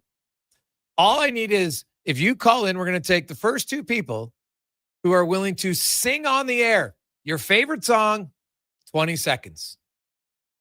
As long as it has to be better than Struds. I don't think that's high bar. And what I mean by better than Struds, we're talking showmanship. Like, you got to sell it. You got to own it. 833-401-1440. You can sing for tickets tonight to the Order game. These are good seats. So 833-401-1440. Any singers in the audience right now? 833-401-1440. Let us know. Also, before that, I do want a little personal shout out to my son. His nickname's a Dustpan, and it's his 12th birthday today. Okay, Cody. And he got NHL 25. He's pretty fired up, as he should be. And so I just want to wish him a big happy birthday. He's on his way to his game. He might be listening. He might not be. And, I'm super proud and blessed to be your dad, and look for lots more fun. And I hope you have a great day on your 12th Can you spell that for me? birthday. So there you have it. And we will. I'm looking forward to some of the phone lines lighting up here. Okay. Or phone lines lighting up. And we'll get you on after Cody here. We'll see. So Cons, who are we going to first? All right. Cons is. I think he's got some people on the line. Sorry. Yeah, we have Cody first. Will be the first contestant. Cody, how you doing? Hello, Cody. Are you there? Yeah, I'm here. Cody, what now? Are you a professional singer? Oh God, no. No. Okay. So you're like a sing in the shower type of guy? Yeah, absolutely. Okay. What are you going to belt out? Oh man, I've been thinking about it since Connor answered the call. I think I might do Push by Matchbox 20. Oh, okay. All right. Okay, buddy. Do we have it? You want to give him some background music, anything? Like just underneath a little bit, or no? Do you want to just go a cappella? Yeah, we can snap for him or something. Declan loves Matchbox 20, Cody, so really? Don't let him down. Do you want to go? Do you want to go a cappella? But maybe we'll go a cappella. That might be a little bit better. So yeah, Cody, I'll give you what's better for. Yeah, well, I'll give you the countdown in 5, 4, 3, 2, 1. She said, I don't know if I've ever been really loved by a hand that's touched me, and I feel like something's gonna give. I'm a little bit angry. Well, don't just stand there. I forgot the words. It's pretty good, Coach. That's pretty good, buddy. I like it. E for effort. E for somewhere Strutty is swearing that someone's better than him, so that's good. So stay on the line, and you're going to go to the Kraken game tonight, courtesy of Clark. Awesome. Sounds great. All right. There we go. No, we have two pairs. I did grab another. No. We have another pair. All right, Don't worry. We have two pairs. We have two singers. Who's up next? Orville. Orville, how you doing? Is this Mr. Redenbacher? I wish I had that popcorn money. Oh, that's very true, man. That is very true. Orville, what now? Are you a professional singer? Yes and no. I've sung professionally in the past. Oh, okay. All right. So now, when was the last time you performed? Oh, I don't know, maybe 10 years. Oh, okay. 10, 11 years now. All right. Okay. So do you sing karaoke? I do. Oh, okay. What's your go-to karaoke song? It would be Mac the Knife. Oh, okay. What are you going to sing for us today? I was going to sing Sitting on the Dock of the Bay. Oh, okay. Little Otis Redding for you. Little Otis Redding, buddy. I love that genre. Fantastic. All right. Okay. I'll give you the countdown, and then you rock and roll in 5, 4, 3, 2, 1. Take it away, Orb. Sitting in the morning sun, I'll be sitting when the evening comes, watching the ships roll in. Then I watch them roll away again. Sitting on the dock of the bay, watching the tide roll away. Sitting on the dock of the bay, wasting time. Awesome. That's fantastic, my man. That's pretty damn good. I love it, Orville. This is great on a little Thursday afternoon. Some unexpected singing. I like it. That's great, man. Well, hey, you're going to the game tonight. Courtesy of Scotty, and he'll send you some tickets. Connor, I'm just going to get you to text us your email address, then we never have any spelling mistakes. So when you get off the line, just text us. Con knows your number, so we'll know it comes in. And just text in your email, and then we will fire you those tickets. Fantastic. Thank you. All right. So there you go. Nothing like a little good sing. I thought it was pretty good. Pretty good, man. Otis Redding, Dock of the Bay. That is classic, man. It's classic. So very much appreciated. So, hey, thanks for Scotty and Clark for sending the tickets. Month of giving. Might as well have a little fun on the show. I haven't had sing for the ticket, but there might have to be a new contest. I kind of like that. Maybe next time, maybe a little bit more competition we would have, and then people could vote A, B, or C. Who do they like? I don't mind that at all. Pretty solid. Add a little entertainment to it. Go to the game. I still say, you know what? I think the Oilers have missed the boat on never having a karaoke contest at intermission. You got 17,000 people there. You telling me you can't have a few people in there that would crush it for entertainment? Like, am I the only one who's off his rocker? I think that'd be fantastic. Something a little bit different. You get somebody there, you know what? You set it up. You got a carpet. It's pretty simple. Rock and roll. Let's go. Might have to talk to Shipman about that. Hey, Timmy, get a little karaoke at a game. Cons, what do you think? Liven it up. I'm in. I mean, you got to find a way to get people entertained. There's things that, I'm locked in for. At CFL games, little kids playing football, and the dogs. I'm not going to leave my seat. Yeah. Karaoke at a hockey game, I'm in for that. Because you know what? The thing about karaoke is sometimes you can have really good singers, and then sometimes you can have train wrecks. And I'm not sure which one's more entertaining. Depends on the day. It depends on the day. So just saying. A little, you announce it in the first period. Anybody who feels they want to compete tonight in our karaoke contest at second intermission, come over to section 118. Submit it. See what you got. Hey, you could probably have, because you might get 20 people there, and a few of them might have some liquid courage in them, and maybe they're not that good. But you siphon it down to a few, 3 or 4, and away we go.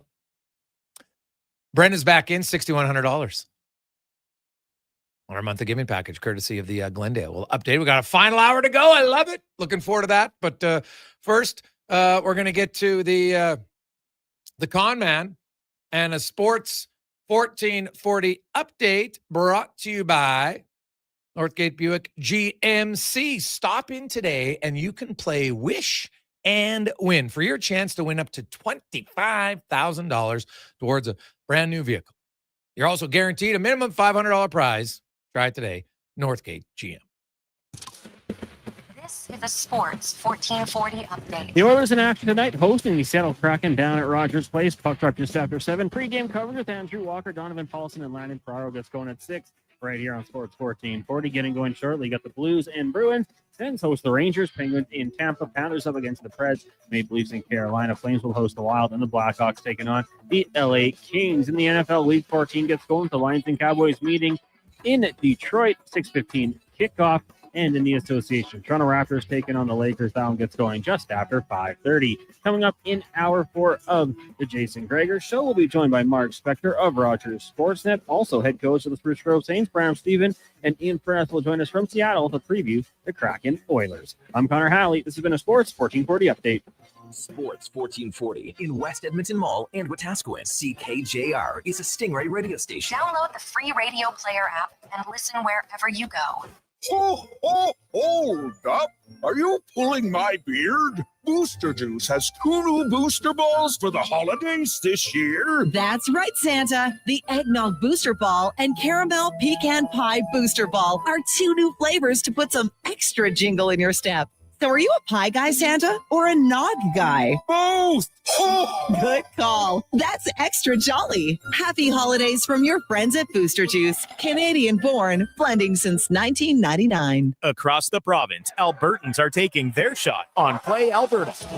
With casino winners every hour, jackpots worth millions, and revenue that stays in the province, there's never been a better time to sign up. Right now, our listeners can score a $50 free bet when they make a minimum $50 deposit with code Gregor50. That's code Gregor50 for a $50 free bet. Start playing with your game sense today to find out if you're Alberta's next winner. Black Friday deals continue at The Brick. And until December 11th, you can save big in every department. Save up to $1,000 off sectionals, up to 40% off mattresses, and up to 30% off furniture. Plus, buy more, save more. Up to an extra $300 off select major appliances. It's your last chance for Black Friday deals. See thebrick.com for details and exclusions.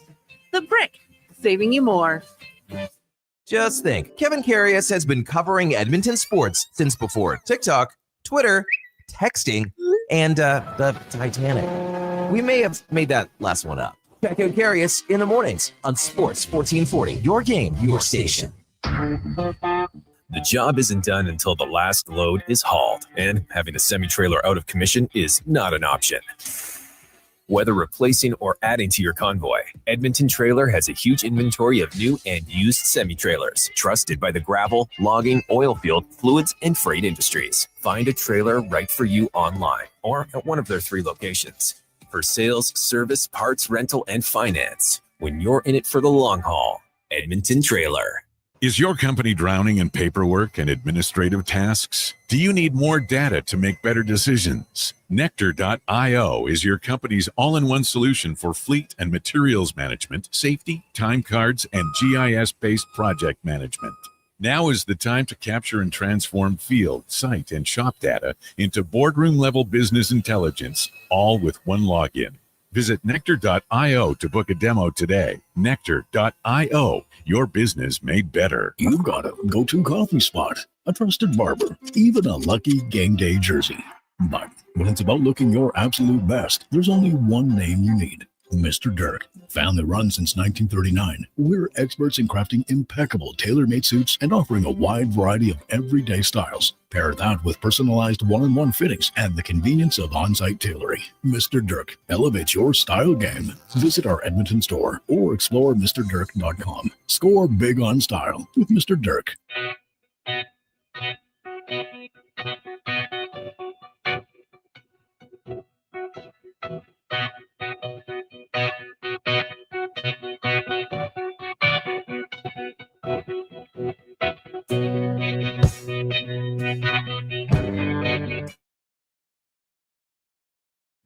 Portions of this hour brought to you by Elks Nation, 2 weekly podcast with Eddie Steele and Declan Kruger, breaking down the green and gold. The most in-depth double football coverage on YouTube and anywhere you get your podcasts. elksnation.ca. The Jason Gregor Show, the best of Edmonton sports talk and beyond. This is Sports 1440. Presented by PlayAlberta.ca, Alberta's only regulated online gambling website.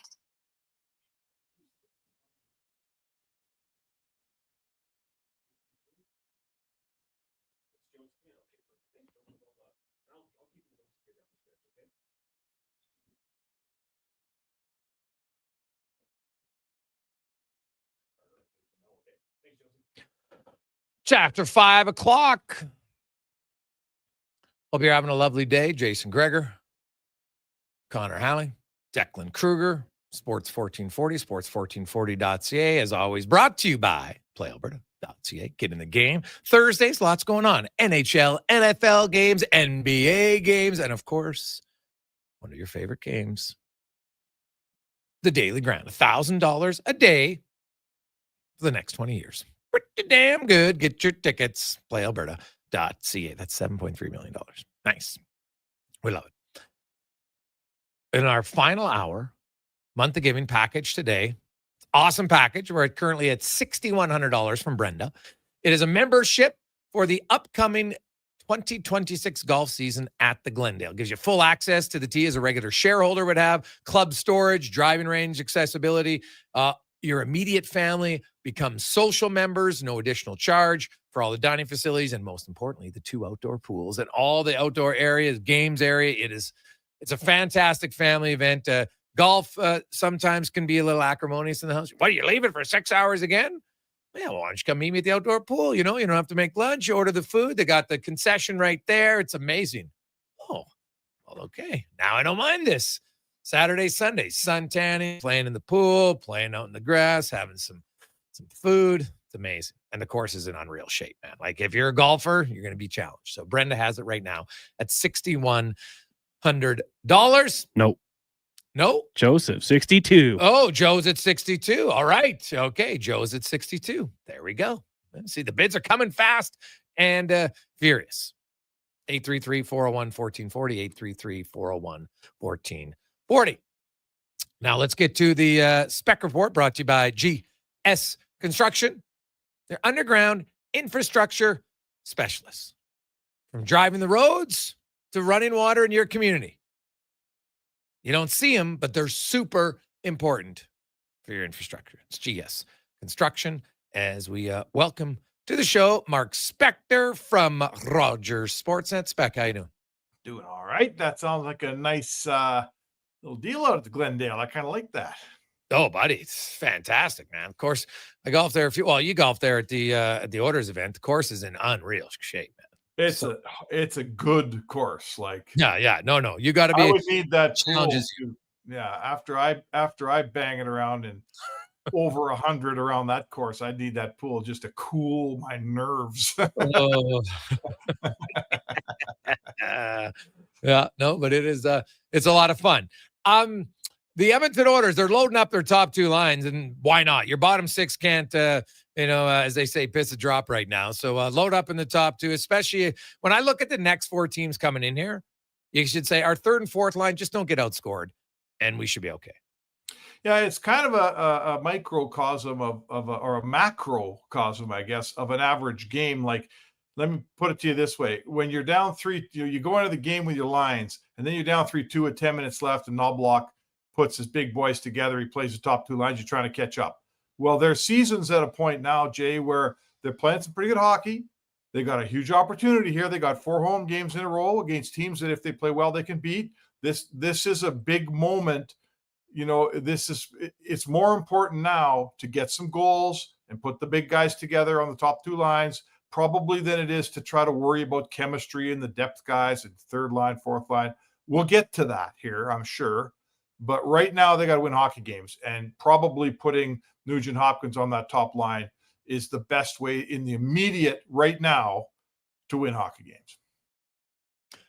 Yeah, well, they need to win, right? Like this, hey, they played well against Minnesota, and that's all good. Their defensive game has come on here in the last 5 games, but they've only won 2 of them, right? Like they're still 2-2-1 in their last 5, and they've played pretty well, but they're only 2-2-1. Like, you got to start, the solid efforts have to become wins.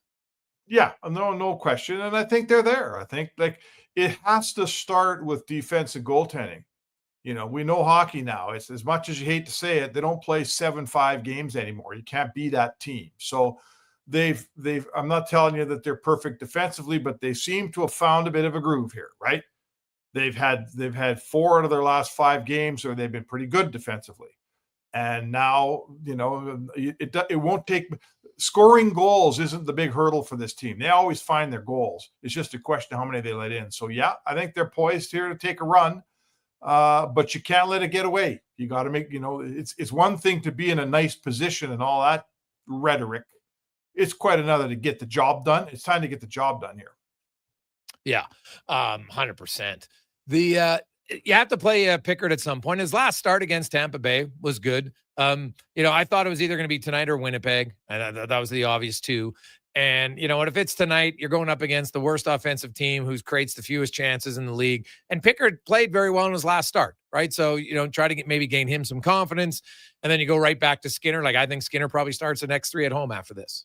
Yeah, I get it. Like, if Pickard was still, hadn't had a really good start in Tampa, his last start, I wonder if if he was really scuffling, I question whether they'd interrupt this run of fine defensive play by playing him. But he did play well. He had a really good game in Tampa. And you know how it is with sports, man. When a guy has a good game, you want to get him in there again. You want him to maintain that feeling. Like, the backup goalie is important. You can't go through a season with a backup goalie that's got an 850 or whatever Pickard's got going right now, or certainly heading into that Tampa game. His save percentage was awful.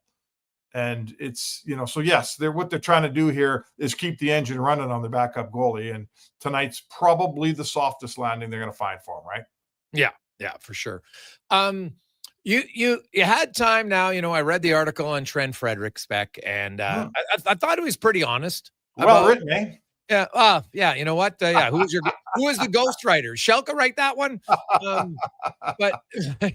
But like he seemed like, I thought like the one comment about, hey man, you know what? You get the minutes you deserve.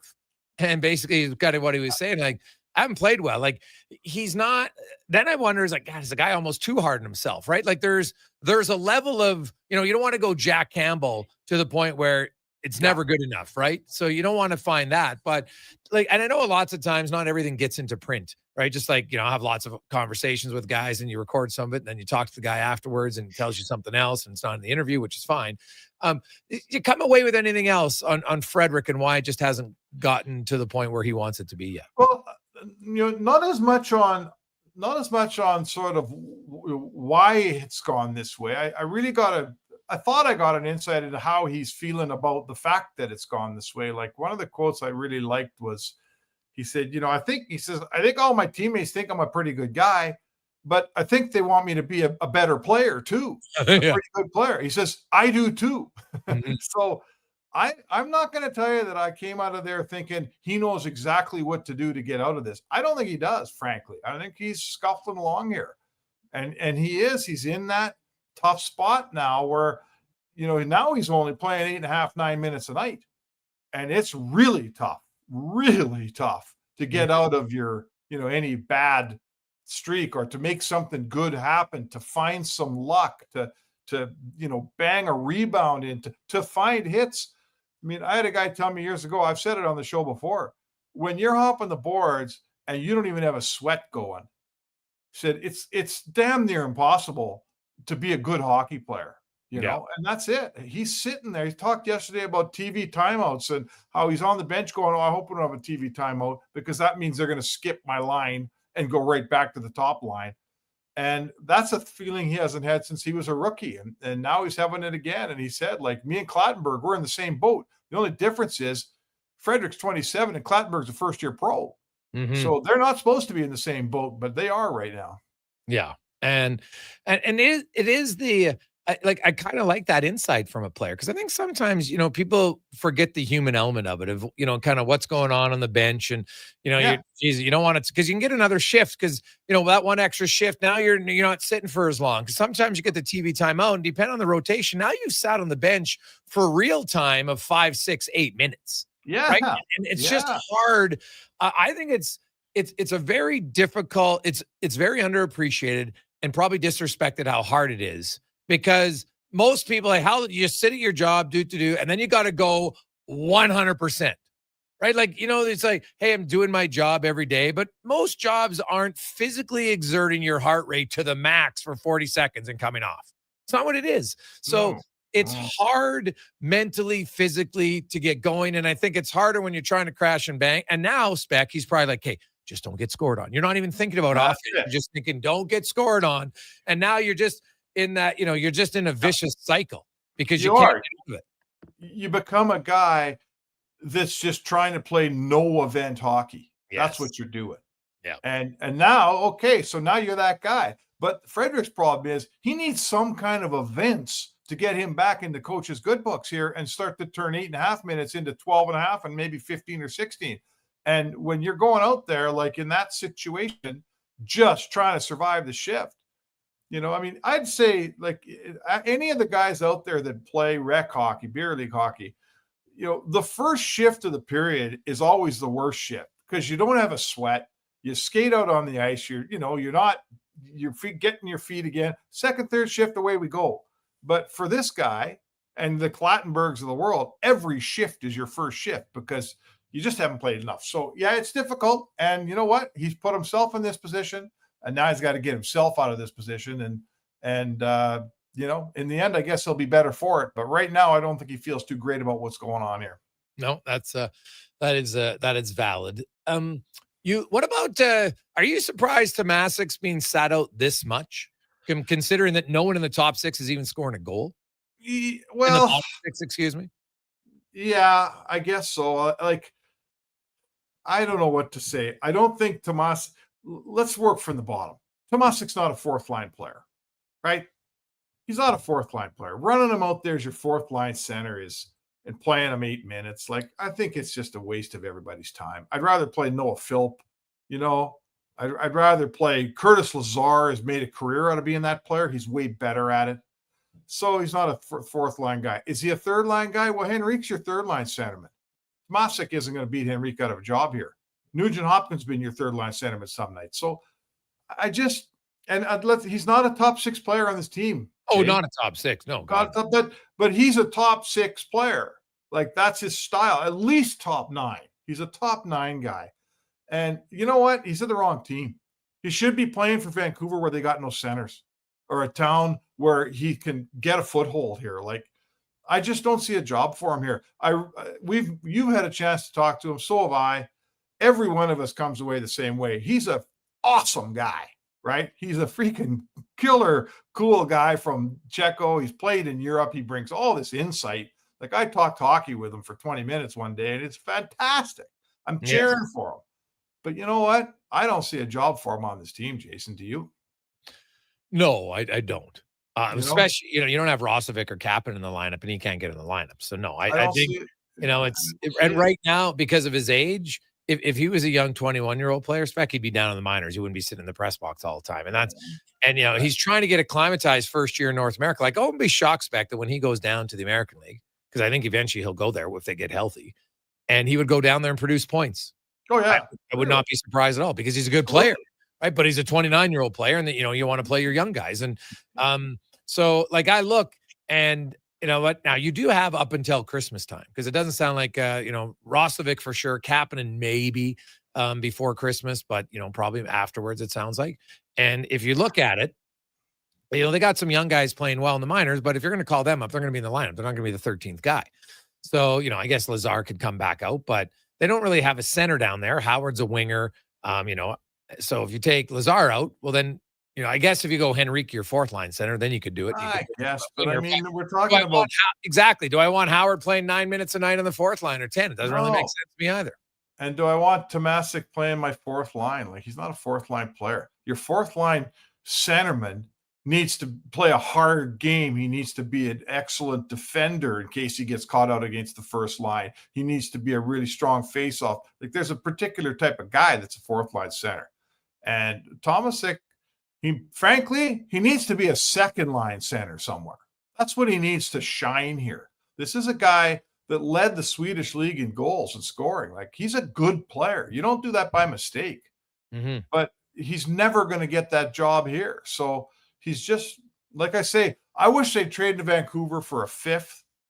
And I love to see the guy get a proper dose of ice time in a offensive situation and see how he does, just see how he does. Because I don't see him getting a chance here, Jay. I just don't see it. No. Spec, have a good one at the rink. We will chat with you later. All right. See you there. There you go. That's Mark Spector. Ryan is up to $63.50 for our month of giving package, courtesy of friends at the Glendale Golf and Country Club. We keep rocking and rolling. We're going to go for about another 20 minutes on that. We'll come back. We got Ian Furness joining us from Seattle. Also, we'll talk about a big matchup, big rivalry game coming up this weekend here on the Gregor Show, presented by PlayAlberta.ca. More Edmonton families than ever are struggling as food prices skyrocket. The Holiday Hamper Foundation provides festive meals for 2,000 homes in need. Your donation ensures a turkey is on the table for every family. Donate today at holidayhamper.ca. Now, Action Electrical's testing team is on defense duty. They're the guardians of safety and compliance, a critical part of any lineup. Precisely. They perform rigorous safety and code compliance testing for commercial operations. Think of them as the referees, ensuring everything is up to standard before disaster strikes. Their preventative plays are legendary, spotting faults early. Hire the Action Electrical team to bring home a win for your project. Visit actionelectrical.net. The longest running basketball show in Canada airs every Saturday morning at 10 on Sports 1440. Hoop City with Paul Sir introduces a new generation of basketball talk, and it's right here on Edmonton's home for sports, Sports 1440. Ring in the new year with a Canadian country legend. December 31st, in concert at the Silent Ice Center in Nisku. Brett Kissel. She drives me crazy. With special guests Haley Benedict and Morgan Kleiber. Bring your friends, your cowboy boots, and your party spirit for a night full of hits, celebration, and unforgettable memories. Hosted by Chris Sheets. The countdown to 2026 starts with Brett Kissel live on stage. Get your tickets now at silenticecenter.com/events. Picture this. You're sleeping and you're awake, but it's a good day because you're about to make your way to McDonald's to pick up some breakfast. Fast forward, you're there. But what's this? You can now get all those breakfast classics penny style with rich, creamy hollandaise style sauce. A happy little tear rolls down your cheek. You grab your small McCafe premium roast coffee, still just $1 plus tax every day. And see. Get up and at 'em with the Egg McMuffin. At participating McDonald's restaurants in Canada. Prices exclude delivery. Subaru is built for winter. Symmetrical all-wheel drive delivers power with incredible control, stability, and grip. Add 220 millimeters of ground clearance, and you're not getting stuck in snowbanks. You'll drive right through them. And inside, luxurious heated seats and a heated steering wheel. Plus, for 19 years in a row, Subaru vehicles have earned top safety pick status, giving you unmatched peace of mind. Subaru is engineered for Canadian winters, built for real-life confidence. Welcome to Uncommon Standards. Think your credit's not good enough for a new ride? Think again. Go Auto's car loan calculator is here to help. No commitments, no credit hits, just real answers.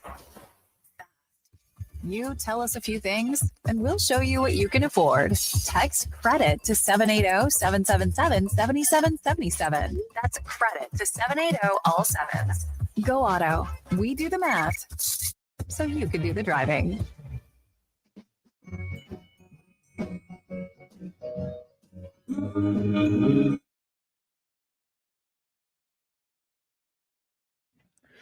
Portions of this hour brought to you by Papa John's. Enjoy a taste of Hawaii with Papa John's Aloha Trio. Try the classic Hawaiian, Super Hawaiian, or Hawaiian barbecue chicken pizzas for only $19.99 each at papajohns.ca or on the Papa John's app. The Jason Gregor Show, the best of Edmonton sports talk and beyond. This is Sports 1440. Presented by PlayAlberta.ca, Alberta's only regulated online gambling website.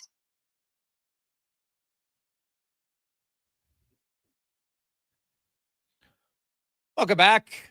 Busy Thursday afternoon. Coming up, the pregame show at 6 o'clock. We got Walks and Paulson. We'll take you through to puck drop tonight, the Oilers and the Kraken. Pickard starting in goal. Same lineup for the Oilers as far as roster skaters go, but Nugent Hopkins will play with McDavid and Hyman for the first time this season, and Henrique will center the third line with Janmark and Mangiapane Savoy with Draisaitl and Podkolzin. Fourth line stays the same.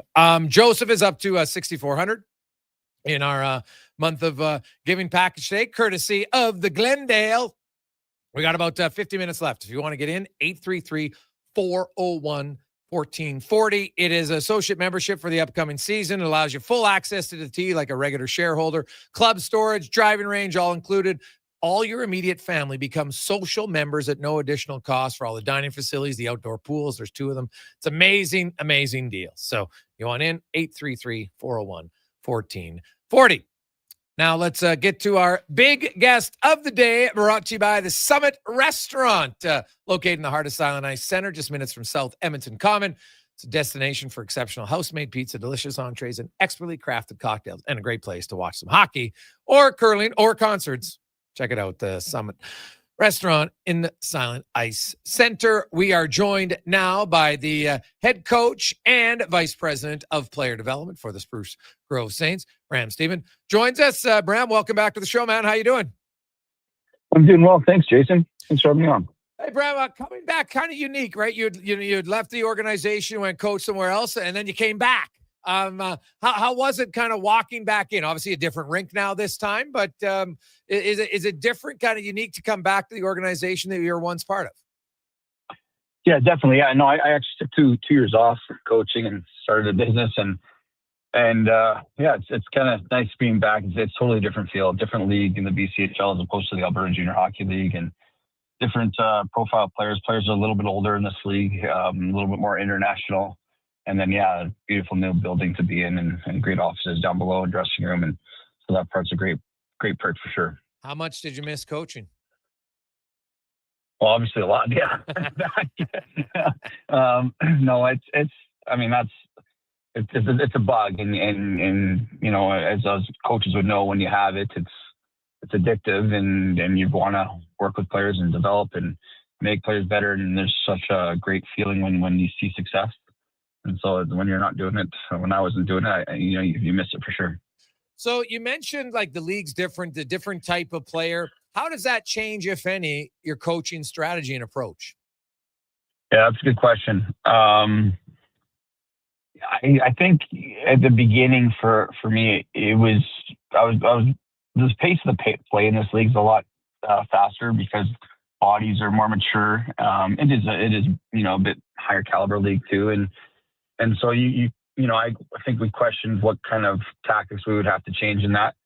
To be honest, I think what we found over time is certainly the game evolves and certain skill traits change, but at the end of the day, a lot of the same structures, both in how we handle our day-to-day and how we play on the ice, has worked for us, and we've gone back to a lot of that, and it's still working for sure. Okay. You mentioned like the pace of play. So obviously you got to move the puck quicker, I think, at any level of guys. And you mentioned, some Europeans. Your leading scorers is from Linz in Felix Haybach. For a guy like that coming over here, is there a different challenge for him to understand? Because North American game is a little bit different. Yeah, definitely. I think with all the Europeans, what I'm finding in my first kick at the Canvas working with players like that is because they're playing on the international ice, they're much more used to containing the play and without the puck. And so in the North American game, when you get to the walls quickly, there's a lot more pressure scenarios where they got to get all the way through stick on puck and then body on body. And so there's a lot more close contact that way. And then with the puck, I think a lot of it's the board battles and learning how to pick pucks up on the wall and handle the pressure off the wall. And because there's a lot more room to the outside in those ice surfaces. In Felix's case, he played in the U.S. last year in the North American Hockey League, so he was a little bit more adjusted. Okay. But was in more of a defensive role, and now that he's had a lot more offensive touches, he's taken advantage of that fully. And he actually just left this week to go to the second pool in the World Junior Championship. So we're wishing him well for sure. And, so when he leaves, obviously other guys have to step up, and you got a huge game tomorrow night. It's still a great rivalry. Whenever the Saints and the Crusaders play, you're hosting, and then I think you actually have a few games in Sherwood Park. I think you guys face each other 3 times this month. So the rivalry will definitely become a little spicier, which is always entertaining. Sherwood Park likes to play a pretty up-tempo offensive style. How do you counter that?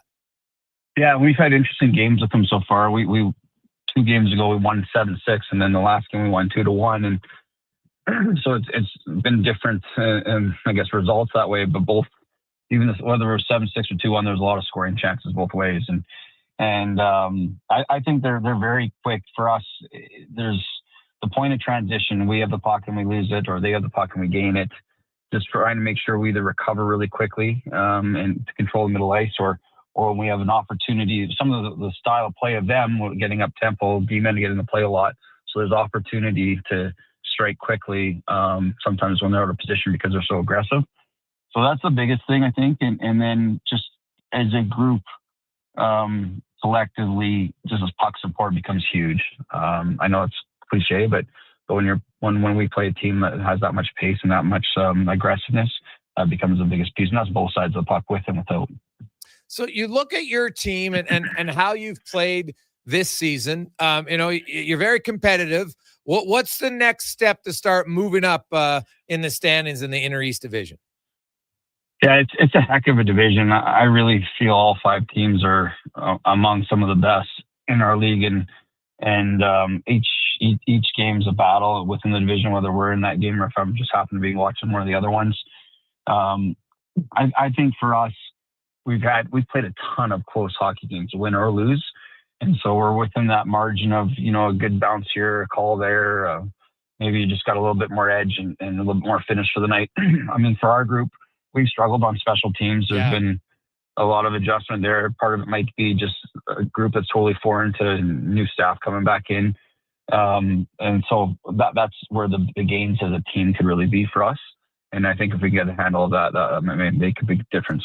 Well, I was going to ask you about your power play. It's 15.9%, which obviously is below where you want it to be. So when you're looking at a power play, a lot of it can come down to confidence for sure. But have you been mixing and matching, trying to find the right units that work together? Well, that's kind of one of the unique things I think we do. For us, the beginning of the season, we play all of our guys on power play and penalty kill different times. We're very much a development-focused program. Smart. And because of that, we got to back that up in how we deploy players on the ice. So the first, 20, 30 games, we're giving much more than 2 units opportunities. Same thing on the penalty kill. And so traditionally, it's a little different in the Alberta League because the league wasn't as deep. But traditionally, we would always start a little slower on special teams and then pick up as the year goes along. And the long-term benefit to that is the returning players are comfortable on both sides of the puck, and it really helps in year 2 and 3 and 4. And it sort of snowballs. But yeah, I guess it's not totally unexpected, but I think a lot of it has to do with just how we deploy players. Now, you have had 32 different players play at least one game, but you've even had 25 guys play in 8 games. So now I know some guys are leaving because there's always different events going on. But have you just had a lot of nagging injuries? That's a pretty high amount of players. I see you only have 5 guys who have even played every game. And again, I think for us, we kind of move guys in and out of the roster a little bit differently than a lot of teams too. Okay. And I think some of it there was definitely some transactions that happened early in the year.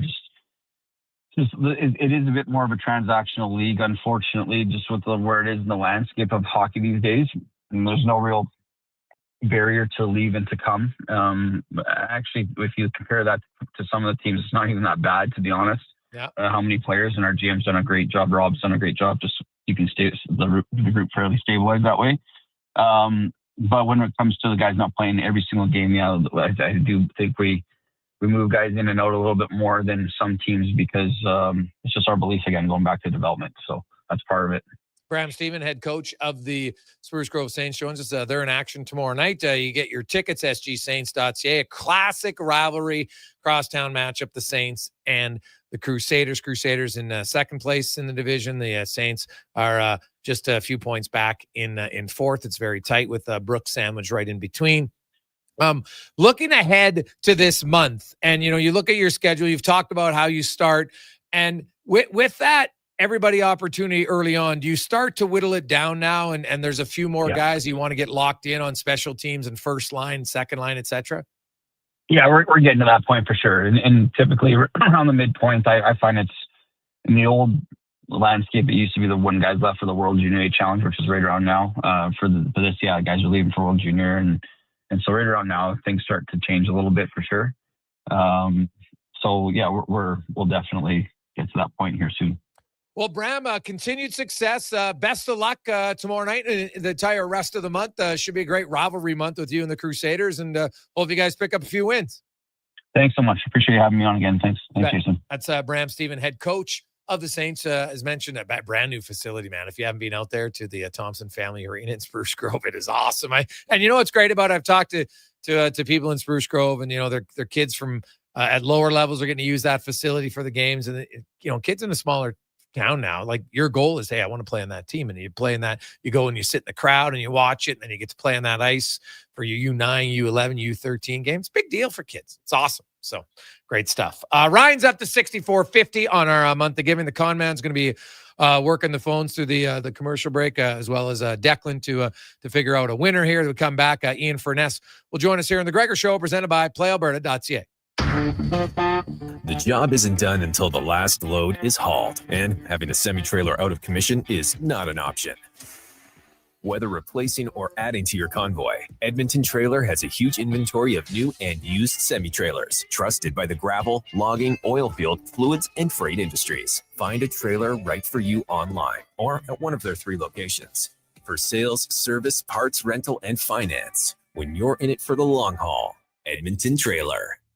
Vinny and Don in Hockey are dedicated to skill development for all hockey players. If you know a student athlete interested in growing as a person and a player, register for a free shadow day. Beginner or experienced, this program develops a student athlete skill in a supportive environment. It's a great opportunity for prospective student athletes entering grades 3 through 12 to see what Vinny and Donnan have to offer. Visit vinnyridge.epsb.ca or donnan.epsb.ca for more info and to sign up. Friday deals continue at the Brick. And until December 11th, you can save big in every department. Save up to $1,000 off sectionals, up to 40% off mattresses, and up to 30% off furniture. Plus, buy more, save more, up to an extra $300 off select major appliances. Don't wait for the crowds. It's your last chance for Black Friday deals. See thebrick.com for details and exclusions. The Brick, saving you more. Don't look now, but I think we're being followed. Oh, that's just my Fountain Tire sidecar. Well, they're driving pretty close. Because they're attached. Save up to 15% on select tires until December 13th. Cool. Plus, get up to $125 off a set of 4 Goodyear tires. Anything else? Get $50 off a $150 service when you buy those tires. Well, that's handy. Yep. And weird. Well, I love my Fountain Tire sidecar. Book your appointment online today. Restrictions apply. Fountain Tire. We're on this road together, Canada. I'm Saxon, and this is my little sister Goldie. I'm Goldie, and this is my little sister Saxon. Wait a minute. I'm the big sister around here. And I'm Rick Showers from No Bull RV, and these are my granddaughters. They like to help with the holiday commercials. It's sort of a tradition in our family. And since they moved from Australia to Nashville, we get to see them more than ever. It's nice to live in the same hemisphere with Grandma and Papa. That's right, Saxon. And at No Bull, the holidays are all about family. And really, that's what camping is all about, too. Maybe I should come work for you at your store, Papa. I can make the Goldie cakes. Maybe in a few years. Papa says used RVs are way better than new RVs. That's right, Saxon. You learn quickly. So what do you have to say to all the people listening on the radio? Happy Christmas to everyone in Canada. And that's No Bull. NoBullRV.ca. Hey everybody, it's Chief Principe and Jason Stradlin. Join us on a 7-night cruise through the Mexican Riviera, leaving from Los Angeles and including Cabo, Mazatlan, Puerto Vallarta, and more. While we relax and cruise the tropical waters and have some drinks with umbrellas in them, you could attend an intimate meet and greet with legends like Bill Ranford, Jason Strudwick, Kelly Buchberger, Ron Lowe, Jack Michaels, Louis DeBrusque, and more. Don't miss out on every hockey fan's dream cruise, the Edmonton Hockey Legends Cruise. It's going to be one hell of a trip. Price start at just $23.99. Part of the proceeds support the Ben Stelter Foundation and Kids with Cancer. The Edmonton Hockey Legends Cruise, July 2026. Visit cast.tours/Edmonton or call 1-833-347-7678. Book now and save $500 per cabin when you mention promo code Stingray Radio. That's cast.tours/Edmonton. Every lunchtime, hang with Low Tide. Weekdays from noon to 2 on Sports 1440. Low Tide and Declan Kruger gives you the deep dives, sharp analysis, and Edmonton sports talk done right. Your game, your station, Sports 1440. Black Friday deals continue at the Brick. And until December 11th, you can save big in every department. Save up to $1,000 off sectionals, up to 40% off mattresses, and up to 30% off furniture. Plus, buy more, save more, up to an extra $300 off select major appliances. Don't wait for the crowds. It's your last chance for Black Friday deals. See thebrick.com for details and exclusions. The Brick, saving you more. More Edmonton families than ever are struggling as food prices skyrocket. The Holiday Hamper Foundation provides festive meals for 2,000 homes in need. Your donation ensures a turkey is on the table for every family. Donate today at holidayhamper.ca. Performance by Action Electrical today. Their projects team kicked things off, designing and building with unmatched skill. Then the service team swoops in for those crucial repairs and maintenance. And don't forget the testing team, ensuring everything's safe and sound before the solar team scores with sustainable energy. A complete team effort. Have Action Electrical bring home a win for you and your project. Visit actionelectrical.net. Japa Machinery Group knows that XCMG may not roll off the tongue, but Japa's team will help keep your construction jobs rolling on time and on budget with heavy equipment sales and rentals. Visit japamachinery.com to find out more. 5-time Junior Hockey League champions, the Spruce Grove Saints, are excited to be back on the ice at the brand new Thompson Family Arena. Be part of the action and enjoy some of the best junior hockey Canada has to offer by experiencing a Saints game for your next outing. Tickets range from $10 to $17 with free parking and some of the best food and drink specials in town. For more information on tickets and how you can become a partner, go to sgsaints.ca.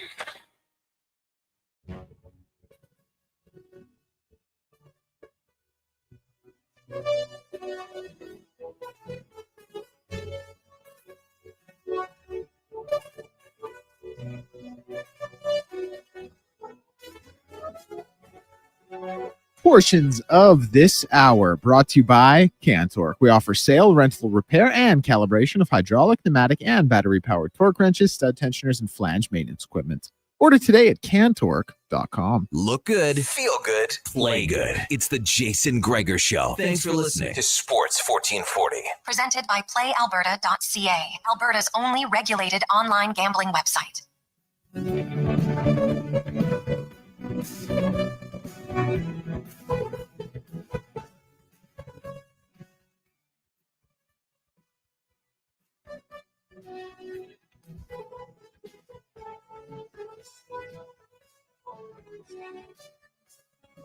Welcome back. It is the Jason Gregor Show here on Sports 1440. Connor Halley, Declan Kruger, wrapping up this show. Coming up next, we've got pre-game coverage with Andrew Walker, Donovan Paulson, and Landon Ferraro as the Edmonton Oilers set to take on the Seattle Kraken down at Rogers Place. Puck drop, as we mentioned, just after 7 o'clock. Pre-game show will go right up until then. Of course, the Edmonton Oilers met the Seattle Kraken in their last action. It was Saturday night in Seattle. Joey Decourt took the loss as the Oilers won 4-0. They'll do it again. We are going to go in the room with Ian Furness in a minute here, brought to you by Action Electrical, the most diversified electrical contractor with 4 divisions in project service tag and solar in commercial or residential. And there's lots of things to get into. We won't have too much time with Ian as the show. Obviously, we're in our final segment, but we do bring in Ian Furness right now. You can hear him on the radio out in Seattle, 93.3 KJR. Ian, good evening. How are you doing today? Good, fellas. How are you guys doing? Doing really good. I appreciate you doing this here. We won't keep you too long as the Edmonton Oilers and Kraken meeting in about an hour and 20 minutes down at Rogers Place. I want to ask you, the Kraken off for a few days since the last time these two teams played, just on Saturday. This whole show, though, I will tell you, the Kraken taking a bit of a beating. A lot of people kind of saying, like, not too much to get excited about in Seattle for the Kraken. I want to give you a chance to defend them. When you look at this team, I mean, what are the fans excited about when it comes to this group? Well, I think, one point out of a playoff spot, despite some challenges scoring this year, would give you hope for, give you a lot of hope, to be honest with you. It's all about wins and losses. It's about gathering points. It's about, accumulating points during the course of the season. So, yeah, listen, I'd be lying if I came on and said they play the most exciting brand of hockey. They don't. Their leading scorer is 186 in the league in points. But they do it with defense. They do it with really good goaltending.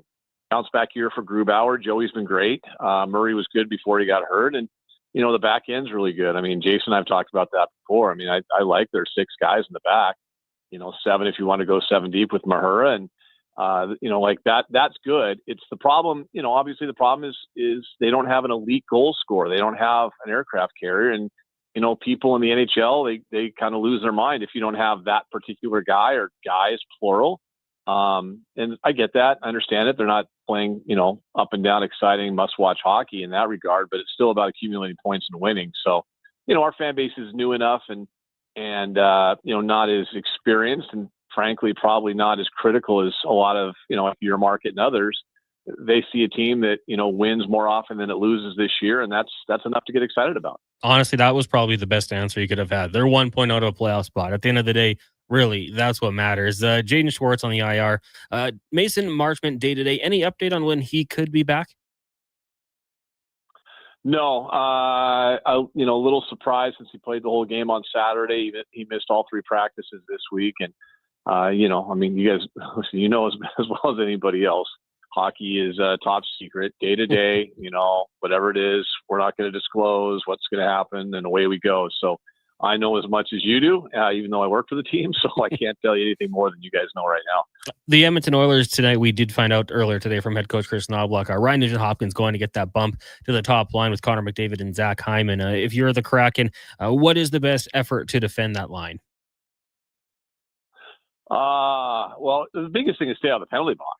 Honestly, I mean, and that's obviously you're talking about even strength. I'm just saying, you just got to be disciplined. They were 2 for, Edmonton was 2 for 2 in the last game of the power play, and and an elite 2 for 2 at that. You can't take penalties against these guys.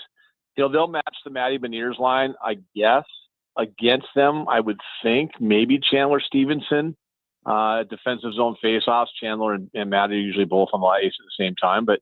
Beniers and his group, usually get the hardest assignment, and I think that's what'll happen tonight. And you try to slow. Listen, I mean, we're talking about 3 great offensive players. I mean, the best in the league, in McDavid, and the other 2 guys are really good as well. So, Minnesota shut you guys out the other day. That surprised me a lot. Although they're playing great hockey and their goaltending's been fantastic, but. Not when you say shut those guys down, who shuts them down? Like nobody. Like you don't shut those guys down. And then you got the other guy, big 29, sitting there parked in the circle waiting for a one-timer, and or firing pucks from behind the net that go in. So there's a lot to deal with. There's no doubt about that. Ian Furness joining us here on the Jason Gregor Show. Connor Halley sitting in. You can catch Ian on 93.3 KJR down in Seattle. Also the Kraken radio studio host. Ian, I want to ask you about Shane Wright in the season for him so far. His journey's been interesting for sure, going back to the time he was drafted. And, I don't know if anyone thought he would slide to the Kraken 4th overall, but what have you made of this season, the ups and downs for him this year? Well, I think the one thing that, we need to, all of us collectively sometimes need to remember with Shane, especially with all the great young talent that's in this league right now, he's 21 years old, and in his 2nd full season in the NHL, and they, playing in the middle sometimes, playing on the wing sometimes, and trying to find a role there. But, you see glimpses at Shane's, he's a good hockey player, but, when you're picked where you were, when you're the captain of Team Canada for World Juniors like he was, there's a little bit more on him, I think, than other guys. But, I always just kind of come back to the age and just say, wait, he's 21 years old. He turned 21 the start of the year. It's the start of the calendar year, I should say. So he's still kind of a young guy. They sat him out a couple games last year. He came back and played really well for a while, but I think with Lane Lambert, with a new coach and the structure he runs, he's still there. Honestly, I think Lane's still trying to figure stuff out in terms of line combinations. He kind of came in with a blank slate, to be honest with you. And, who was going to play with who? They missed McCann up until the last couple games. Jared's come back, but they missed him for a good chunk of the season. He missed 17 games. He's the best finisher they have. He's their leading goal scorer in the history of the franchise, short as it is.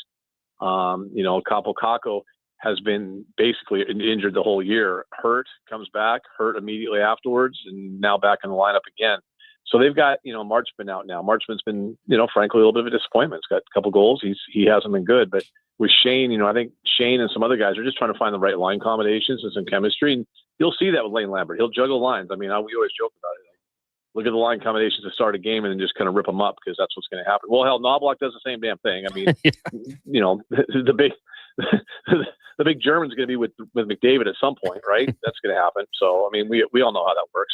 Yeah, if there's not a 4-0 lead, that will happen. Before we let you go, just quickly, I got to ask you about the Seattle Seahawks in that NFC West division. It's unbelievable. I know the Rams lost to the Panthers. I don't know how much stock we'll put into it. The Seahawks on a 2-game winning streak. And then the Niners, what they've done has been unbelievable with all those injuries. Who do you think comes out on top in the NFC West? Well, it's going to probably still be between the Rams and the Seahawks. Carolina did Seattle and San Francisco a favor the other day by beating the Rams last Sunday, but I think honestly the division gets decided on December 18th. It's a Thursday in a couple of weeks, and when that happens, that'll be Seattle playing host on a Thursday night football game to the Rams here. And if Seattle wins that game, then they've got the upper hand. Whoever wins that game is going to have the upper hand and go into the final 2-3 weeks of the season with the great advantage to win the division. I don't think San Francisco wins it. They're so beat up. The fact that they have 9 wins is remarkable, to be honest with you. But I do think that at some point they're going to slip a little bit. I still think they're a playoff team. I think you're going to get 3 playoff teams out of the NFC West. It's the best division in football right now. Those 3 are really good. Arizona's at least competitive, but those 3 teams are all playoff teams. And then from there we'll see. I think, Seattle's got some blemishes. I think the Rams have the fewest warts, so to speak, on their team. But, we saw last week they've struggled on the road against Carolina. So Seattle wins on the road. Road doesn't bother them, so I think they like their chances if they are a wild card team. But it's a hell of a race, man. It is. It's as good a race as we've seen in a long time. And like I said, I think all 3 teams are playoff teams. And I would make the argument that if you want to rank the top 5 teams just in terms of like a power structure in the NFL or in the NFC, those 3 teams are in the top 5. Chicago feels to me like a little bit of a fraud. Green Bay is getting better every week. Philadelphia is weird, very strange team, doesn't want to throw the ball down the field, but I think 3 of the best 4 or 5 teams in the NFC are certainly in this division. I might even go with the NFL because I don't know if I'm quite a believer in the New England Patriots right now either. Ian, thanks so much for doing this today. None of us are. Yeah, none of us are, especially in Seattle. Trust me, Super Bowl 49 comes to mind. So yeah, take care, man. We'll talk to you soon. Have a good one. There you go. That is Ian Furness, of course, with 93.3 out in Seattle. Also part of the Seattle Kraken Radio Network. He is the studio host. I was in the room, brought to you by Action Electrical. Declan, we got a winner there. We had a pretty intense battle between Ryan and Joseph there. Mm-hmm. Joseph walked away with the prize package, the membership to Glendale, associate membership. Was it $7,500? $7,500. Yes, that was the final prize. Hey, yeah. Shout out to everyone who got in on that one and helped us raise that up. That's a big package, and that's right around market value. So that's exactly what we want to do here in the month of giving. That's big for the Christmas Bureau. $7,500 is going to go a long way. And tomorrow in the month of giving, these are the ones I love.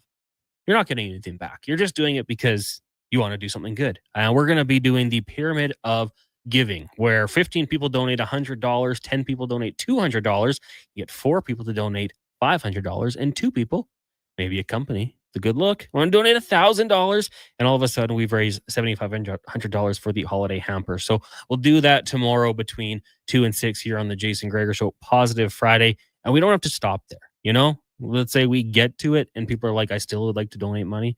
We still can add more to it. So that's what we'll do. Congratulations to Joseph. We will be in contact with you once this one wraps up. Tonight in the NFL, you got Cowboys and the Detroit Lions. Amon St. Brown going to get in there with the ankle injury. We were talking about that. For fantasy purposes, he's an interesting start because obviously the Lions need him. He's going to get his looks, and he can do a lot of damage underneath. I'm assuming that's going to be wrapped up. There might be something to suppress some of the pain for him. And if you have Jameson Williams, that goes a long way because the Cowboys defense does have to respect what he can do. And Jameson Williams now may be open for the big shots downfield. Thank you guys for tuning into the Jason Gregor Show today. If you missed anything, go back and give it a listen. Apple, Google, Spotify, YouTube, jasongregor.com. It is everywhere. Landon Ferraro joined us. We had David Owens from Sherbrooke Liquor, TR, Jason Smith, not Gator, the one you hear here on Sports 1440 on Fox Sports Radio, Monday through Friday. Colin Livingston. We had Cam Tate's 2 Minute Morning, Spec, Bram Stephen from the Spruce Grove Saints, and as we just had, Ian Furness from 93.3 KJR in Seattle. Thank you, guys. Up next, it is pregame coverage. Andrew Walker and Donovan Paulson and Landon Ferraro will actually be by as well. But before we get to that, we'll get to a Sports 1440 update. Your final one of the evening, brought to you by Legacy Heating and Cooling, home of no payments, no interest for 1 year on your furnace or AC. Bundle them together and save more at legacyheating.ca. Have a great night.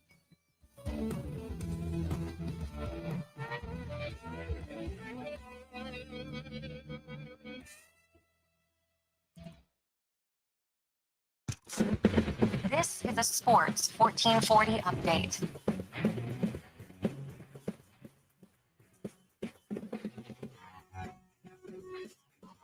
Scores around the NHL right now. Every game in action at the end of the first period, with the exception of the Wings Jackets. That one tied 0-0. Leafs lead the Canes 2-1. Islanders up on the Avs 2-0. Panthers lead the Preds 1-0. Penguins lead the Lightning by the same score. Rangers lead the Sens 2-1.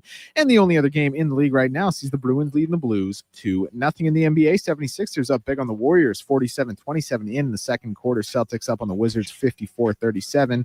Jazz trail the Nets 18-16 with 4 minutes to go in the first. And it's the Lakers leading the Raptors 22-13 in the first quarter. Thursday night football set to go in just a few minutes time here as the Cowboys take on the Lions with an official 6:15 kickoff for that one. In the PWHL, the Chargers lead the Scepters 1-0 at the end of the first period. And in the sporting world, in case you missed it, the Saskatchewan Roughriders have signed 112th Grey Cup MVP Trevor Harris to a 1-year contract extension. On behalf of Connor Halley and Jason Gregor, I'm Declan Kruger. This has been a Sports 1440 update. 1440, a Stingray radio station broadcasting on Treaty 6 territory. Download the free iHeartRadio app and listen to CKJR wherever you go. Across the province, Albertans are taking their shot on Play Alberta. With casino winners every hour, jackpots worth millions, and revenue that stays in the province. There's never been a better time to sign up. Right now, our listeners can score a $50 free bet when they make a minimum $50 deposit with code Gregor50. That's code Gregor50 for a $50 free bet. Start playing with your game sense today to find out if you're Alberta's next winner. Picture this. You're sleeping and you're awake. But it's a good day because you're about to make your way to McDonald's to pick up some breakfast. Fast forward, you're there.